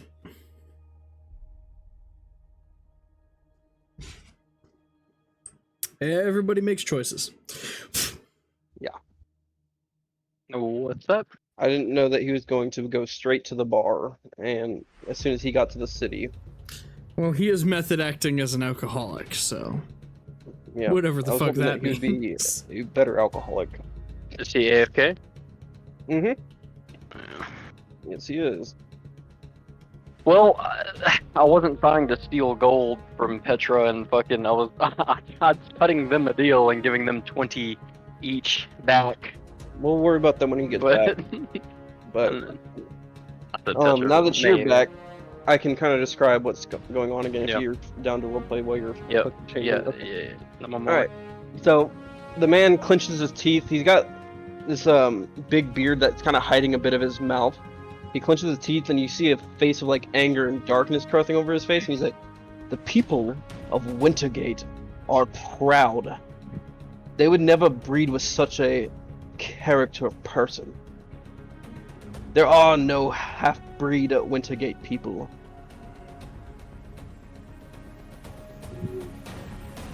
Well, good sir, I was bred for one purpose, and I believe that was to unite the peoples. But it's been a long time since I've seen my mother and father. My mother was executed, and my father was drug away in shackles for trying to do so. But that's beside the point. He looks over to the queen and says, "This is outrageous. I should not have to share a table with this character of man. I demand that he be thrown out of the keep at once." And the queen kind of just sits there and she looks at you, Doubler. Again, Doubler. It Well, seems that the warden here does not enjoy your presence. I fear that it would be best if you stepped away after you've delivered your words on the battles of Fallreach. at once, Tell me, madam. why do you come here except to spread the word of the fighting? There are plenty of bards and those of travel coming to spread the tale. Why must you leave the fighting and come in their stead? Well, madam, there's two reasons. The first one, those bards haven't spilled Vandelheim blood. I have. I carry the souls of Vandal on my blade, and I've seen many great men fall. Many men, great warriors of great renown. But secondly, really firstly, I carry a letter from General Carthus, and I place it on the table. Or I don't place it, I'm holding it in my hands. Before delivering it, what you said, Warden? The warden. Now, Warden, I am unworthy of your counsel. But above that, I am a soldier, like yourself. I am a scout, and I'm an honorable man, like yourself, who will fight for a just cause, like yourself. And I carry a letter from General Carthus from the front lines of the siege on Fallreach. And Fallreach is on the losing side, and I've been at battle and war since I could hold a sword, fighting for a good cause and felling those who would bring evil into the world. And after watching my mother executed and my father taken away, I fought alongside great warriors of renown. Now, if you would allow me the moment of your time, I would explain the utmost importance of this letter. Now, from the front lines, I was called to fight as a mercenary of Fallreach, and as I was explaining to, I don't know what his name is, the older brother, my first assignment was the Vandal Watch, and it did stand strong, and it was a stalwart fortress, or watchtower. But when I arrived with my unit, the tower was all but lost.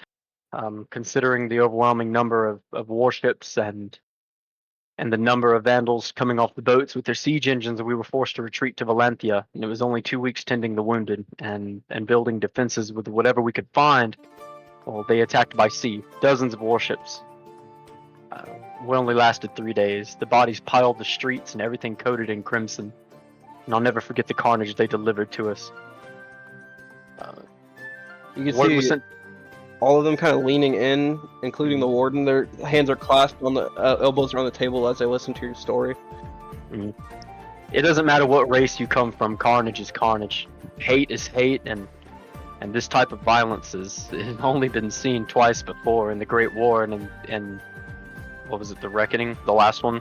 The Reckoning of Vandelheim. the reckoning of Vandelheim. Now, this army was bred for one purpose, and it wasn't to take Fallreach. Their ambition will not stop at Fallreach. It pushes through the Rendra, and they stay alone. What are they going to call for aid? No, they're too proud. They vowed silence. And Oasis sends the only numbers they can to defend Fallreach. Oasis upholds their at this Lord old Reed says, alliances. once again, Oasis joins Fallreach. Your Highness, this calls for a second great war coming. If we send our aid, we weaken our forces, and the fact that Savendra, Oasis, and Fallreach could once again join arms, this spells trouble. And she kind of sits there and she puts her hand up and she's like, we shall hear them out. Doubler, we thank you for your counsel. You may leave. And at this, what would you like to do? As I leave, I say yes, ma'am. As a parting note, my lords and ladies, Fallreach does call for aid, and this isn't a fight for Fallreach. This is a fight to uphold once great alliances and unite the kingdoms under Borealis. To drive out this evil for good. The prince kind of stands up and he looks at you and he's like, how do we even know what you say is true? We have seen no proof of such a Koth is calling for aid. Why should we believe a fighter like yourself? And I place it gently on the table, and I said, will you not honor your old kings and fight for peace and prosperity in Borealis? In this fight in Fallreach, and don't let it reach this kingdom. TML is under siege, and I received my orders when falling back to hold the forest line off the main road, and Fallreach won't last much longer without assistance. Oasis doesn't have anything else to give, and they gave all they had. But with that, I depart, and thank you for your time. Okay. They kind of all watch you leave as you walk out. The queen kind of looks at you, Cassian. She's like, now you. What piece do you have to say for the council?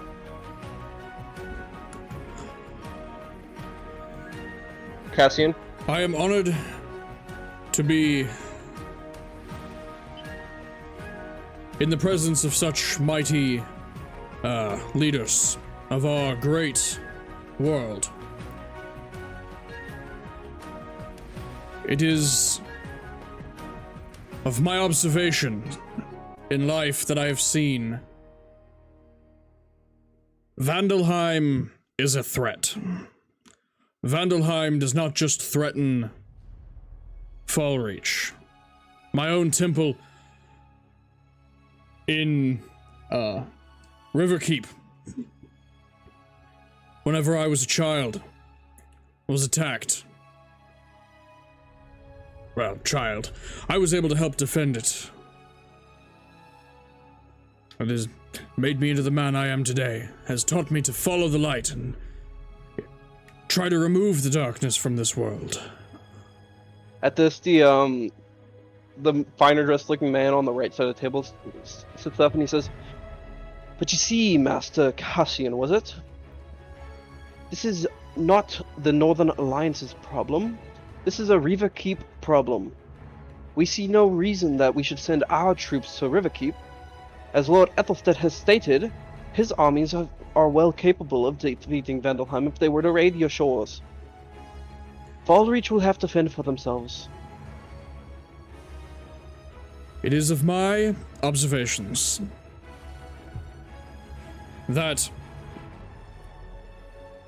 Okay, Mac is just fucking gone now, okay. Okay, great. It is of my observations that Fallreach, if not given aid, will fall. What then? What happens whenever Fallreach falls to Vandelheim? Will Vandelheim be sated then? Or will they then turn their attention to Riverkeep, to Savendra, to Borealis? No, it is of my opinion that their massacre will not end until... Make 2 persuasion checks. Okay. Hold on, let me pull this up. Persuasion... Number 1. And number 2. Alright, finish your thought. It is my opinion that They will not stop. Their mission is conquest. The Doublers, what Doubler has brought to this table, I did not even know. And I think Doubler, that it is... Did you throw your note onto the table from General Karthus? He did. I did. I dropped it on the table. Okay. This,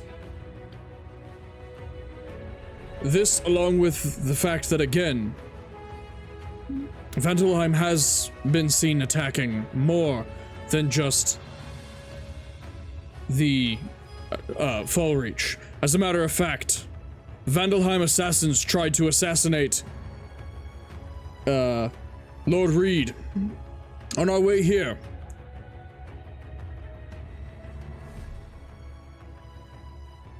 There must be more reason for this.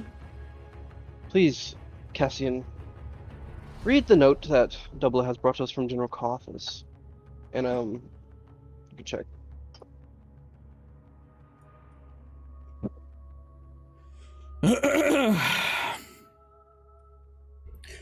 To the members of the Northern Alliance Council and the world. As it is known, Vandalheim has launched a large-scale invasion of Fallreach. My forces dwindle as the tides of battle have turned.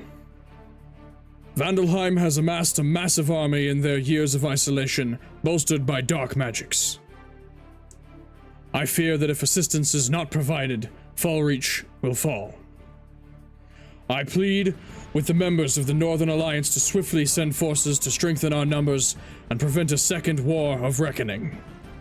Our people have not always seen eye to eye, but I come to you now, not as your enemy, but as a warrior, as a soldier who wishes not to see any more of his men perish at the hands of evil. We will continue to hold the front as long as we can. May your gods show you compassion and strength in the fight against darkness. Signed, General Karthus of the 1st Sentinel Corps. At this, the eldest son is going to stand up. He's going to be like, do you not hear this? The fact that we sit here and debate while men die. Mother, I beg you, give me access to our armies. I will lead them to Fallreach. And at this, the queen once again raises her hand. She says, we will do as the council decides. And she'll look back at you, Cassian. You, Cassian, you may leave. I thank you for hearing me out. And I bow and I leave. You, Moon Elf, you hail from Fallreach, do you not?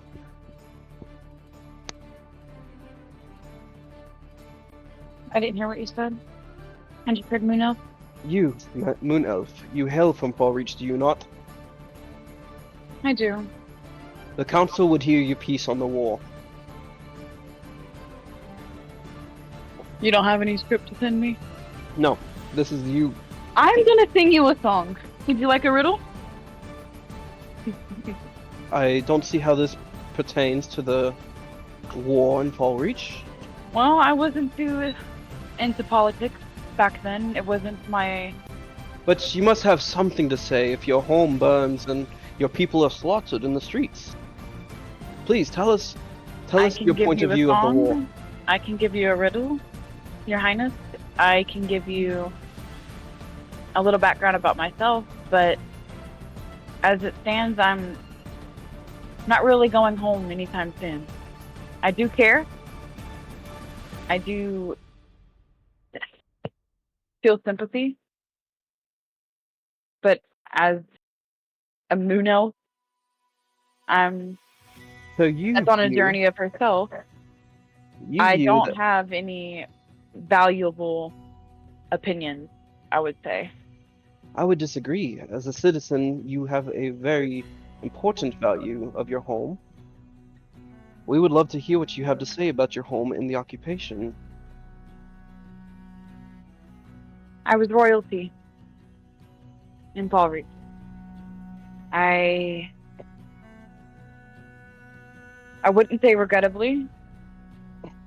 I left home because my heart knew I had a deeper passion. I wasn't capable of fulfilling in my heart and for my town my role that I was supposed to step into. I try to leave all the politics.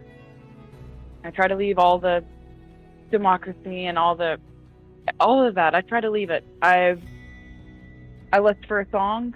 I looked for love, and I am caught by the attention of bringing joy and light into something that this world does not have much of. I see. Let me ask you, from your point of view as a citizen of Fallreach, do you believe that Fallreach will fall without my armies?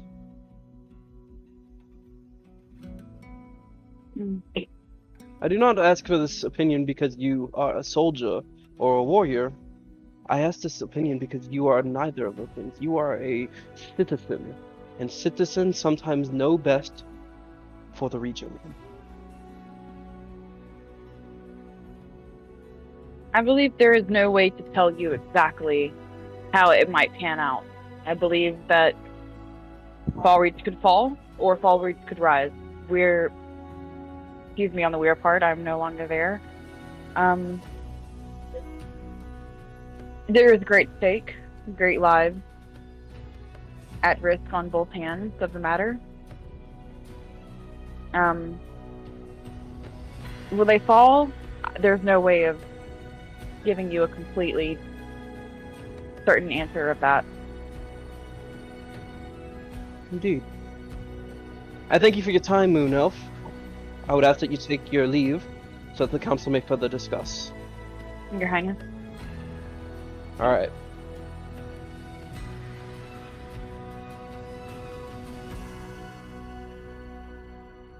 Why is that not working? What the...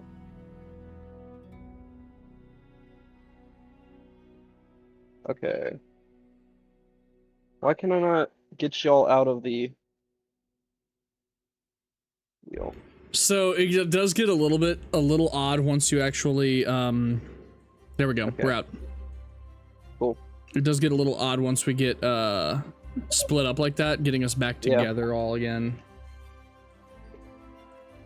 So, you guys staying outside the council chambers as you guys await kind of a word, I guess, of what has been decided, and then a few hours pass as all of a sudden the doors swing wide open, and the youngest prince kind of walks by you guys, flaps his cape around with a lot of attitude, and goes up to his room and stuff like that. The queen walks up to the three of you and she says, "The council has decided that Wintergate and Borealis shall send troops to aid of Fallreach. My son here shall lead the armies to Fallreach. I would ask that you all go with him." I contain my excitement. You, Master Cassian, will you join in the war effort? It is my goal to vanquish the darkness from this realm. I will gladly lend it whatever aid I can. Madam Maeve? You have my hand. Perfect. It will take some time for the armies to amass, but they will march out of Wintergate. So you will be in Wintergate in a week's time to march with our armies down south. Is that understood? Indeed. Perfect. I will arrange you guys quarters while you stay here, but in the next week, you will march with Wintergate's armies. And at that, she's going to turn around, and the eldest son is going to walk up to you, Doubler, and he's going to say, "I need you to tell me what all you know about the armies of Vandalheim. We shall discuss in great detail, so that I can come up with a proper strategy to combating these fiends."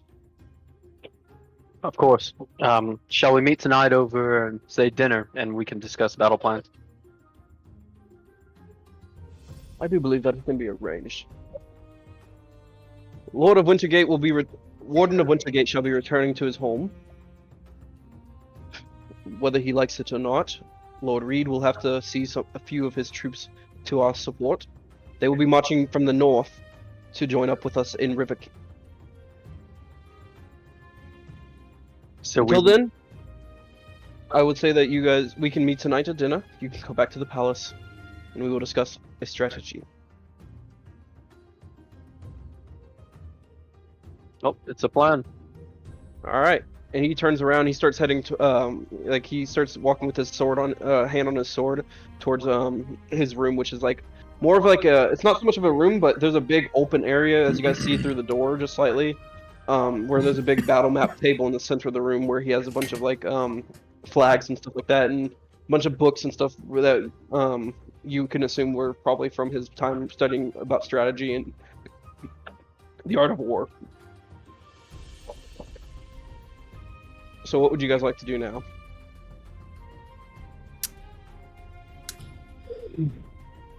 Well, that was an eventful morning. Well, that means Fallreach will receive aid. I am very happy Lives. to hear this. I as well. That means lives will be saved. Spared.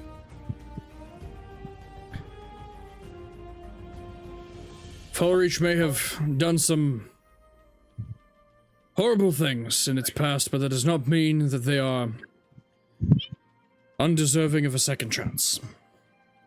Well, Cassian, unfortunately, who hasn't? Indeed. The race of men, the race of dwarves, the race of elves, it repeats. But hopefully one day, And that's what second chances are for. well, hopefully one day it's my vision that maybe all kingdoms will unite under one. Maybe Is to be Borealis. As long as it's not Vandalheim, I think we can all agree on that. As long as it's not Vandalheim, yes. Where is that dwarf anyway? I don't know, he ran off whenever we got here. Must not have had business here in the palace. Well, I rather liked his companionship. Perhaps we'll look for him, before we leave. See if he may be interested in joining us. What was it that Her Majesty was saying that we needed to be in You'd be in Wintergate Wintergate in a week's time? in a week's time. So you guys Now, have How about, long does it take to get to Wintergate? about another three days. 3 days, okay. Okay. So we You have a guys couple about- of days you- before you we have leave. About 4 days before you can leave. Okay. Okay.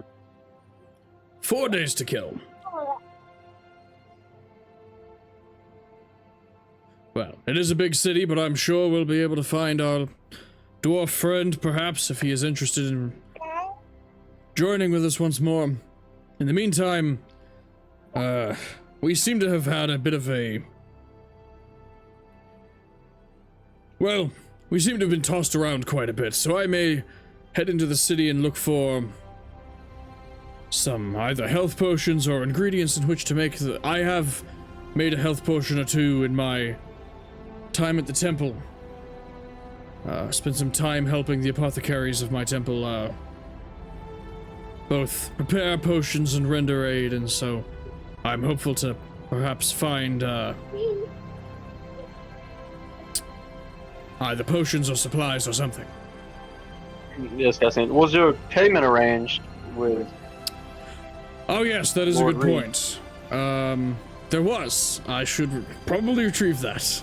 He paid you up front. He you not did? have the gold? Yeah. Did you not No, have he the said gold? he was gonna pay me Upon After. completion, yeah. He Oh, upon okay. completion. You won't get wasn't paid. he? He would have given you your gold. Okay, what was it? 50. 50 additional. Okay, so it's 50 for the All boat. of that? All of that for $50? 50 for the boat and 50 to get him here. Rada slapped the fuck out of that dude. We should have dumped him in the river, dog. He needs royalty highness, my ass. That's like cheap ass. I guess River Keith's not a Cheap ass very lord. wealthy. Apparently not. Jeez. All right. Well, yeah. Okay. So I know we've apparently lost a dumbass. I'm just gonna say right now he's wandering the streets looking for more bars. He had mentioned just kind of looking around for somebody in some kind of clothing or something, so maybe he just hasn't found anybody yet. Yeah. But I don't know how long you want to continue on for. We have time. We have time. Okay. So yeah, we'll just say that we can just say that he's doing. We that have we have time to travel the city and stuff. To what?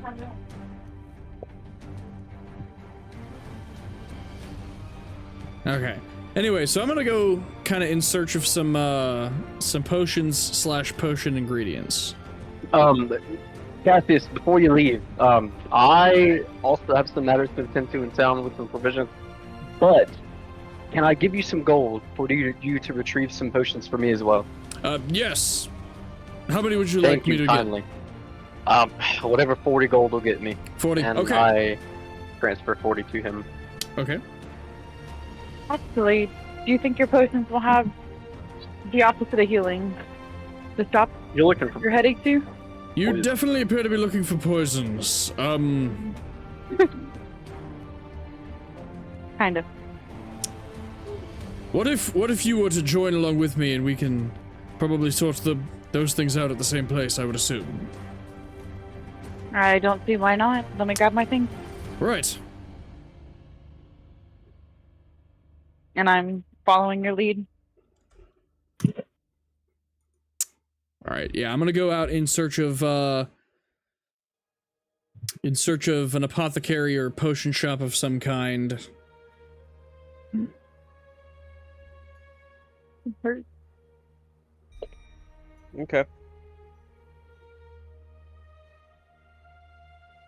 I'll tell you what, because we're not gonna have a Mac for the rest of the time, I'm gonna go ahead and stop here because I kind of. Okay.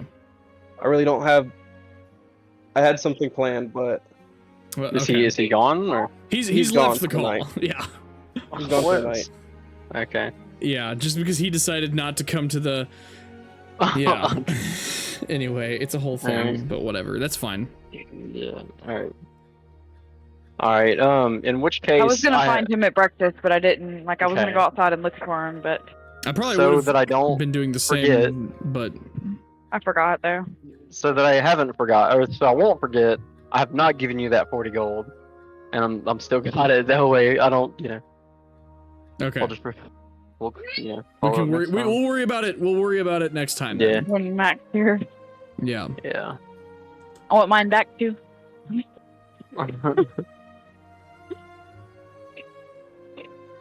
Over here banking. I'm just kidding. Yeah.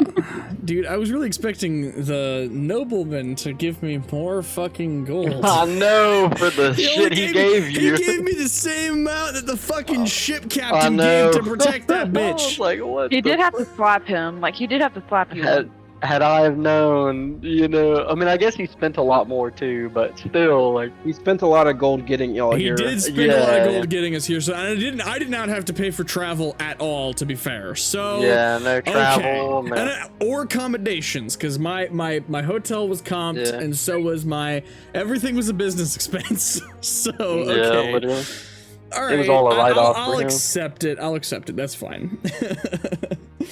Meanwhile, Would have been nice for Mac not to disappear through half the session. It really would have Yeah. been, because he missed a lot of really good stuff, even if he had just listened in. But it would have been nice, and I have thoughts on that, but we'll that's deal with that once we end with wasn't- the episode. That was an important moment. It was, yeah. So we can discuss that after I end the episode. But like I said, if you're watching on YouTube, be sure to like, subscribe, all the great stuff. We do this series when we do it. I don't know. I haven't quite decided yet because it's not going to come out on YouTube for another, I don't know, maybe a week or so while I put things together. But yeah, hope you guys have enjoyed, and of course, we will see you in the next one. Back at Astoria next time. Later, everybody.